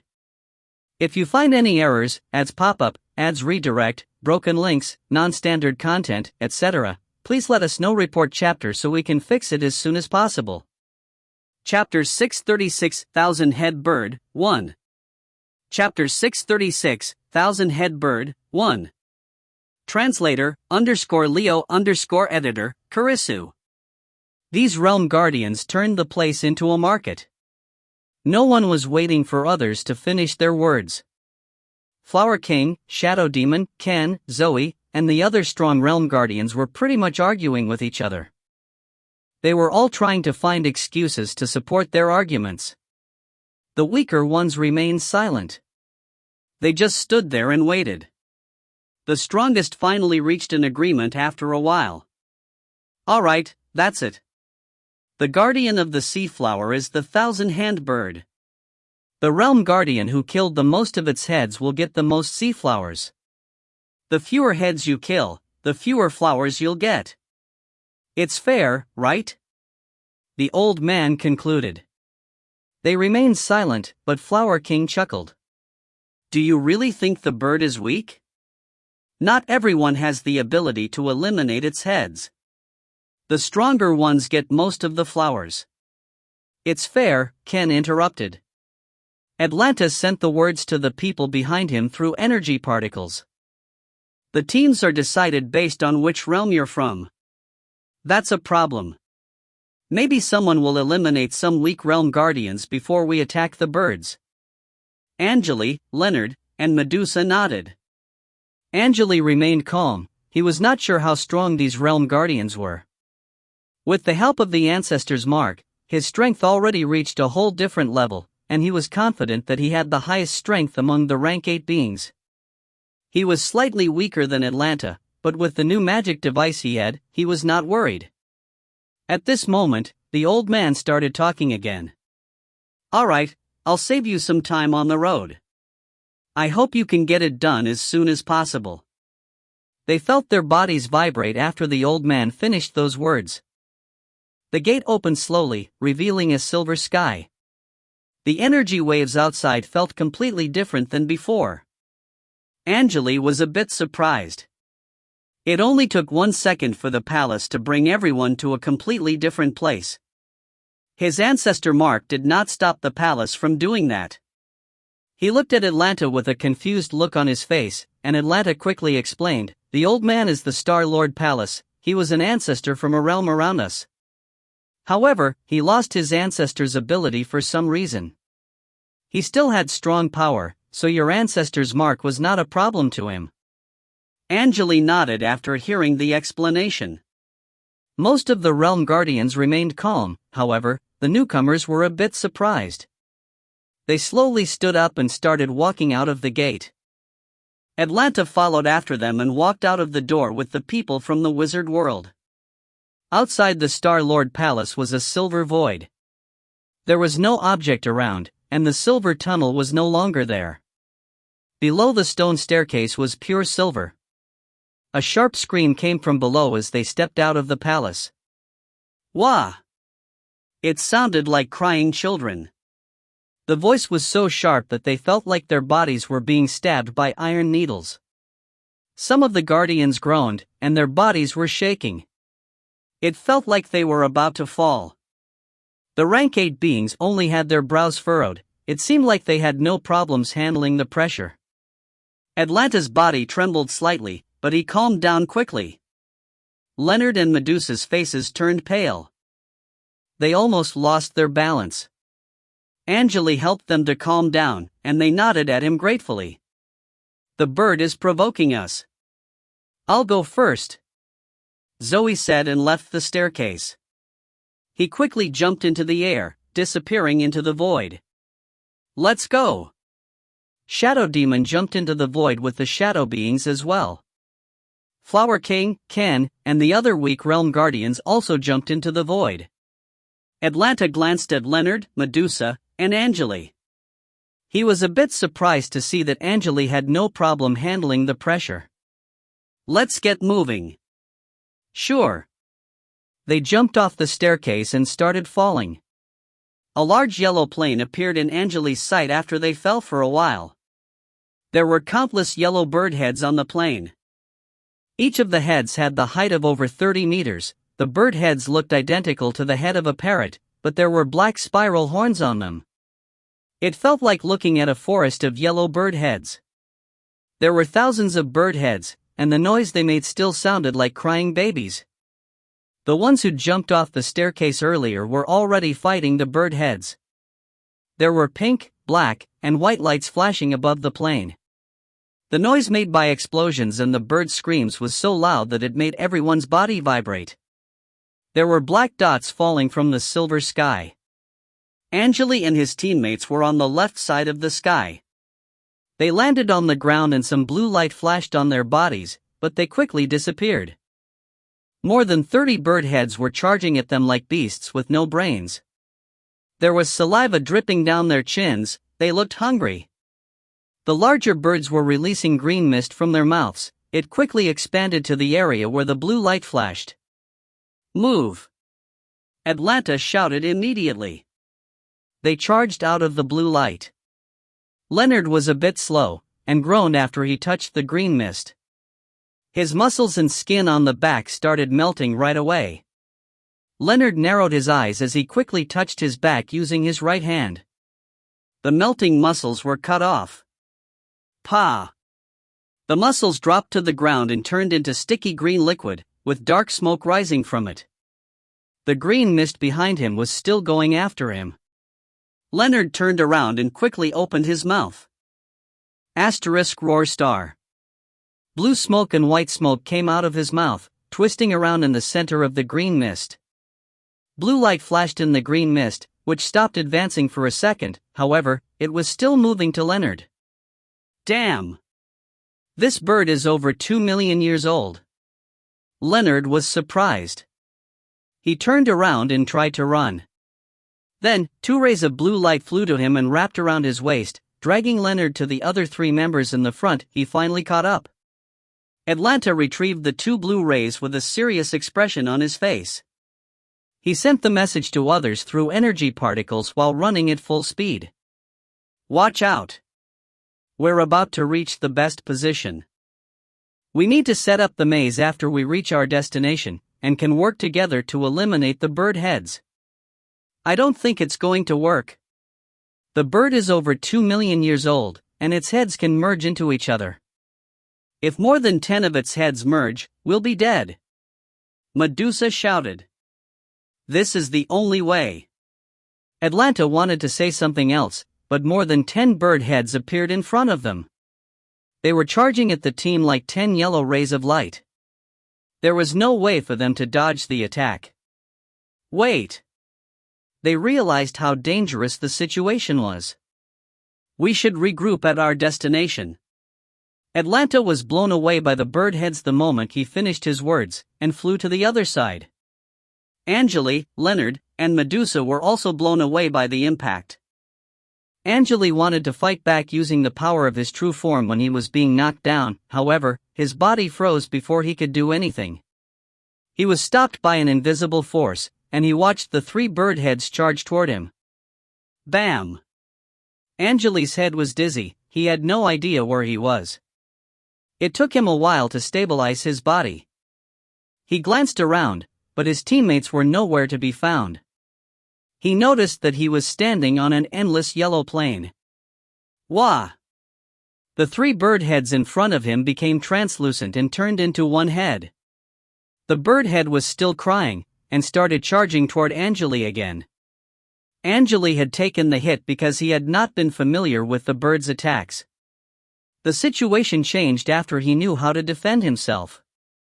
He quickly checked his body and noticed that he was not injured at all. Angele's bloodline power gave him a much stronger body than other realm guardians. Most of the bloodline inheritors were evil but strong. They needed the power to take resources from the guardians of other realms. Angele raised his right arm, and it quickly turned into a black scorpion claw. He swung the claw like a hammer, trying to hit the bird's head. Bam! The bird head cracked into pieces and collapsed. 3 yellow crystals flew into Angele's hand. This head had the power of a rank 7 wizard.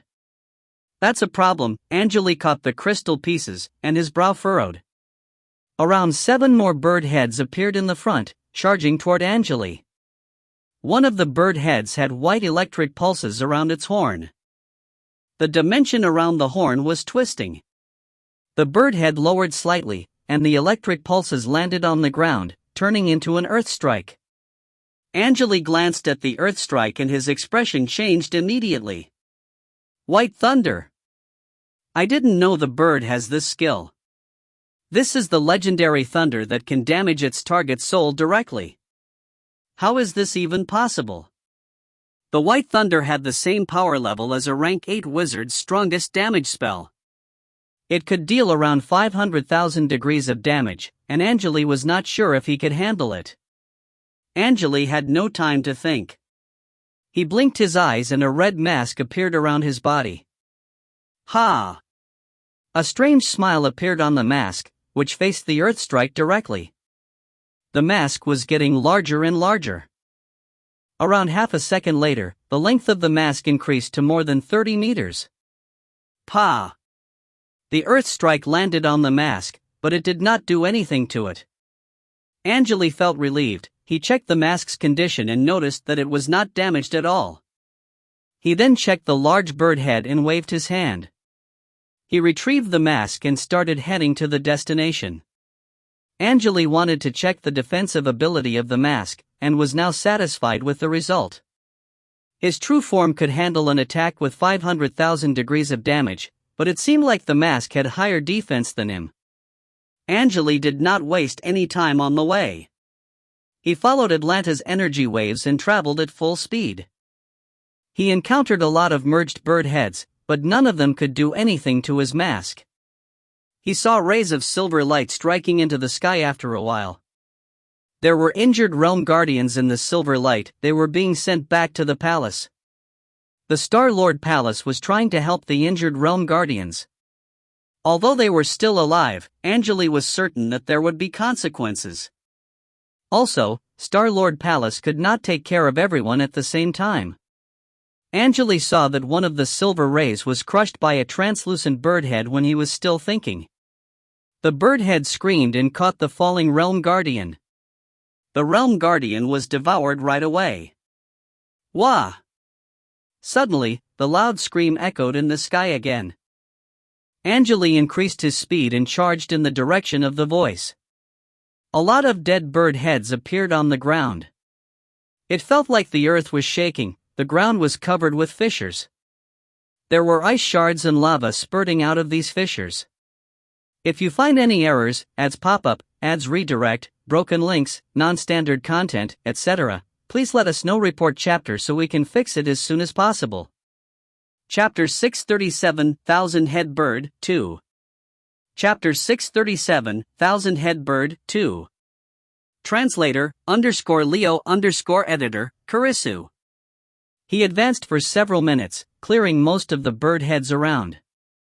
Then, two groups of people appeared ahead. They were confronting each other. On the left, there was a muscular man blocking the path. On the other side, there were 4 realm guardians, including Atlanta and Medusa. The muscular man looked at Angele and spoke in a light tone, "The road is closed." The heads ahead were formed by at least 20 bird heads. "You'll die if you proceed further." Atlanta noticed at Angele's presence and nodded slightly. The bird heads were gathered around the strongest realm guardians. They used some special techniques. Angele noticed that Atlanta's right arm already turned green. There were blue and green lights flashing on his arm.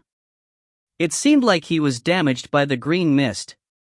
The other realm guardians here were also injured. Angele was the only one that did not take any damage, so others were looking at Angele with surprised looks on their faces. The muscular man's brow furrowed after he noticed the situation. Angele did not see this muscular man when he was in the Star-Lord Palace. He wanted to say something, but his expression suddenly changed, and he looked at the area ahead. Wah! The crying sound suddenly came from the far side. Black water was moving toward the realm guardians, its pressure stopping them from flying into the sky. The black water was expanding at full speed. Before the water arrived, the energy waves it released stopped the realm guardians from escaping, and no one could move an inch under the heavy pressure. The weight of over 100 bird heads. Someone shouted in fear. The realm guardians' expressions changed. The power level of this attack had exceeded rank 7. Its power was on par with a damage spell released by a rank 8 wizard. They noticed that there were some pink meatballs inside the water after it moved closer. The meatballs had the height of around 2 meters. There was no eyes or noses on the meatballs, but Angele could see the sharp teeth in their mouths. "I need to leave." Star-Lord Palace. A realm guardian shouted. The silver light fell from the sky, but it was too late. Bam! The realm guardians' bodies were wrapped around by the water and quickly swallowed. Angele snorted. He dragged Atlanta and Medusa to him, then released the blood mask, which quickly turned into a shield in front of them. With a loud noise, the shield protected the 3 from the water. A red energy barrier was formed to prevent the water from touching their bodies. "What's this?" Atlanta swallowed and stood up. He was staring at the blood mask in fear. "A unique magic device of mine," Angele explained. "All right, let's move after the black water disappears." "The water is not going after us. It was formed by the remaining energy waves of a previous strike, but we were not the target." Atlanta realized that he never knew Angele had such an item. He thought for a while and opened his mouth again. "Without your help, I would also be swallowed by the water. I owe you one. I'll give you the potion after everything is done." "Thanks." Angele smiled and looked at Medusa. "Where's Leonard?" "I don't know. He didn't reach the destination. I think he was taken away by the Star-Lord Palace," Medusa answered. There was a bloody hole on her stomach, which looked a bit terrifying. The twisting tissue around the hole was trying to recover. "I owe you one too," she spoke in a deep tone. The black water passed by the 3, and it took around 10 minutes to disappear. Angele retrieved the mask and glanced around. He had no idea what happened to the other guardian realms, and there were still pools of black water on the ground. They started moving without saying anything else, heading toward the source of the screams. They encountered 2 more merged bird heads, but easily eliminated them with the help of Angele's mask. As the scream got louder, more and more merged bird heads appeared. They found several bird heads that were formed by over 30 bird heads. Atlanta was having trouble handling the attacks. King of Dark Wizards, I have a favor to ask.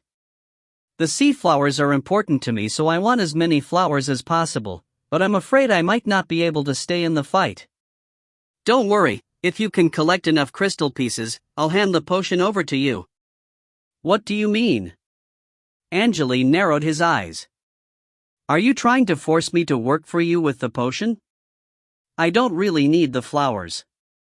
Although Angele had a great magic device, Flower King, Ken, and Zoe could be stronger than him. He was not confident that he could handle them just by himself. Atlanta was a bit nervous. He knew that he made Angele angry because he did not keep his promise. I only need a fifth of the total number. I'll hand the potion over to you after everything is over. Atlanta was certain that he would win a fight against Angele with the help of the realm power. They stared into each other's eyes for a while. All right, a fifth of the total number. I'll do it. Angele opened his mouth slowly. Medusa did not like what Atlanta was doing after Angele accepted the offer. She asked the Star-Lord Palace to help her leave as she did not want to get involved. The two continued to advance and found a lake-sized pool that was formed by the same black water. The water in the pool was boiling. A humongous yellow head was standing in its center, staring at the realm guardians in front of it. Ken, Flower King, and Zoe were standing in front of the pool. Shadow Demon was injured, and the dark shadow around his body turned gray. It seemed like he was severely injured. Angele and Atlanta's presence caught their attention. They all had their own thoughts. I didn't think you could make it to this place. I guess there are only 5 realms left. The losers won't get any of the sea flowers. Flower King sneered. Atlanta and Angele did not know that they would get a fifth of the total number so easily. If that's the case, we'll only take what belongs to us, and you can. A fourth of the total number. Atlanta was breathing heavily when he interrupted. Angele could see the blood veins in his eyes. King of Dark Wizards, I changed my mind. I'll give you the potion if we can get a fourth of the total number. Bam! Angele slapped Atlanta in the head and blew him away. He charged to Atlanta and stepped on Atlanta's chest. You? Atlanta did not resist. He let Angele step on his chest and a smile appeared on his face. A fourth of the total number. That's it. We signed the contract, don't forget. How greedy. Ken slowly put his hand on his long sword and glared at Atlanta. King of Dark Wizards, what kind of potion do you need? I need the potion to remove the mark of an ancestor. Angele stopped looking at Atlanta. He stepped forward and looked at the other realm guardians. Ken's brow furrowed. An ancestor's mark. That's a problem. When do you need it? Within 10 years if possible. My apologies. Ken shrugged and stopped talking. Atlanta chuckled. The potion for the removal of the ancestor's mark is ready. No other guardian realm can provide you with the same potion in such a short duration. Don't worry, I only need the flowers, and I'll give you the potion. Angele was releasing red light anxiously. He hated being treated like this, no one had done that in a while. Guardians, I'll help you to get more flowers if you can give me the potion that can remove the ancestor's mark. The realm guardians started thinking carefully. They all knew that only strong beings could reach this place. The weak ones were already eliminated. Atlanta was also getting nervous. Suddenly, a large black ring was thrown to Angele. Pa! He caught the ring and tried to figure out who threw it to him. He was surprised that the ring was from the bird in the center of the pool. The bird blinked its eyes. My ritual ring can help you remove the mark. What do you think, King of Dark Wizards? No one expected the bird to offer help. How do I use it? Angele wondered. Eat it. Angele scanned the ring and bit it without any hesitation. The ring shrank and its size decreased to the size of a fist. Angele swallowed it quickly. Woo! Angele noticed that a thick layer of dark silk covered with blinking eyes appeared on his back. Angele felt relaxed after the silk disappeared into the air. That's it? He could not believe that the mark was removed so easily. He rolled up his sleeves and noticed that the purple eyes also disappeared. It's not hard to do it. You just need to be smart, the bird said.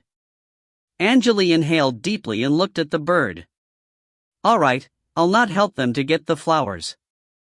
If you need my help, I'll help you. However, you should understand that there are many strong beings here. I don't think we can win the battle easily. The bird nodded. Sure, the flowers will blossom every 100 years. I can share the flowers every time it blossoms with everyone here. Angele interrupted, I'll give my share to you. The others were a bit surprised. They realized that Angele probably did not live under the sea, so they remained silent. Thanks. The bird nodded slightly and released a ray of dark light from its mouth. The dark ray landed on Angele's hand and turned into a triangular bronze badge. This is a communication device. Contact me if you need anything else. Angele smiled and grabbed the bronze badge. He looked at Atlanta and noticed that he already left the place. Angele decided not to waste his energy on him. Atlanta, I don't want to see you again. Spitting out those words, he turned around and nodded slightly. He then quickly disappeared into a ball of flames. After the ancestor's mark was removed, he could move freely again. If you find any errors, ads pop up, ads redirect, broken links, non-standard content, etc., please let us know. Report chapter so we can fix it as soon as possible. Chapter 638 Top of the World 1. Chapter 638 Top of the World 1. Translator _Leo _editor, Karisu. The Wizard World. Somewhere in the endless gem sea. Two dark claws suddenly reached out of the water and slashed down hard. Chi! The dimension was ripped apart, and a dark space was revealed. The seawater kept running into the dark space, while the two claws quickly turned into a pair of human hands. A tall man with long red hair slowly stepped out of the fissure.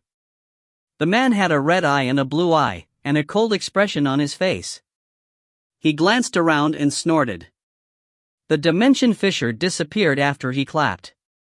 Atlanta and Angele had a contract. He needed to get the sea flowers for Atlanta, and Atlanta would give him the potion. Without the sea flowers, he would not be able to get the potion. If Angele gave Atlanta the sea flowers but the latter failed to provide the potion, Atlanta would be punished. However, Angele did not give Atlanta the sea flowers, so the trade had not started yet, and the contract would not punish any of them. What Atlanta did made Angele angry. Atlanta had the potion and forced Angele to work for him in the dimension universe. If the bird did not help him, Angele would have to fight for the flowers. That was why he was enraged. He glanced around and noticed some purple light fading away. The purple light was from Medusa's energy waves. After leaving the dimension universe, Angele returned to the Star-Lord Palace and asked the palace to send him back to his own dimension. He followed the original route and returned to the wizard world. He found Leonard on his way back, but did not see Atlanta around. Atlanta probably returned to the wizard world before him. Anyway, I got what I needed. Angele exhaled slowly. After the ancestor's mark was removed, he felt relaxed. Angele studied battle skills, bloodlines, time, dimension, and energy radiation. However, he'd had no idea what the ancestor's mark was. He'd had no idea how to remove the mark, and the biochip could not offer him any help. The ancestor's mark is like a type of a curse. I should put some time into it so that I'll be able to handle it myself if I'm marked again. Luckily, the ancestor's mark on my body was not aggressive. I doubt the next mark I encounter will be passive. Angele thought for a while and decided to study the curses. He made the decision and checked the direction. He turned into a ray of red light and flew to Ramsota. Angele already became the strongest being of this realm, and was just one step away from being an ancestor. He was no longer interested in other random things. Only ancestors had the ability to travel in the dimension space and go to whichever realm they wanted. Ancestors had infinite lifespan, and realms where time passed fast, like the Chaos Realm, were not a problem to them. Angele would focus on reaching the ancestor level after everything settled. He decided to spend some time on other things that he cared about first. He was freed from the ancestor's mark, and traveling was no longer a problem to him. Several years later. Somewhere deep in the Gem Sea. A random island. On a white island, there were many small houses made of bamboo. The greenhouses covered the whole island, and there were more than 10 green boats anchored by the beach. It looked like the boats were made using wood, but the texture also resembled that of green jade stones. There were some people working near the anchorage. They were checking the fish they caught. They were wearing clothes made of green leaves. The males and females all had balanced bodies and attractive faces, and had green tattoos on their clean skin. The men all had short hair, and there were green circles on their foreheads. The women were wearing green headbands, and were all wearing ponytails. Under the intense sunlight, they were standing on the beach and the clothes they wore looked identical to the clothes produced by humans. The leaders were a man and a woman with green eyes. They were checking the situation by the harbor. "We didn't catch a lot of goo fish this year," the man's brow furrowed. "Is there something wrong with this area? We don't have enough fish for our people. It'll be a problem. There's nothing we can do." The woman was worried. The energy particles are not as dense as before, yet the goo fish need them. We also have a problem with reproducing. We moved many times over the years, and there are not enough males here. I think we, tree elves, might go extinct in around 50 years if we can't find a valid way to solve our problems. The two remained silent, and there were many thoughts going through their minds. There was a man in a black robe floating above the clouds over the island. It was Angele. He'd just found this place. He hid in the clouds and observed the tree elves carefully. "I didn't know my mother's people would live on the Gem Sea. The energy particles are not as dense as before, but tree elves need dense energy particles to reproduce. I think they'll die out sooner or later." Angele's brow furrowed. He thought for a while. "I've never seen my mother, but whatever. I don't want it to bother me in the future." He started drawing runes in the sky, and the runes quickly turned into tiny shadows, which slowly disappeared and turned into a humongous rune circle with a diameter of over 10 meters. Angele finished the rune circle and pushed it slightly. "Go now." He sighed slightly. The rune circle started falling toward the island like a heavy stone, moving to the center of the island. Angele overlooked the area and watched the rune circle land in the center of the island. The rune circle was like a shadow and did not hurt any of the tree elves, but they were scared for a second. The tree elves waited until the rune circle settled and quickly moved to it. The leaders also walked to the rune circle and started observing it carefully. Angele had already figured out that the male tree elf and the female tree elf were his mother's direct inheritors. It had been years, but he still found them through the bloodline. He thought for a while and started writing in the air. At the same time, rows of text appeared on the ground in front of the two tree elves. The text was written in Ruden Empire's language. From Angele Fenrir Rio. They were surprised after seeing the text. They had no idea what had just happened. The man looked at the text and started thinking. Rio. Rio. It's the last name of a noble family from the Ruden Empire. I remember now. Our ancestor was married to a noble family in the Ruden Empire. That must be it. I heard that the Rio family already founded a country on the land. The woman spoke with mixed emotions. We tree elves also had a glorious period in the history and had many strong wizards. Sadly, only a strong being could accomplish like this. He must be an important member of the Rio family. I heard there are many formal wizards in the Rio family. Maybe he found us when he was just passing by and decided to help us because of our ancestor.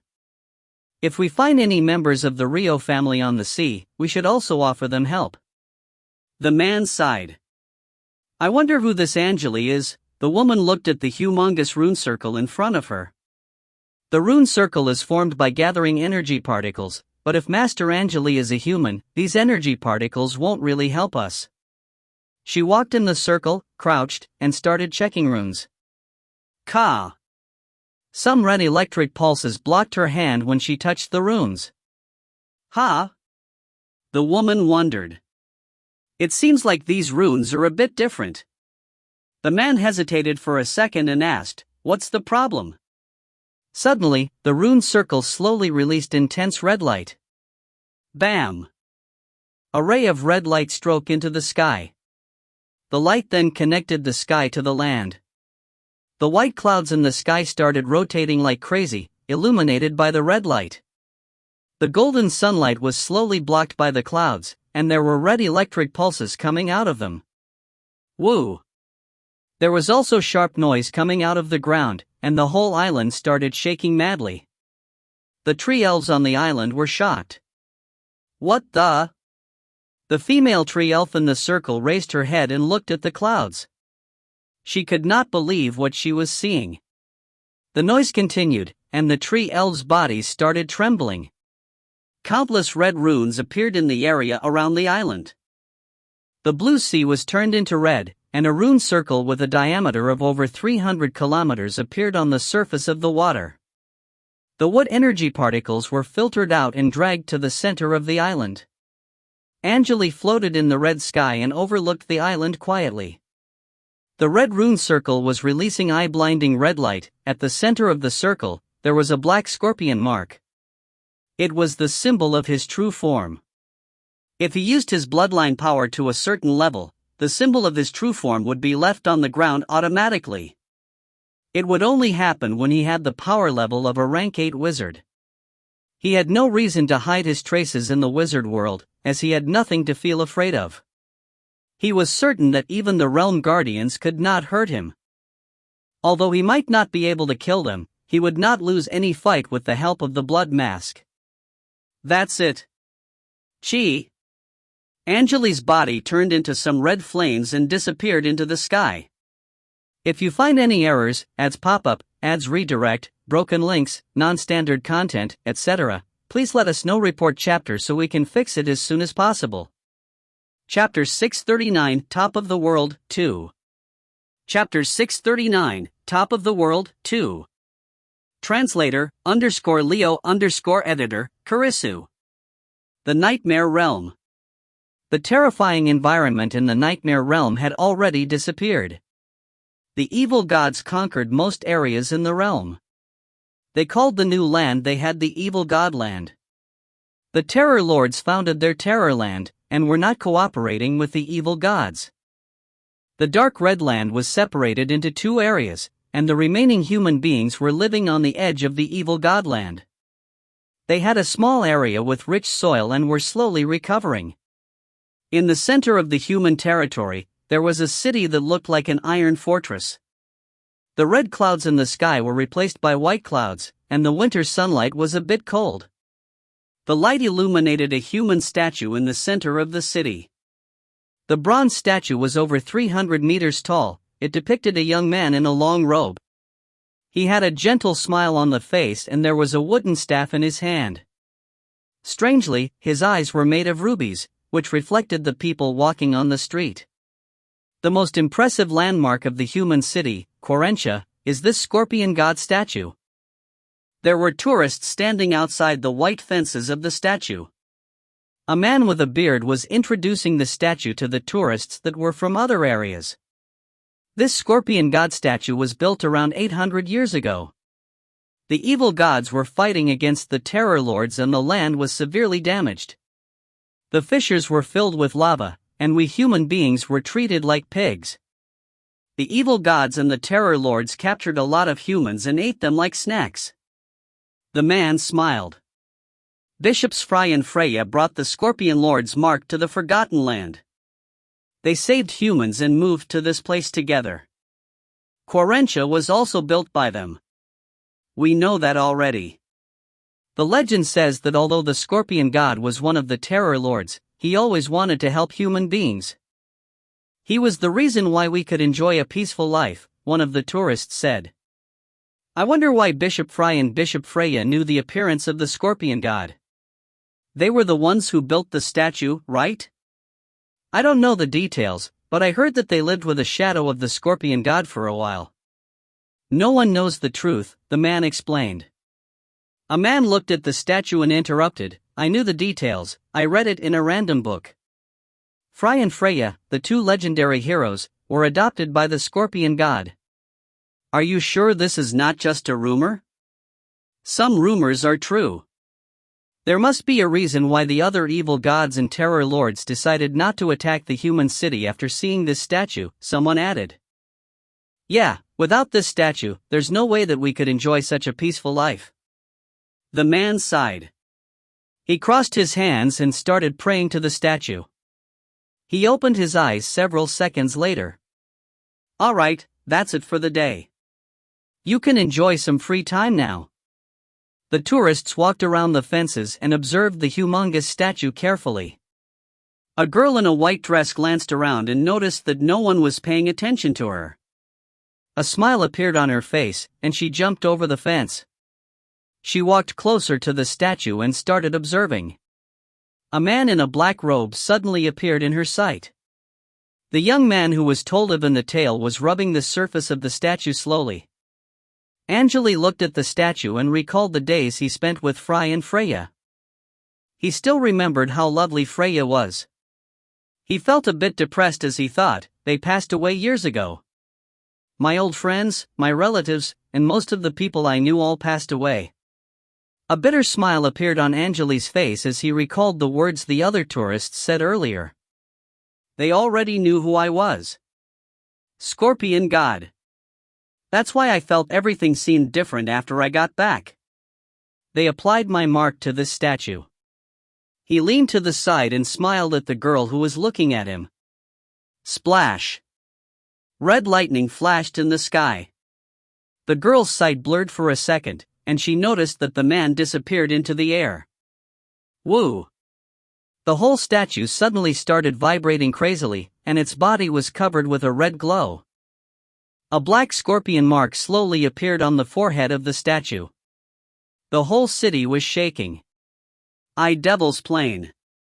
Angele walked on the plane alone.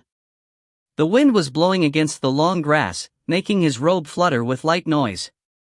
He looked at the place where Devil was imprisoned at.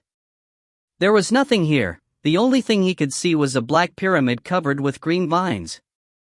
I guess they decided to seal themselves again. They need to recover their power and save their time.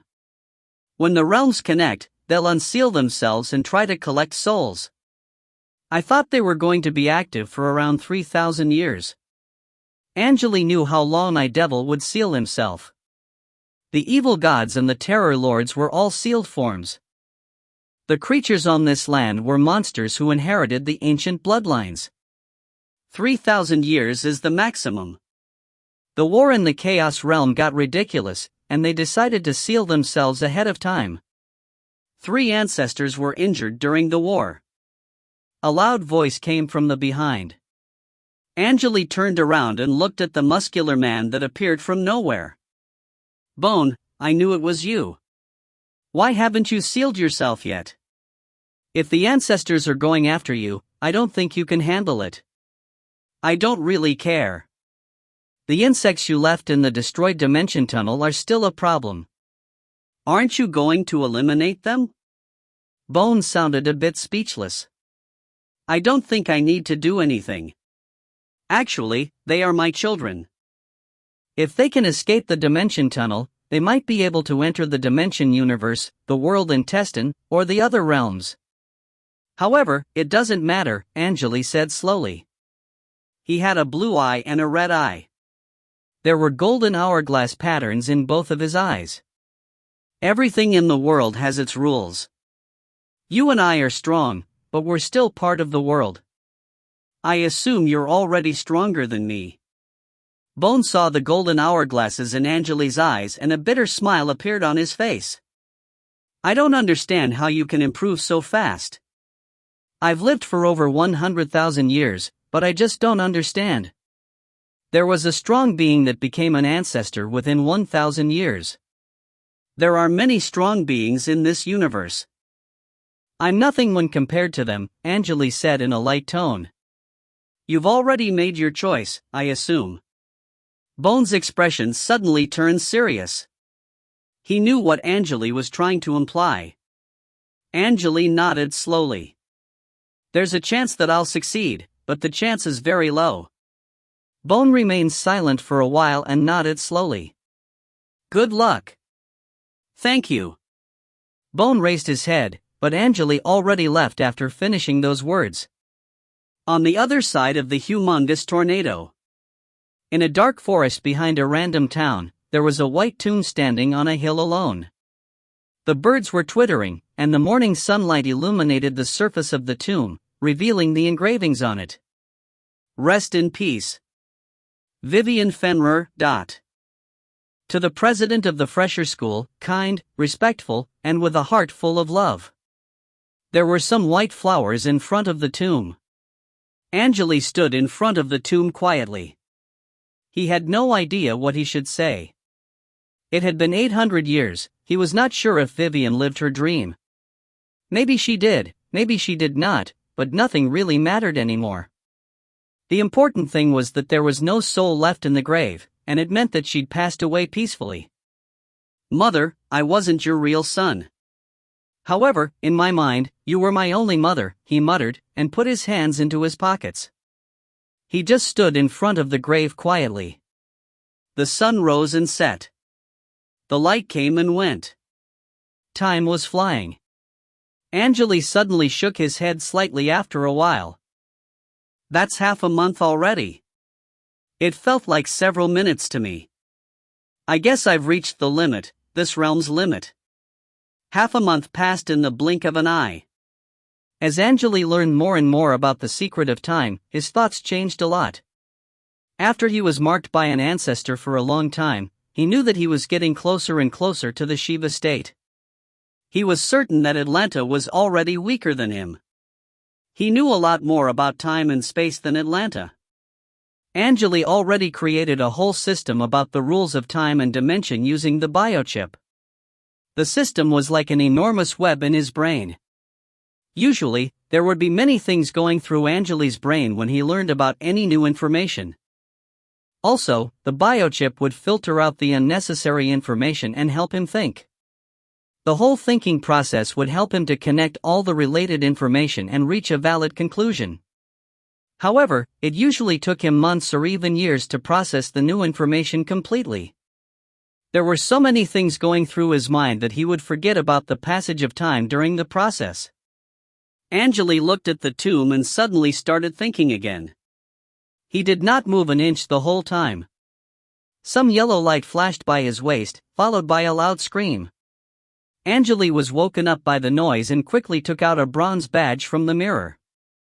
King of Dark Wizards, how are you doing? A calm voice came from the bronze badge, speaking in a language that only Angele could understand. If other creatures heard the voice, it would sound like a baby crying. I'm doing fine. What's the matter? The artifact thing is over already, right? Angele responded.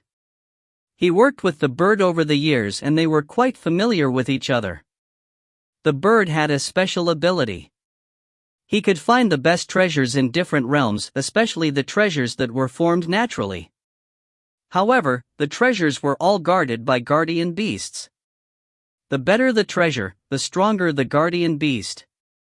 The guardian beasts guarded the treasures because the treasures could help them improve. Angele worked with the bird and several realm guardians together to secure the treasures. After the incident, the bird contacted Angele and asked him to help them battle the guardian beasts. Angele was not interested in the treasures, but the bird gave him several books that helped him study the secret of time. With the help of the biochip, Angele's studying ability was on a whole different level. It only took him several years to learn all the book's content, and that was why he improved much faster than a strong being like Bone. The bird contacted him again, so he assumed that the bird needed his help. If you find any errors, ads pop up, ads redirect, broken links, non-standard content, etc., please let us know. Report chapter so we can fix it as soon as possible. Chapter 640, Endless Sky, 1. Chapter 640, Endless Sky, 1. Translator, _Leo _editor, Karisu. I do have something that needs your help. You need to come to me, the bird spoke in a serious tone. I have 2 friends here that want to meet you. I'll explain everything later. Huh? Angele thought for a while and responded, alright, I'll find you later. I'm pretty much done here. I'll wait for you in the cloud realm. The light slowly faded away from the bronze badge. Angele thought for a while and put the bronze badge back into the mirror. He glanced at the grave for one last time and sighed with mixed emotions. He turned around and created a dimension tunnel in the front. There were colorful meteors flying in the void. Angele stepped into the tunnel without any hesitation. In the endless dimension universe, some bright blue strings flashed in Angele's eyes. He was flying to the top left corner at full speed, turning into a dark meteor. Angele almost understood the secret of time and space after he became stronger. He could move in the dimension universe for a short period. A large ball of white clouds appeared in the area above. The clouds were surrounded by white strings that looked like cotton twine. Angele charged into the cloud ball. It felt like falling into ice-cold water. The high-temperature field around his body was activated automatically, but everything returned to normal within seconds. He flew in the clouds for several minutes. Chi! A spacious gray plane appeared after he left the clouds. There were countless holes left by meteorites on the plane. There was no animal, no air, and the clouds in the sky were far from the ground.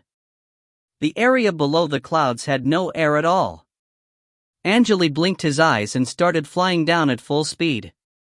A yellow crystal pillar slowly appeared on the ground. The pillar looked like an elevator that was awaiting Angele's arrival. Angele flew into the crystal pillar, which started sinking. He stood inside the pillar and pressed on the surface of the crystal. The yellow glow was the only source of light inside the pillar. It seemed like it was taking him underground. Angele had no idea how long had passed before he was brought into a spacious area. The walls and the ceiling of the space were made of silver metal. There was an altar in the center of the area. It was a gray altar with golden edges and a humongous golden fireball on top of it. What made the place different was the creature above the fireball. It was an enormous blue ice dragon. The dragon lowered its neck, and its mouth was right beside the fireball. Angele checked the dragon carefully and realized that the dragon was an ice statue. That was fast. A loud voice echoed in the space. Angele checked the source of the voice and found a man in a yellow robe staring at him. The man was around 5 meters tall, and there was a blank expression on his face. The man had no hair and there were countless circles that varied in size on the man's robe. Vans? Angele questioned. Yeah, this is my human form. Vans was the name of the bird. Welcome to the core of the cloud realm. The core is the center of the cloud realm, and is one of my territories. I assume you've invited me here because there's something that will benefit both of us. Angele smiled and left the crystal pillar, landing several meters away from Vans. I'll get something I need every time I meet you. Vans smiled. You're strong. If a realm guardian can handle the mission, you'll be able to do it even better. That's the reason why you asked me to come here. Angele walked to the golden fireball. Is this the heart of the realm? That's some pure flame. The golden fireball was around 10 meters tall. Angele reached into the fireball and could feel the warmth from it. You can have a look around. I'm still waiting for some old friends, the bird spoke in a light tone. Angele nodded and stopped talking to him. He started checking the structure of the golden fireball. After he learned about an unknown ancestor's power from the Ramsoda school, he spent most of his time analyzing the power. Angele wanted a strong ancestor's power if he could successfully break the limit. The wizard's power would increase greatly when they made it to the next rank. It was not like simple scientific inventions. They would not go from one level to another by just consuming a large number of resources. Angele started thinking, while Vans just stood there without moving an inch. It almost felt like they were two wax statues. Seconds passed, minutes passed, hours passed, days passed, and months passed. They just stayed in their original positions. Finally, two more yellow crystal pillars appeared in the space. Two men slowly flew out of the crystal pillars. One of them was wearing a white outfit, and there was a sword hanging on his belt. It was Ken. Angele met him for the first time at the Star-Lord Palace. The other one was a middle-aged man with an average-looking face. His body was surrounded by some white mist. The man had a human face, but he looked like an elemental creation. They slowly landed by the golden fireball. Ken, I have judgment, you're a bit late. The bird opened its eyes and looked at them. There was some trouble on my way here. Ken saw Angele and nodded slightly. Angele also nodded. They met each other when they were going after the sea flowers. Eye of Judgment was not interested. He looked at Angele, but he did not say anything. Is this the new god you talked about? Yeah, the bird nodded. He blocked a strong strike when we were collecting the artifact. The man looked at Angele and nodded. Let me introduce myself. My name is Circo Astorando. His name was so long that it took him several minutes to finish. That's my full name, but you can just call me Circo. Circo is a merged form that crosses two realms. His realm form looks like an eyeball. He was born at the same time as the Destruction Eye, the bird explained. Alright, let's go straight to the point. I don't think we're here to just introduce ourselves, Circo interrupted. Of course. The bird glanced at the others and waved his right hand. Four silver stone chairs appeared on the ground. Please sit down first. They sat down around the golden fireball. The bird raised its head and looked at the ice dragon. This was one of the strongest dragons that I slew. I built this statue and imprisoned its soul here. With the help of the realm heart, the soul of the dragon is preserved very well, and I controlled its mind using a special item. I found some useful information in the dragon's memory a while ago. The others remained silent and waited for the bird to finish. The bird chuckled. I just took control of this old dragon's soul, but I found a big secret. I thought carefully before inviting you here. He stopped for a second and continued, you're some of the strongest beings in this universe. There's barely any improvement we can make before breaking past the limit. However, we have a chance now with this secret I found.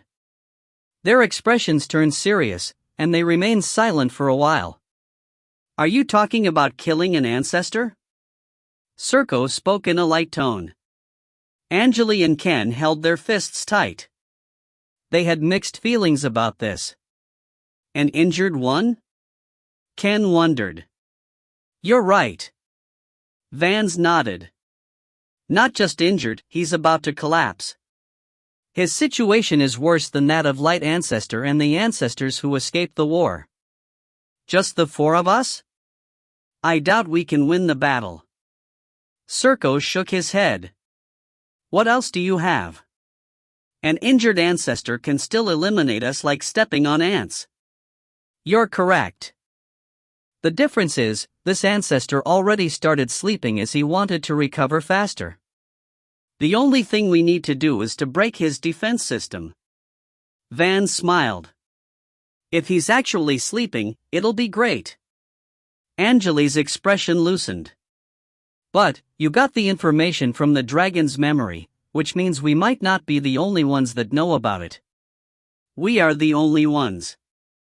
Vans was still smiling. The other guardians and evil gods who knew about this all passed away. They were killed at the resting place of this ancestor. I took control of the entrance to that place and scouted the area. There was no other guardian in it. We are the only people that know about this now. I summoned you here because I knew that you won't give up until you become ancestors.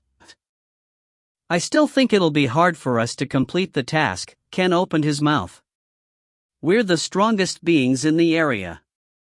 I checked the other realm guardians, but they didn't meet the requirements. Vans shrugged.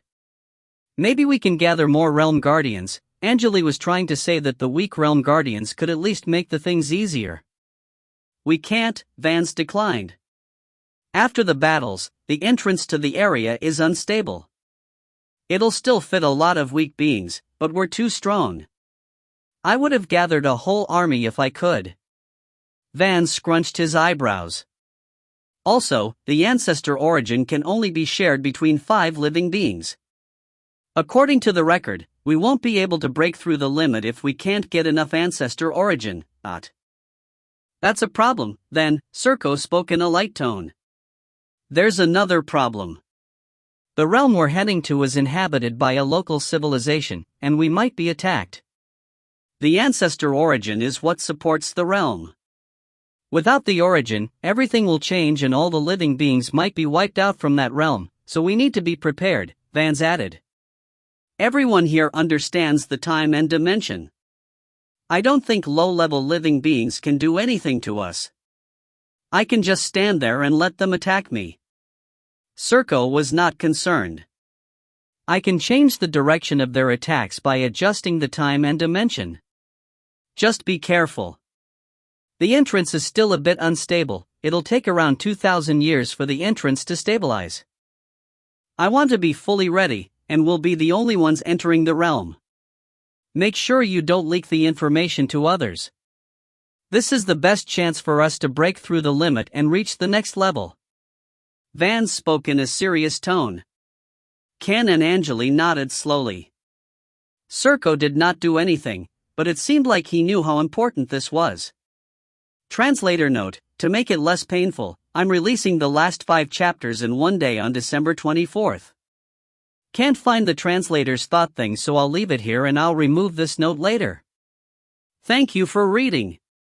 If you find any errors, ads pop up, ads redirect, broken links, non-standard content, etc., please let us know. Report chapter so we can fix it as soon as possible.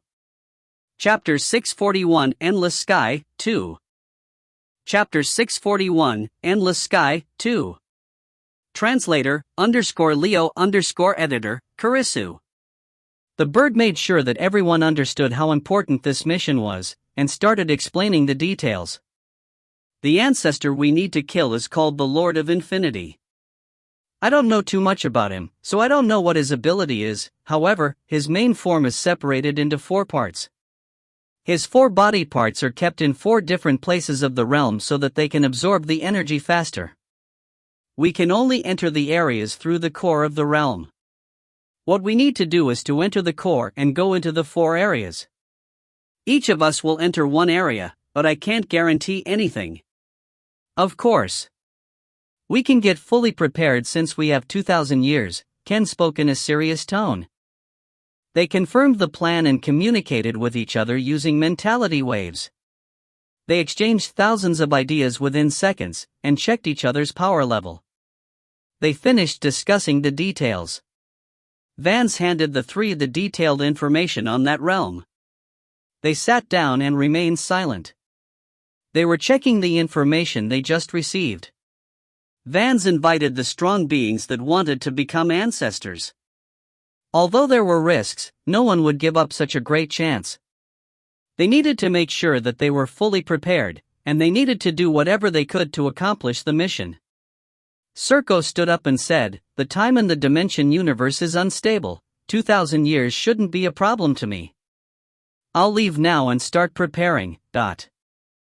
I'll go and finish my things as well." Ken stood up. Alright, I'll be leaving too. Angele stood up as well. Only 4 of us can enter the realm, which means the entrance is a realm gate and it's far from this place. In other words, we might not be able to come back if we go to that gate. You're correct. Vance nodded. You don't often find realm gates this far, and the gate is very unstable. It's highly likely that the gate will collapse after we enter the gate. Understood.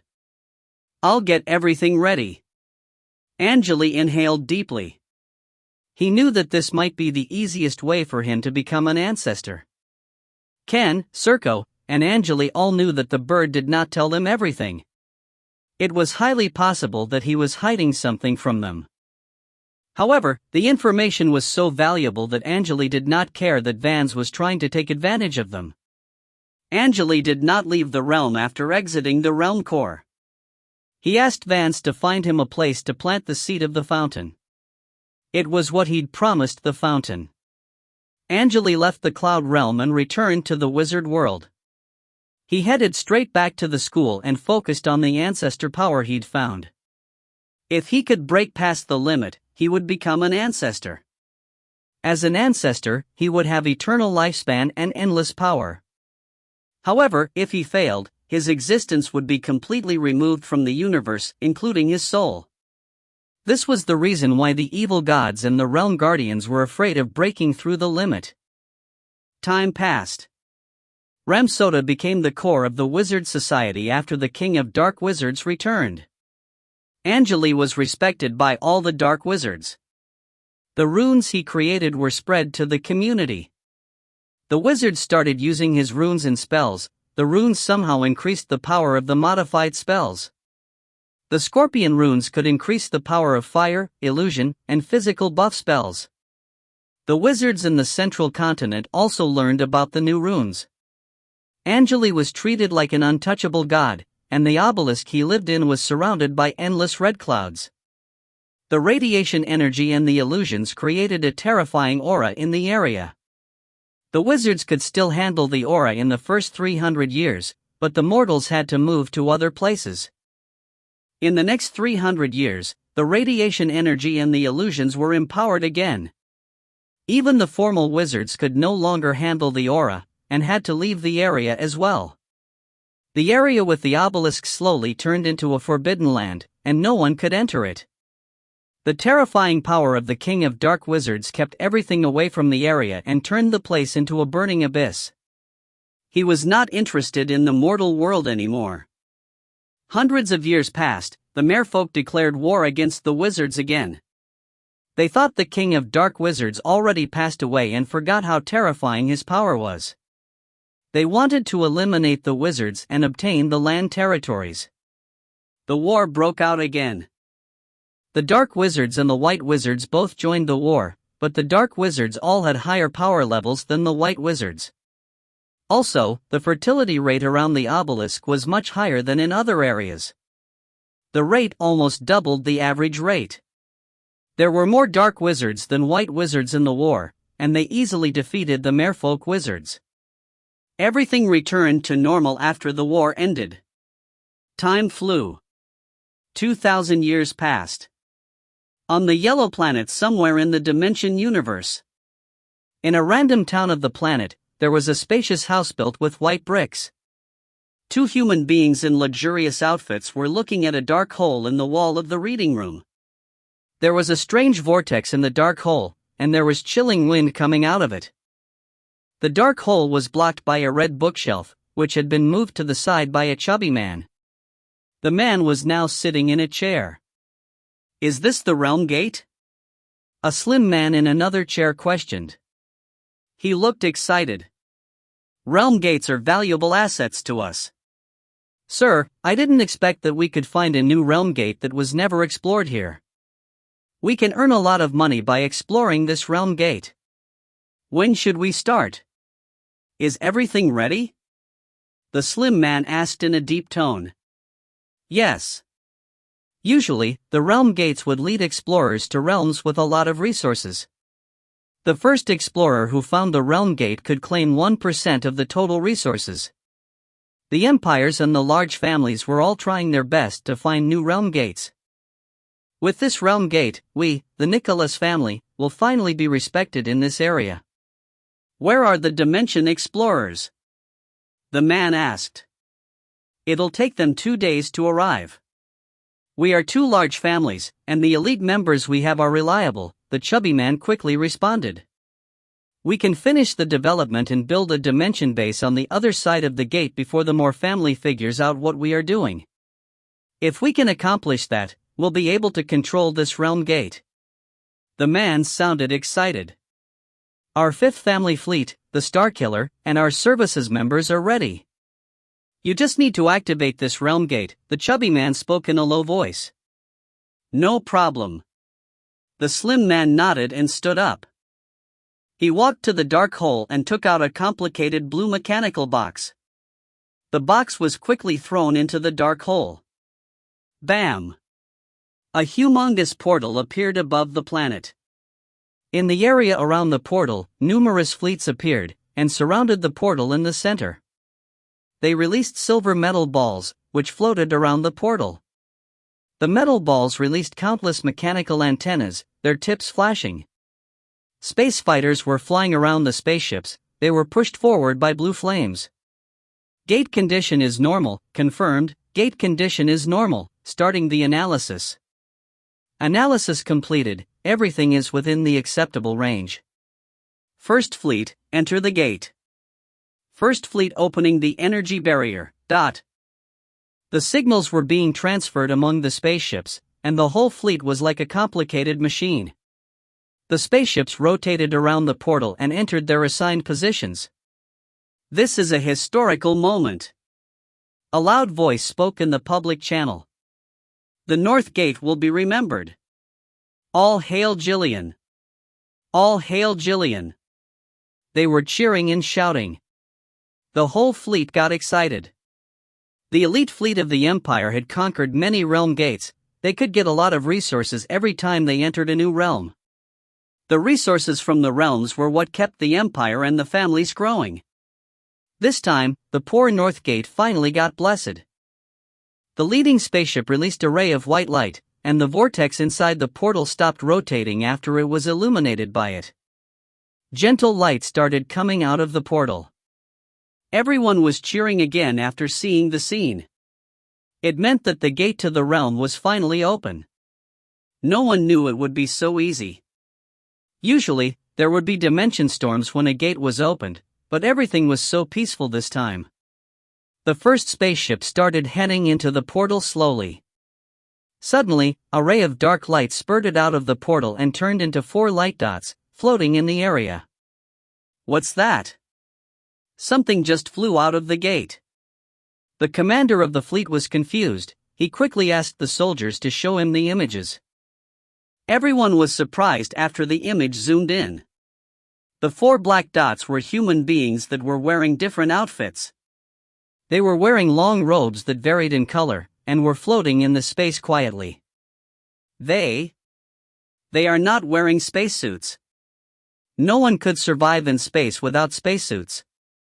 Even the strongest warriors of the Empire needed the spacesuits. However, for living human beings just flew out of the gate and stayed in vacuum with their physical forms. The whole fleet was deadly silent, they all had a terrifying thought in mind. Angele floated in space and checked the surroundings carefully. He had mixed feelings about the situation as he glanced at the others. Vans, who was wearing a yellow robe, nodded. This is the new universe I talked about, the place is interesting. I once flew in this universe for a long time, but I didn't reach the end. It's strange if you can't find the end of this universe. Serco was interested. If we have enough time, I'll study the dimensional structure of this universe. So, they are the people with strong technologies you talked about? They are so weak. He glanced at the spaceships around them. Let me handle them. Ken stepped forward. I think the Ancestors' defensive system already noticed our presence. We shouldn't waste our time, we should separate as soon as possible. Sure. Angele and Vans nodded at the same. They turned into 3 rays of light and headed to the destinations they were assigned. Angele's body was surrounded in red flames. He teleported several times and moved away from the fleet. Boom! He heard some loud explosions from behind him. Angele turned his head around and saw that the fleet was slashed into pieces by a curved blade. The fighters exploded and turned into orange flames. Ken was surrounded by flames, but there was a blank expression on his face. He walked in the void and headed in a different direction. Don't waste the resources. Angele smiled. He turned around and waved his hand. Countless screaming souls appeared in space and were absorbed by Angele's hand. After everything was done, Angele started heading to his destination again. The family leaders on the planet were looking at the scene that was transferred to them. They were terrified by the scene and had no idea what had just happened. If you find any errors, ads pop up, ads redirect, broken links, non-standard content, etc., please let us know. Report chapter so we can fix it as soon as possible. Chapter 642 Endless Sky 3. Chapter 642 Endless Sky 3. Translator _Leo _editor, Karisu. The More Empire, the Empire Alliance, and the whole universe was excited about the information. A new realm gate was found by the North Gate. The exciting news quickly spread to every corner of the Empire Alliance. They were excited because a new realm gate was a stable source of income. The North Gate was far from the financial center, but everything changed when a new realm gate was discovered. Although the fleet sent by the North Gate was eliminated, the council was not concerned. The fleet was from 2 small families, and they assumed that they'd sent a weak fleet. Also, people were not treating it seriously when they saw the last video being shown to the council. How is that even possible? For creatures that look like human beings. They could move into space without any spacesuits on. We must find them and capture them. I can promise that if we study their bodies, we human beings will reach a whole different level. Inform the Council of the Empire Alliance. We need to capture them. This will be the chance for human beings to become a stronger species, but the whole Empire Alliance was surprised, and countless crazy scientists started pressuring the council to catch the 4 subjects. The humans wanted to know why the 4 creatures could move in space without any problem. The scientists, the More Empire, and the whole Empire Alliance were excited about what they just found. A new realm gate, for creatures with strong physical forms, and the power to wipe out a whole fleet with ease. They were like a perfect biological weapon every empire wanted. Also, they assumed that the world behind the realm gate was a rich world with a lot of valuable resources. They started gathering their armies quickly. In the endless dark sky, a red meteor was flashing rapidly. Every time it flashed, it would travel a long distance. Angele was wearing a red robe, and his body was surrounded by intense red flames. There was also dark smoke around his body, and a red mask floating next to his head. He had a red eye and a blue eye. There were rows of complicated data flashing in his blue eye. He passed a clear blue planet with a blue ring around it. Angele's brow furrowed. He raised his left hand and slashed down. Chi! A ray of red light flashed on the left, and a black spaceship suddenly appeared.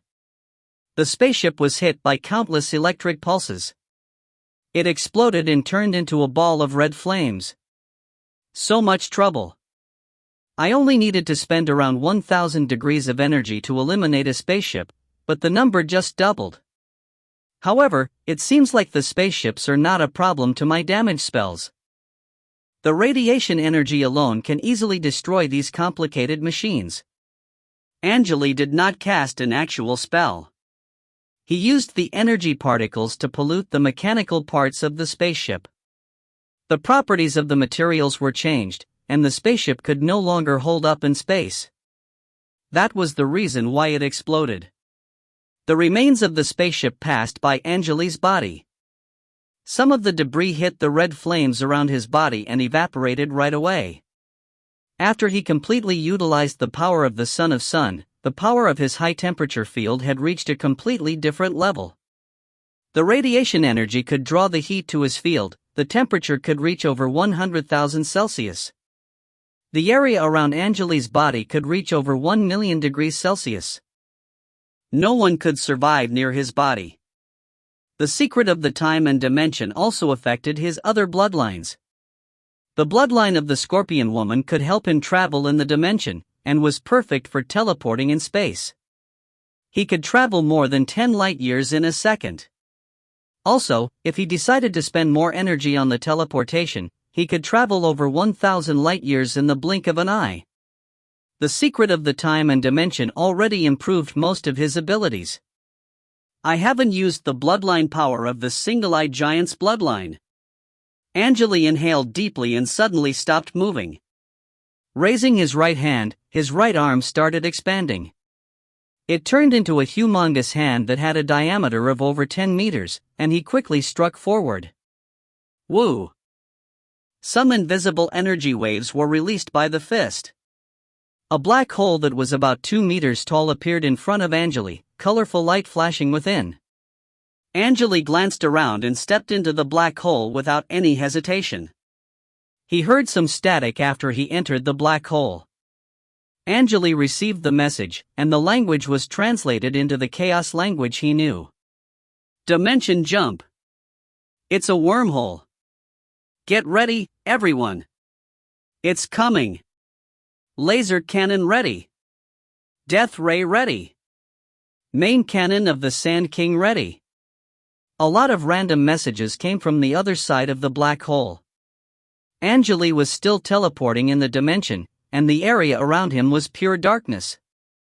Some light brightened up his sight several seconds later. After he left the wormhole, he found a humongous fireball on his left. It was a star. Countless lasers were flying at him. Fire lasers, ice lasers, and other random lasers were going after him. He was swallowed by the lasers fired by the spaceships. Angele's outfit was quickly destroyed by the lasers, however, the lasers were easily deflected by his body. He was attacked by lasers that varied in color, but it seemed like he was not injured at all. He just stood there and let the lasers hit his naked body. Opening his mouth, he released an invisible mentality wave, which quickly impacted the minds of the soldiers. The attack feels like nothing when compared to the damage the single-eyed giants took during the ancient war. Bright red light appeared around Angele's eyes. He just used one of his Scorpion Woman's bloodline abilities. The mentality wave quickly changed the soldiers' thoughts. The soldiers operating the spaceships quickly changed their targets and started attacking each other. Boom, boom, boom. The consecutive explosions blew smaller spaceships into pieces in the space. The fleets sent by the empires were attacking each other like crazy. Angele created a new red robe and put it on. He could easily turn energy into different items. The light from the lasers and exploding spaceships illuminated his face. The souls of the dead soldiers were all flying to him. The human beings could not see it, but the souls already turned into a large vortex that was being absorbed by Angele's body. The main cannons of the spaceships went through my high-temperature field. The damage was close to the damage of a spell cast by a rank 6 wizard. Sadly, if they don't know the secret of the time and dimension, they'll never be able to enter a realm that's protected by an ancestor. Angele shook his head slightly. He watched the spaceships attack each other, but quickly lost his patience. Angele waved his hand again and disappeared into the red light. In the Council of the Empire Alliance. The Legion commander's room was at the top of the Void Tower. The main fleet of the North Gate has been defeated, and General Harlan died during the battle, a man spoke in a deep tone. He put his hands on the control panel and looked at the hologram map in front of him. On the screen, there were red dots that were moving in 4 different directions. The red dots were being attacked by blue light dots, but the latter were eliminated quickly. I didn't know the North Gate was so weak. The man was angry. The black military suit he was wearing reflected some silver light. They can't even handle 4 random creatures from a different realm. There were several other generals sitting in the commander's room. A woman with a silver ponytail stood up and spoke in a cold tone. "I'm sorry, Commander. We predicted the creatures' movements and ambushed them, however, they were not injured at all. The North Gate did what they could, but these creatures were too strong. The random creatures you mentioned exceeded our expectations. I suggest that we send our special force immediately." The commander stared at the woman. The atmosphere was getting heavy, and he was about to say something else. "Commander, the 7th area of the South Gate just reported back. We've received the video. Do you want to see it now?" A male voice suddenly came from the control panel. "Show it on the screen." The commander turned around and looked at the light screen. Chi. A small screen popped up and showed a part of the South Gate. A humongous white bat was biting a red planet. There were countless spaceships attacking the bat, however, the attacks were all blocked by a thin layer of white mist. A third of the planet had been eaten by the bat. The planet looked like a peeled walnut and was almost destroyed. The room was deadly silent after they saw the scene. The generals and the commander were all looking at the bat. "Ha! This must be a mistake. They probably sent a movie trailer to us," a male general spoke in a low voice. No one responded, no one was in the mood for jokes. They recognized the symbol of the South Gate on the spaceships. The commander was breathing heavily, and his heart was racing. He inhaled deeply and tried his best not to speak in a shaky tone. "Inform the special force." "Chi." The bat suddenly raised its head and made some strange noise. "Pa." The video ended and some blood splashed on the screen. The time on the bottom right corner stopped, and the video ended with an image of the bat's furry face.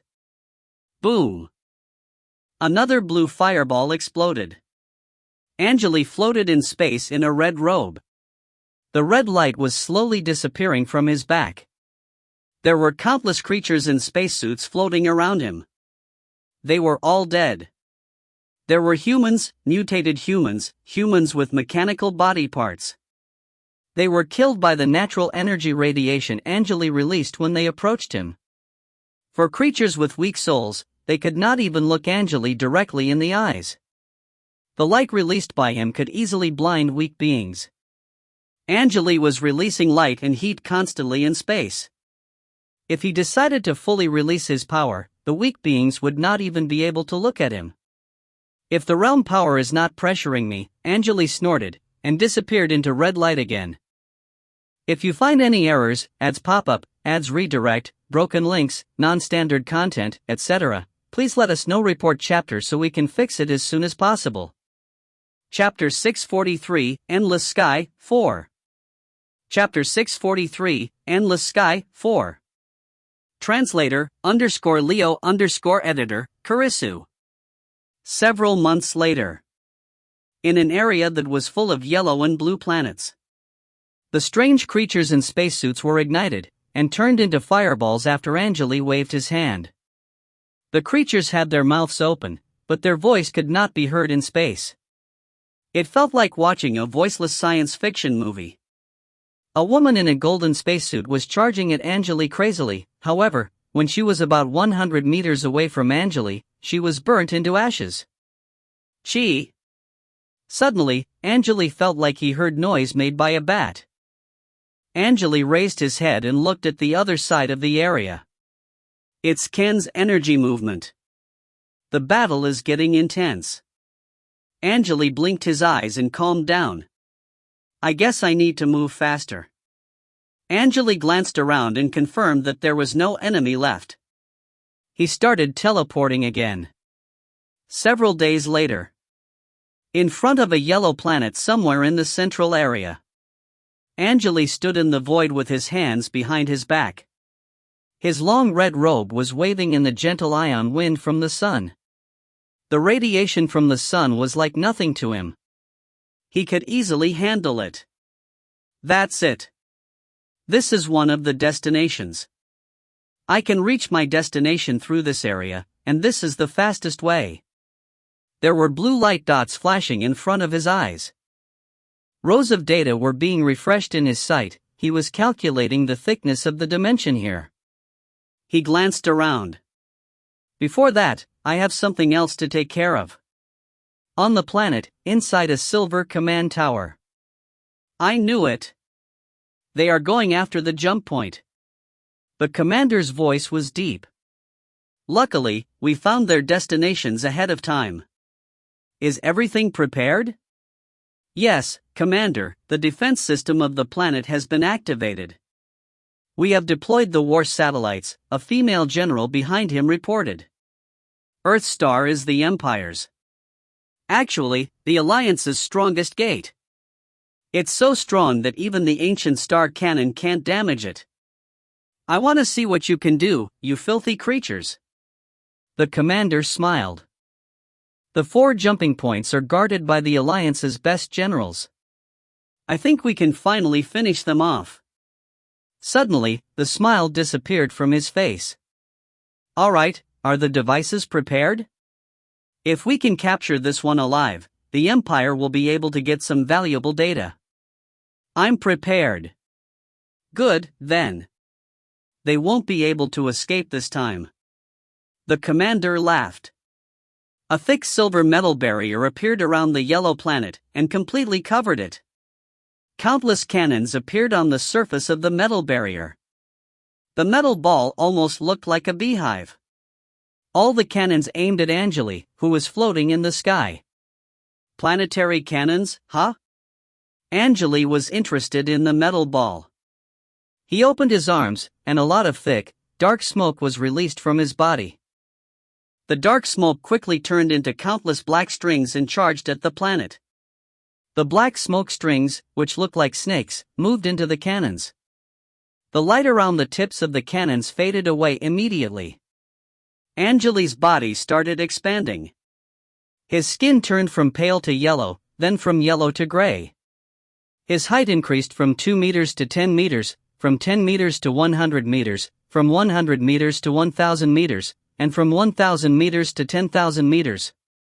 He turned from a human being into a humongous scorpion monster. Roar! The scorpion roared and inhaled deeply. His body started expanding again. The dark smoke was coming from all directions. The scorpion was absorbing it. The scorpion's height increased to over 300 kilometers, and its size to the size of a planet. The scorpion monster's body turned translucent. It felt like the monster lost part of its physical form. Angele grabbed the planet with his legs, which stabbed into the metal barrier like sharp daggers. There were voices screaming in the void. Lord of Terror! Great Lord of Terror! The world shall tremble in fear! Angele Fenrir Rio, the scorpion god. The voices were from the void, but it felt like they were just strange vibrations that came from nowhere. The scorpion monster held the planet hard, and the needle on his tail rose high. Chi! The needle stabbed into the surface of the planet. The silver metal barrier started rotating and collapsing, revealing the largest cannon hiding behind the barrier. The cannon, which was over 300 meters long, had finished gathering the energy. There was white light inside the cannon. The white light flashed. There was no noise. It felt like nothing happened. Angele's terrifying true form was swallowed by the white light.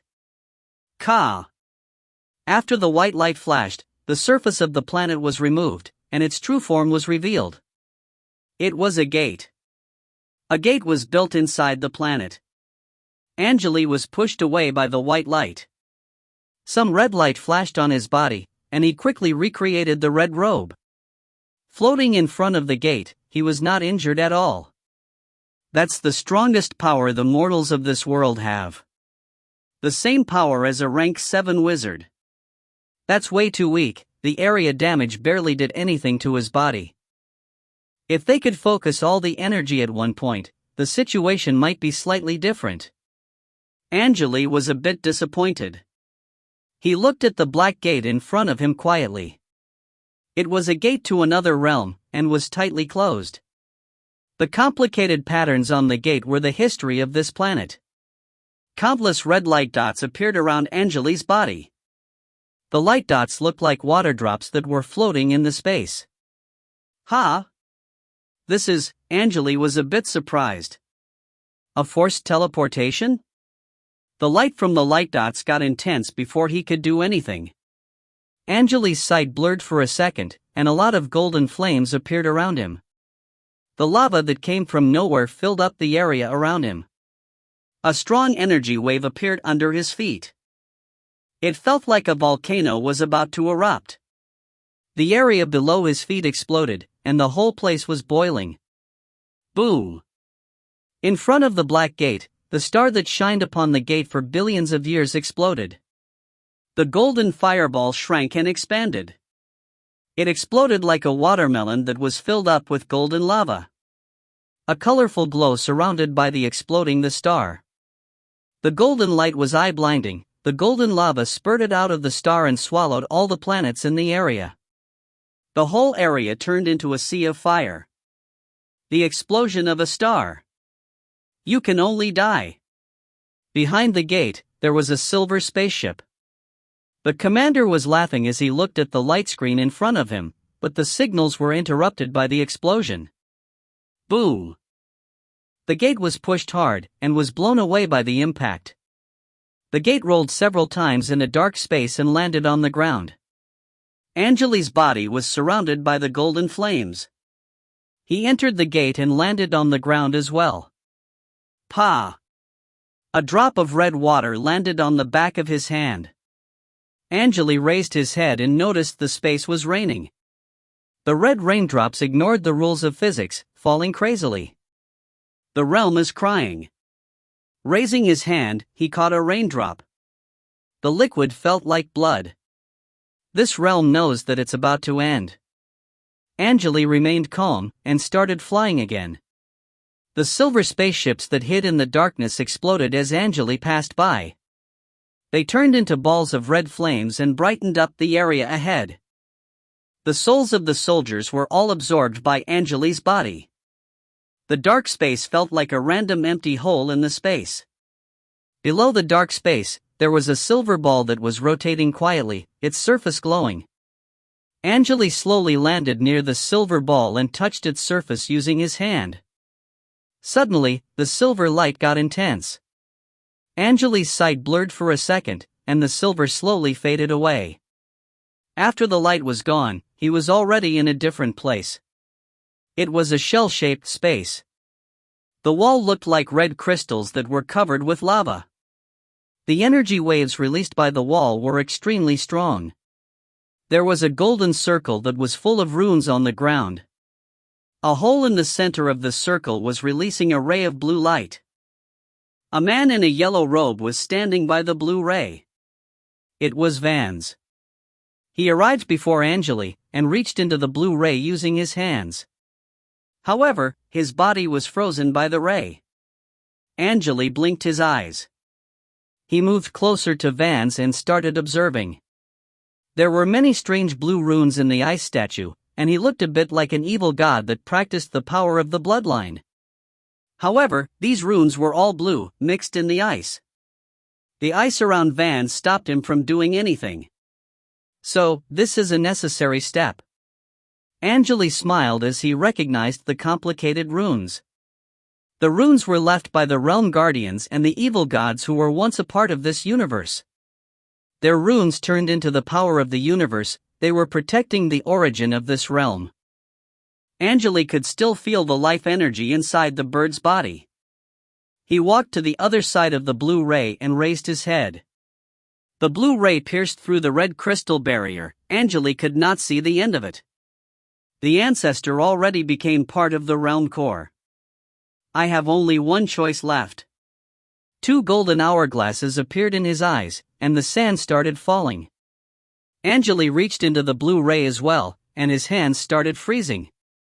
The chill climbed up his spine and his sight blurred. His body was covered by the ice several seconds later. Strangely, the blue ice quickly turned red. It had the same color as blood.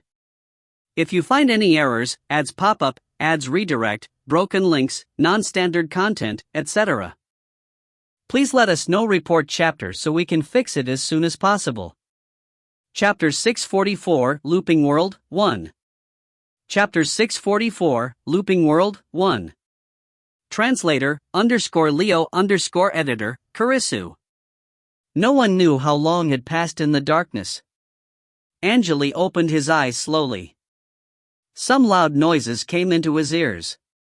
He was on a clean street. There were people and carriages passing by. He was standing in the middle of the street, and the pedestrians were right next to him. The bright sunlight illuminated the whole street. The buildings on the street were all gray. Pa! A worker from a potion shop was pouring waste on the ground in front of Angele, and the pedestrians were moving away from him. The green waste landed on the gray road, wetting it. The worker glanced at Angele. He looked a bit confused, but he quickly returned to the shop. Where am I? Angele's brow furrowed as he checked the surroundings. The buildings and the streetlights made Angele feel like he was in a European country. The pedestrians were wearing clothes made of linen. He also found some people that looked like mercenaries. Hey, what are you doing? A man with red hair patted Angele's shoulders with his hands.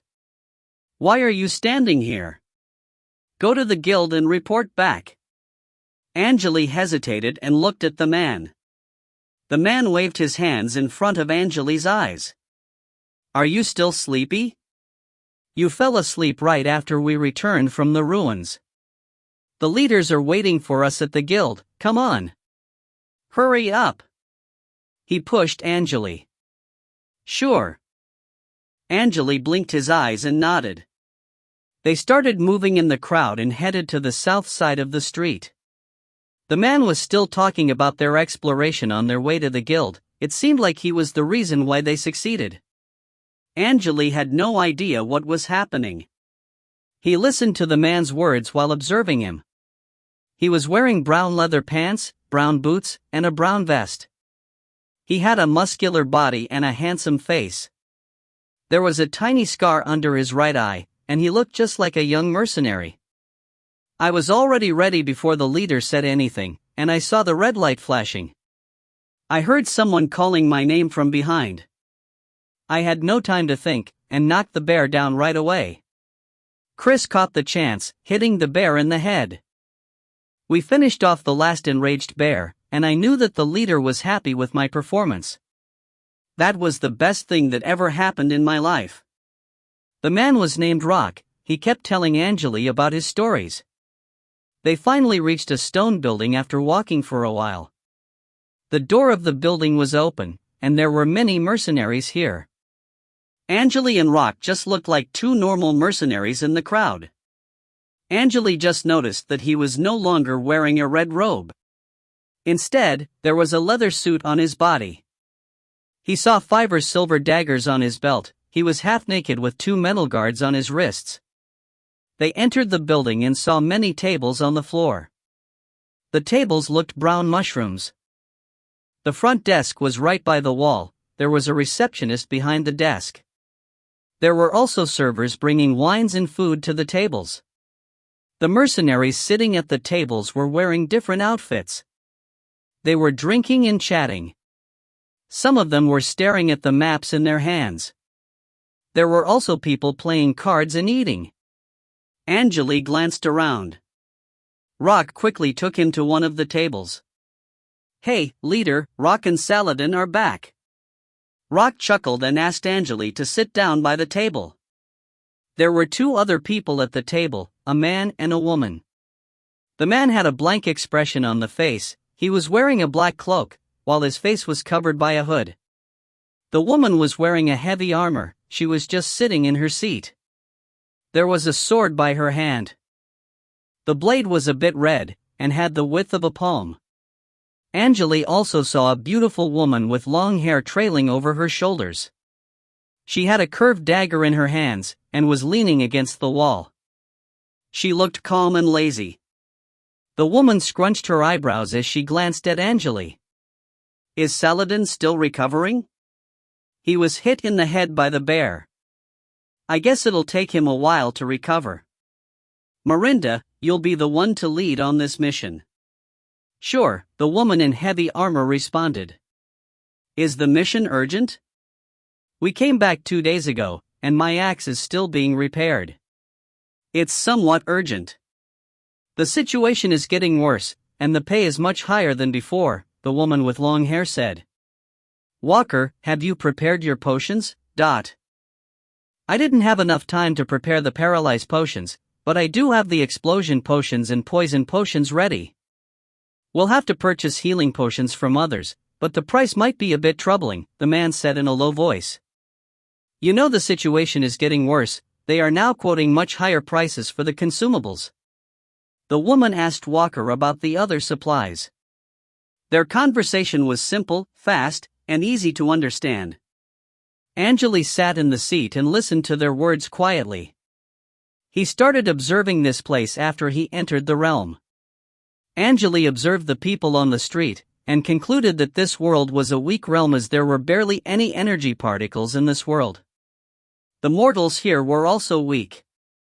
He checked the mercenaries in the building, and noticed that the strongest being here had the power level of a rank 3 wizard. These people were wearing white robes and were sitting in the corner. A middle-aged woman behind the front desk had the power of a rank 2 wizard. There were also several other people that had the power of a rank 2 wizard, but they were only at the liquid stage. Those included the woman with long black hair, the leader of their group. Saladin? Saladin? Hera is talking to you, Saladin? Rock was waving at Angele again. Ha? What's the matter? Angele stopped thinking. He finally had a general idea of what was happening. The woman's brow furrowed. We, the Blackbird Guild, need you to analyze the materials. Your analysis skill leveled up the last time we checked. How's your situation now? Angele hesitated for a second. He was not sure what he should say, as he did not know a skill called analysis skill. It seemed like he replaced someone that was in this guild. It's going well, he gave a random answer. He made it look like he was still dizzy. Angele was certain that he could easily analyze the materials with his biochip and his database. Sounds good. The woman started talking about the requirements of the next mission. Angele sat in the chair and listened to their conversation quietly while checking the surroundings. He was a member of this Blackbird Guild, and his duty was to analyze the rare materials they found. He was an important member of the team. The Blackbird Guild was a famous mercenary group in the city. The city was called Shine City, and the Blackbird Guild usually worked for the nobles. They just completed a hard mission, but there were other missions waiting for them. Angele rubbed the wooden cup in his hand. The surface of the cup was a bit rough. He sipped some wine from it. The wine was sour, and barely tasted like wine. He put his arm on the wooden table. The table was a bit wet and cold. Angele was no longer interested in their conversation after he had a general idea of the situation. He started glancing around again. A young man and a young woman walked to the front desk. They were wearing gray robes, and were talking to the receptionist. It seemed like they needed some intel. There were 3 black metal signs hanging on the gray wall, covered with words and stamps. It seemed like the signs were business licenses. There was also a glowing figurine floating on the left. The figurine was made of green crystal. Time passed. Angele arrived at the building in the morning, and it was now noon. Hera ordered some food, and they quickly finished the lunch together. Hera decided to gather the members and start the mission at night.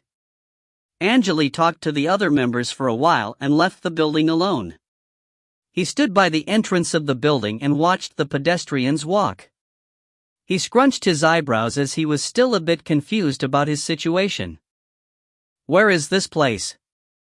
I have the improved Scorpion Woman's bloodline power, but I can't detect any other realms. Maybe this is a special realm that belongs to the injured ancestor? He leaned against the wall and started thinking. Why was I teleported to this realm? If Vans gave us the correct information, this should be the ancestor's realm, or a realm that was created based on his memory. What should I do to learn the secret of the infinity origin? A lot of thoughts was going through his mind, but the biochip quickly filtered out the thoughts that were not logical. The biochip was analyzing the data it collected after Angele entered the realm, but there was no conclusion. Infinity origin, I don't even know what that is. Angele was getting a bit anxious. Suddenly, he heard someone scream ahead, and raised his head. A white carriage with silver decorations charged at a little boy that was standing in the middle of the street, and a middle-aged woman beside him screamed in fear. The boy was so scared that he just stayed there, and did not move an inch. Suddenly, a dark shadow flashed in front of the boy. Bam! The shadow and the boy were blown away by the impact. They lay on the ground, and there was blood spurting out of their bodies. The pedestrians quickly surrounded them. A man with white hair checked their condition and said, "They are done for." The people were all blaming the carriage. However, the carriage already escaped, and no one knew where it went. If you find any errors, ads pop up, ads redirect, broken links, non-standard content, etc., please let us know. Report chapter so we can fix it as soon as possible. Chapter 645, Looping World 2. Chapter 645, Looping World 2. Translator, _Leo_editor, Kurisu. The shadow was a middle-aged man with dirty clothes. It seemed like he had not taken a shower in a while. Sadly, he was too slow. He failed to save the boy, and lost his own life. Angele just stood there and watched the whole thing. The guards arrived after a while and picked up the dead bodies. They asked the pedestrians to leave, so Angele started walking down the street. The sky is roaring. The sky is dancing. The sky is burning. The mask of a joker will consume everything. The long tail will bring everything to an end. Angele heard a homeless man saying random things when he walked past a street light. Angele glanced at the man, but did not stop. He walked around the city. It was getting dark outside. Angele was not interested in having dinner, and decided to regroup with his team. The other members of the Blackbird Guild were already waiting for him by the exit of the city. Angele walked to the city gate, and Hera explained the mission again. They then jumped on their horses and headed to the forest. The mission was similar to the ruin exploration done by the wizard apprentices. They just needed to defeat the beasts and reach the destination that was marked on the map. If they found valuable herbs, they would collect them. The destination was not far from the city. It only took them several minutes to reach a forest with red trees, and they found a hole in the ground.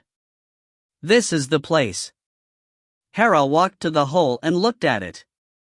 "Rock, your turn." She spoke in a serious tone. The hole was about 1 meter deep. Rock nodded and raised the torch. He took a short wooden stick from his belt and ignited it. He then threw the burning stick into the hole and crouched, trying to see if the stick would hit anything. It seemed like the stick did not hit anything. 3 guilds already checked this mysterious hole, but none of them found any valuable information. That was the reason why they decided to increase the rate and hire us. Hera spoke in a low voice as she stared at Rock. Angele suddenly raised his head and looked at the night sky. There were red meteors falling down the sky, landing on the ground. Woo! The loud noise attracted everyone's attention. They were all looking at the meteor rain. Rock stood up and looked at the strange scene in the sky. They realized that a red meteor was about to hit them. "Run!" Hera shouted like crazy.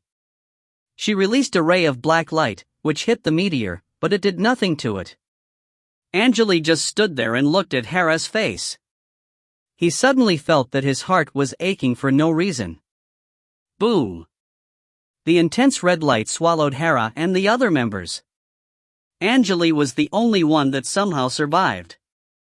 This is not my feeling. Angele stood there and looked at the burning flames with his brow furrowed. There were 4 dead bodies on the ground, and he was staring at Hera's body for some reason. Crack! Suddenly, he heard crystals being formed. A thin layer of purple crystal appeared under the flames, which slowly died out. The crystal layer started to expand to other areas. Ka! Angele felt like he heard some mechanical noise. It sounded like the noise made by a ticking clock, but it also sounded like a drop of water landing on the ground. His sight blurred, and the area around him was brightened up. Angele noticed that he was standing in the middle of the street again. There were pedestrians and carriages passing by. The golden sunlight illuminated the road and the buildings around. Is this? Angele's brow furrowed. Pa! A worker from a potion shop was pouring waste on the road in front of Angele, and the pedestrians quickly moved to the side. The green waste landed on the gray road, which immediately became wet. The worker glanced at Angele, but quickly returned to the shop. I've seen this. Angele had a great memory, and he recognized the worker immediately. He was certain that the 2 workers were the same person. Hey, what are you doing? A man with red hair patted Angele's shoulder. Why are you standing here? Go to the guild and report back. Angele looked at the man. It was Rock. The man waved his hand in front of Angele's eyes. Are you still sleepy? You fell asleep right after we returned from the ruins. The leaders are waiting for us at the guild. Come on. Hurry up. He pushed Angele. Angele's brow furrowed, and he started walking to the mercenaries' building. I was already ready before the leader said anything, and I saw the red light flashing. I heard someone calling my name from behind. I had no time to think, and knocked the bear down right away. Chris caught the chance, hitting the bear in the head. It was the same. He was saying the same thing. Angele observed Rock carefully. He was speaking in the same tone, and his facial expressions were also the same. Everything reset? He followed Rock to the building. Everything was the same. The tables looked like brown mushrooms. The front desk, the receptionist, and the waiters. The wine and the food. It felt like nothing changed. The members of the Blackbird Guild were sitting at a table. Hera was still leaning against the wall, playing with her dagger. Angele and Rock walked to them. The conversation was also the same. They were just repeating the same thing. Angele sat down by the table. He had a general idea in mind. This must be the world in this ancestor's memory. He was a member of this Blackbird Guild when he was weak, Angele thought as he observed the leader of the guild named Hera. Hera had long black hair that was nice and smooth. Some of her black hair was around her chest, and she had a balanced body with long legs. She looked a bit lazy, but she was still attractive. For some reason, she did not look like a wild mercenary. There was something special about her. Angele felt like he wanted to hug Hera when he was looking at her. He was certain that it was the ancestor's thought. The ancestor loved Hera. What happened, Saladin? Why are you staring at me? Hera noticed that Saladin was a bit different. He had never stared at her in an aggressive way like this. They worked together for years, and it was the first time that Saladin did something like this. Angele narrowed his eyes slightly, but did not respond. Everything else was the same. They finished the lunch and were dismissed. Angele hesitated for a while and decided to leave the building. Bam! He heard the familiar noise and screams. The middle-aged man and the boy were blown away by the impact. There was blood spurting out of their bodies. The pedestrians quickly surrounded them. They are done for, a man with white hair stood up and shook his head. The pedestrians got noisy again. Angele's brow furrowed after seeing the familiar scene. He turned around and started walking down the street. The sky is roaring. The sky is dancing. The sky is burning. The mask of a joker will consume everything. The long tail will bring everything to an end. Angele heard a homeless man saying random things when he walked past a streetlight. Angele stopped and stared at the homeless man. Who told you these things? He questioned in a deep tone. Who? Ha, the man did not respond. He wanted Angele to pay him. Some red light flashed in Angele's eyes. He checked the man's memory using his ability. From a wall of a random ruin? He scrunched his eyebrows again.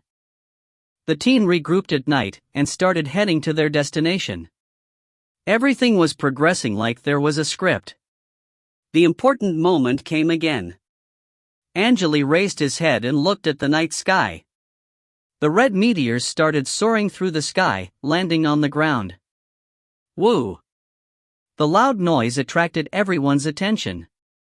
They were all looking at the meteor rain. Rock stood up and looked at the strange scene in the sky. They realized that a red meteor was about to hit them. Run! Hera shouted like crazy. She released a ray of black light, which hit the meteor, but it did nothing to it. The meteor was about to land on the floor. Suddenly, red light flashed in the sky. Angele snorted and raised his hand. Bam! An invisible force stopped the meteor. It felt like the meteor was blocked by a large hand. Boom! The meteor exploded into pieces, flying into the forest. The mercenaries were looking at Angele like staring at a ghost. Saladin, Hera's voice was hoarse. It felt like she was about to say something. Angele felt a bit excited after he saw the surprised look on Hera's face. Pa! The same noise echoed in his mind again. His sight blurred, and he was standing in the middle of the street. The morning sunlight illuminated the buildings again. Damn it! Angele's expression turned serious. He realized that the noise indicated the end of the loop. He already mastered the secret of the time and dimension, but he had no idea what happened. From his perspective, the time was not modified at all. I almost made some progress.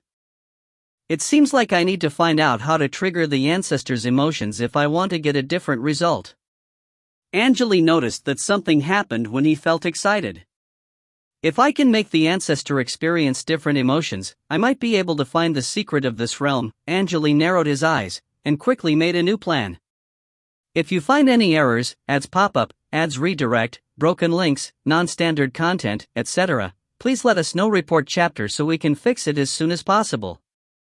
Chapter 646, End, Endless Legend, Ending. Chapter 646, Endless Legend, Ending. Translator, _Leo _editor, Kurisu. Inside the building, Angele was listening to his team members' conversation. Hera's voice was echoing in his ears. Pa! Angele suddenly stood up and walked to Hera. What happened, Saladin? Hera was surprised.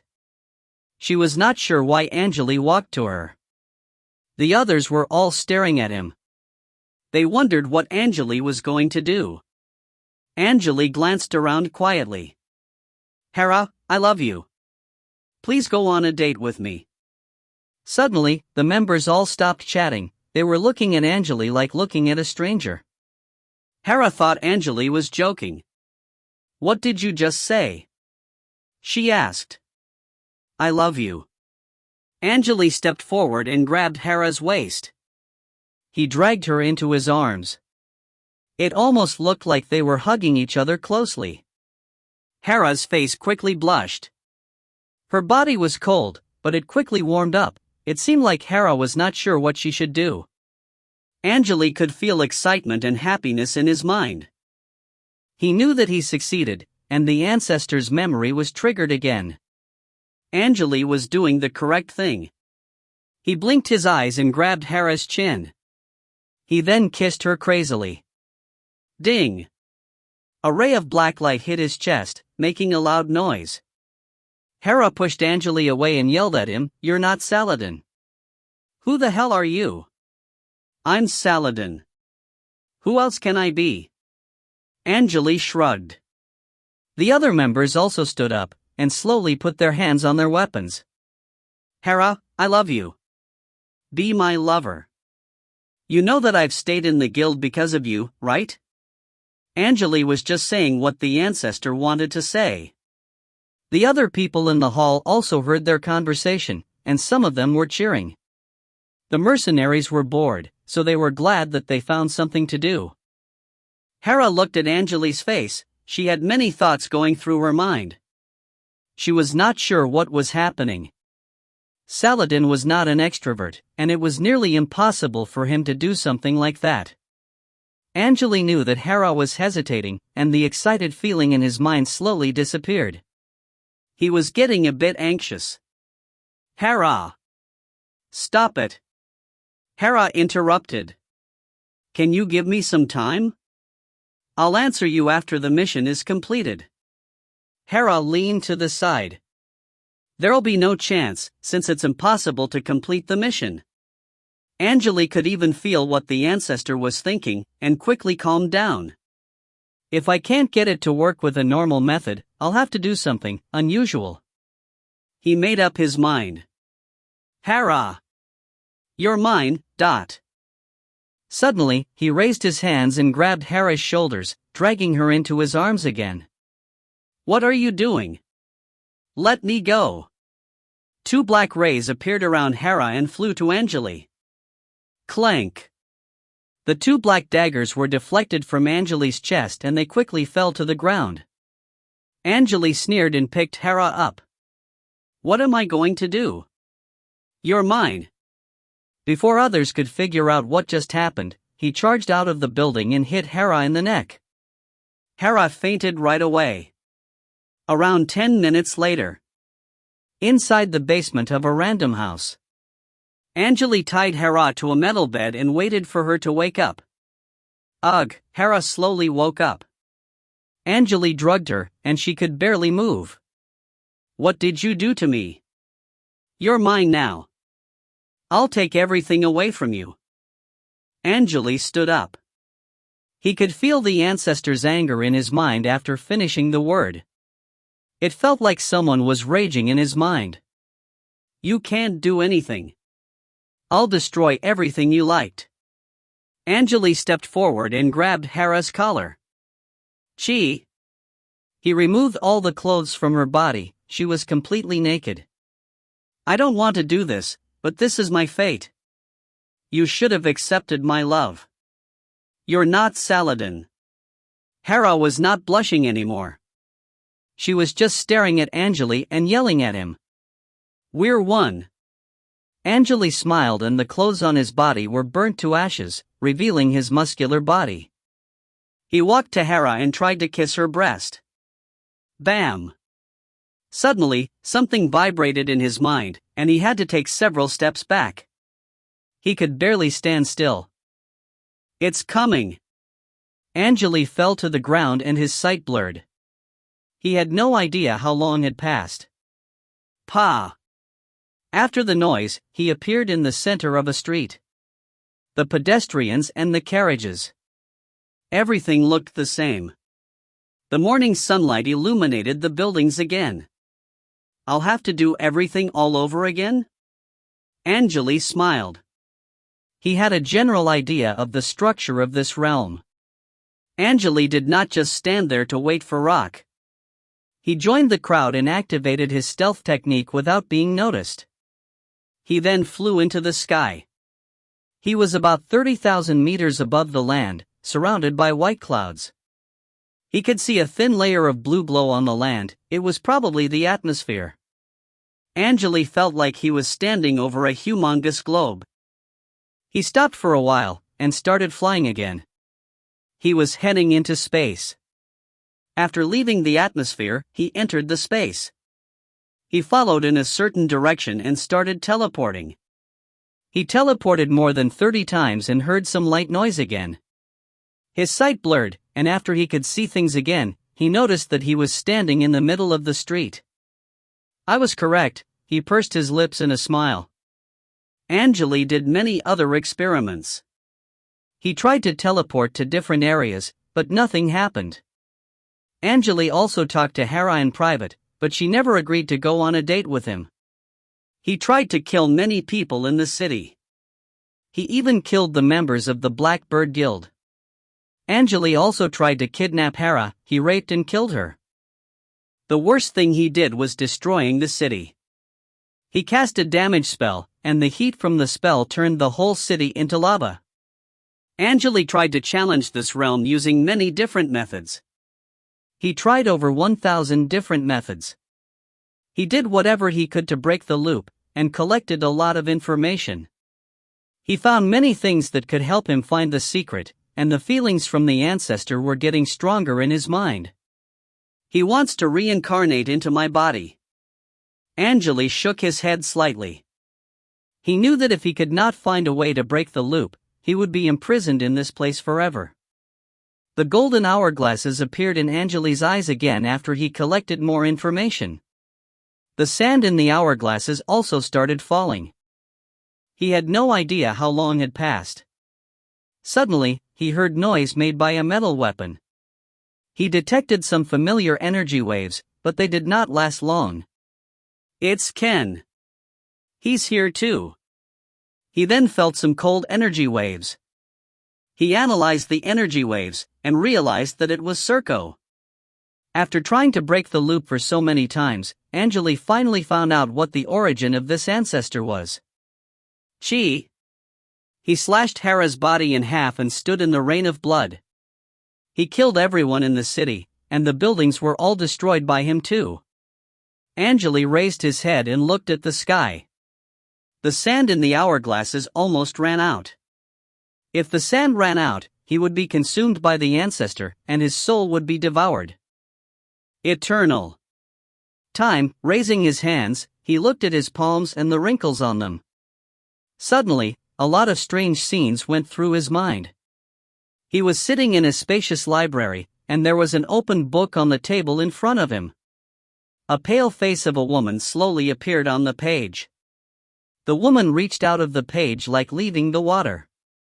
She then slowly hugged his face using her hands. "Who is calling me?" the woman spoke in a gentle voice. It was Hera's voice. Pa. He pulled the string of the harp slightly and made some crisp noise. The scene changed. Angele was sitting in a cold palace with a harp in his hands. He was the only one there. Hera, he sighed with mixed emotions, and rubbed the harp like it was the skin of his lover. There was noise made by sea waves outside. He could see that the palace was surrounded by water. He did everything he could to revive Hera, but what he got was just a puppet. He collected all the soul fragments he could find, but Hera's soul was too weak. The only thing he could do was seal her soul in the harp. He lived in the palace for millions of years, and he made it to the end of this world. The scenes kept flashing in Angele's sights. They were the memories of the ancestor. The sand in the hourglasses finally ran out. He could see the line between life and death in his mind. Angele shook his head, and noticed that he was standing in the shadow of a tree. There were countless blue feathers flying in the air. It almost felt like it was snowing. The day keeps repeating itself, but the soul shall never be imprisoned. He grabbed one of the feathers. His skin started drying off, and the wrinkles covered every corner of his body. The life energy was leaking out of his body. His power level decreased from rank 8 to rank 7, then it went from rank 7 to rank 6, and it never stopped. He lost all his power and became immortal. Angele was a young man with a healthy body. It only took him 1 second to become a dying old man. The flame of life was fading away in his body. Suddenly, the things he'd experienced were gathered into one. It felt like they were being compressed and sent into Angele's mind. That's the infinity origin. He released the feather, and some strange light flashed in his eyes. The green grass under his feet started dying, but his body started recovering. His skin became elastic again, and the wrinkles slowly disappeared.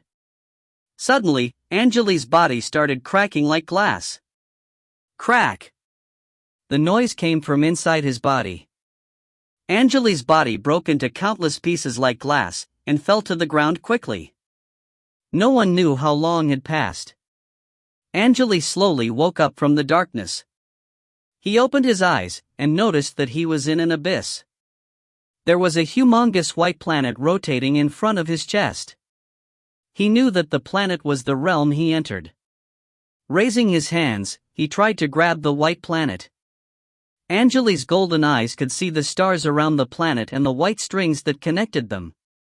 The white strings were the rules of the realms. They decided what happened to the stars, the countries, the cities, and the creatures. Civilization or destruction, war or peace, chaos or rules, life or death. The circles were all displayed in front of Angele's eyes. Suddenly, Angele raised his head and looked at the area ahead. A humongous yellow eyeball slowly moved to him. "Congratulations," the eyeball spoke in a low voice. "Congratulations to you too." Angele smiled. There were many colorful balls floating around them in the void. They were different realms with different coordinates. Their size and color varied. Their true forms were larger than the realms after they became ancestors. The ancestors could no longer enter the realms using their true forms. They could only send their shadows. A head-sized red ball slowly moved to Angele. "This is the wizard world?" Angele recognized the ball right away. "I guess I can't go back to it anymore." "Yeah, it's the same for me," Circo was a bit speechless. "My original form was destroyed. Our new forms were created based on the properties of our souls. The weak realms could no longer handle our power. If we're not careful, we can easily destroy the weak realms. That's what we needed to pay to become the strongest beings of the universe." Angele nodded. Circo turned around and released a white light screen. An arched gate slowly appeared on the screen. The gate was a light gate, and its frame was made of white bones. There were countless characters and runes engraved on the frame. The gate looked old but strong. "There are countless realms in the dimension universe. What are you going to do?" Angele questioned. He was not sure what the gate would lead him to, but it had to be the entrance to a strong realm. "I want to explore the endless dimension realm and find the secrets of the ancient time. This has always been my dream." Circo glanced at Angele. "You want to join me?" Angele hesitated for a second and laughed. "Sure." They started heading to the colorful light gate together. Angele glanced at the wizard world for one last time. No one knew what special power he'd acquired. The scene in his left eye looked like a green forest that was full of energy, but the scene in his right eye looked like a plain that was covered in snow. The 4 seasons were changing in his eyes. Circle, everything was trapped in an endless circle. Angele acquired the power to control everything in the circle. He might not be the strongest ancestor, but it would be nearly impossible for other ancestors to defeat him. They entered the light gate together and disappeared in the colorful glow. They disappeared from the dimension universe after that day, and no one had ever seen them again. The legend said that Angele was the ancestor of time, and the 4 seasons were right in his eyes. He could control everything around him. There were people who thought that Angele's story was made up by a random realm guardian. However, most evil gods and realm guardians believed that Angele was once around them, for they could find books that described his journey. Angele was born in the wizard world, and became the first ancestor that was from the wizard world. The evil gods in the nightmare realm also knew his name, and he had already become a legend in many different realms. The evil gods and the realm guardians in the nightmare realm and the wizard world decided to use the scorpion mark as the symbol of their realms. Ancestors were the start of everything, and they were the source of the souls. The energy and souls that left their bodies would return to their bodies after a certain period of time. They were the ones who created the dimension, and only the people who were after the ultimate power knew the legends of the ancestors. The legend of ancestor Angele was just one of these stories. Author's note, TL/N. I decided not to remove this because I think some of you might be interested. Maybe you are thinking that this book ended in a hurry, but to be honest, I've already finished everything that I wanted to present to you, and there's no point for me to force myself to write more chapters. I spent about 1 year to finish this book. There are mixed emotions going through my mind when I'm finally finished. I have a feeling in my mind, but I don't know how to describe it. It feels like I just lost my job, and I feel empty. I have other things that I want to talk about, but I'll take 2 months off before starting my next book. I need to find my weaknesses and try my best to make the next book better. Please follow me. I'll announce my new book soon. According to Chi, Get Lost's next book was Mystical Journey. The Wizard World ended in 2013. Translator's note. Hello guys, I'm Leo, the translator of The Wizard World. First, I would like to thank you for reading this book. I didn't have any translation experience when I was hired by Chi, but I tried my best to get everything right. I hope this was a good read to you. Many things happened in the last 2 years, and I finally finished this book. There are many editors who helped me to get better. Thank you, Frappe, Darkgem, and Kurisu. I also remember the readers who stayed with me from the beginning. I won't list the names, because there are so many of you tongue sticking out. The sad thing is, I'm assigned to a translation group called Henyi Translations, and Henyi Translations will be listed as the translator for my future work. I'm glad that I finished TWW before this happened. I felt like there were so many things I wanted to say, but that's it. I'll see you around. Leave a comment if you want to tell me anything or give me any suggestions, I'll read all of them. Thank you again. If you find any errors, ads pop up, ads redirect, broken links, non-standard content, etc., please let us know. Report chapter so we can fix it as soon as possible.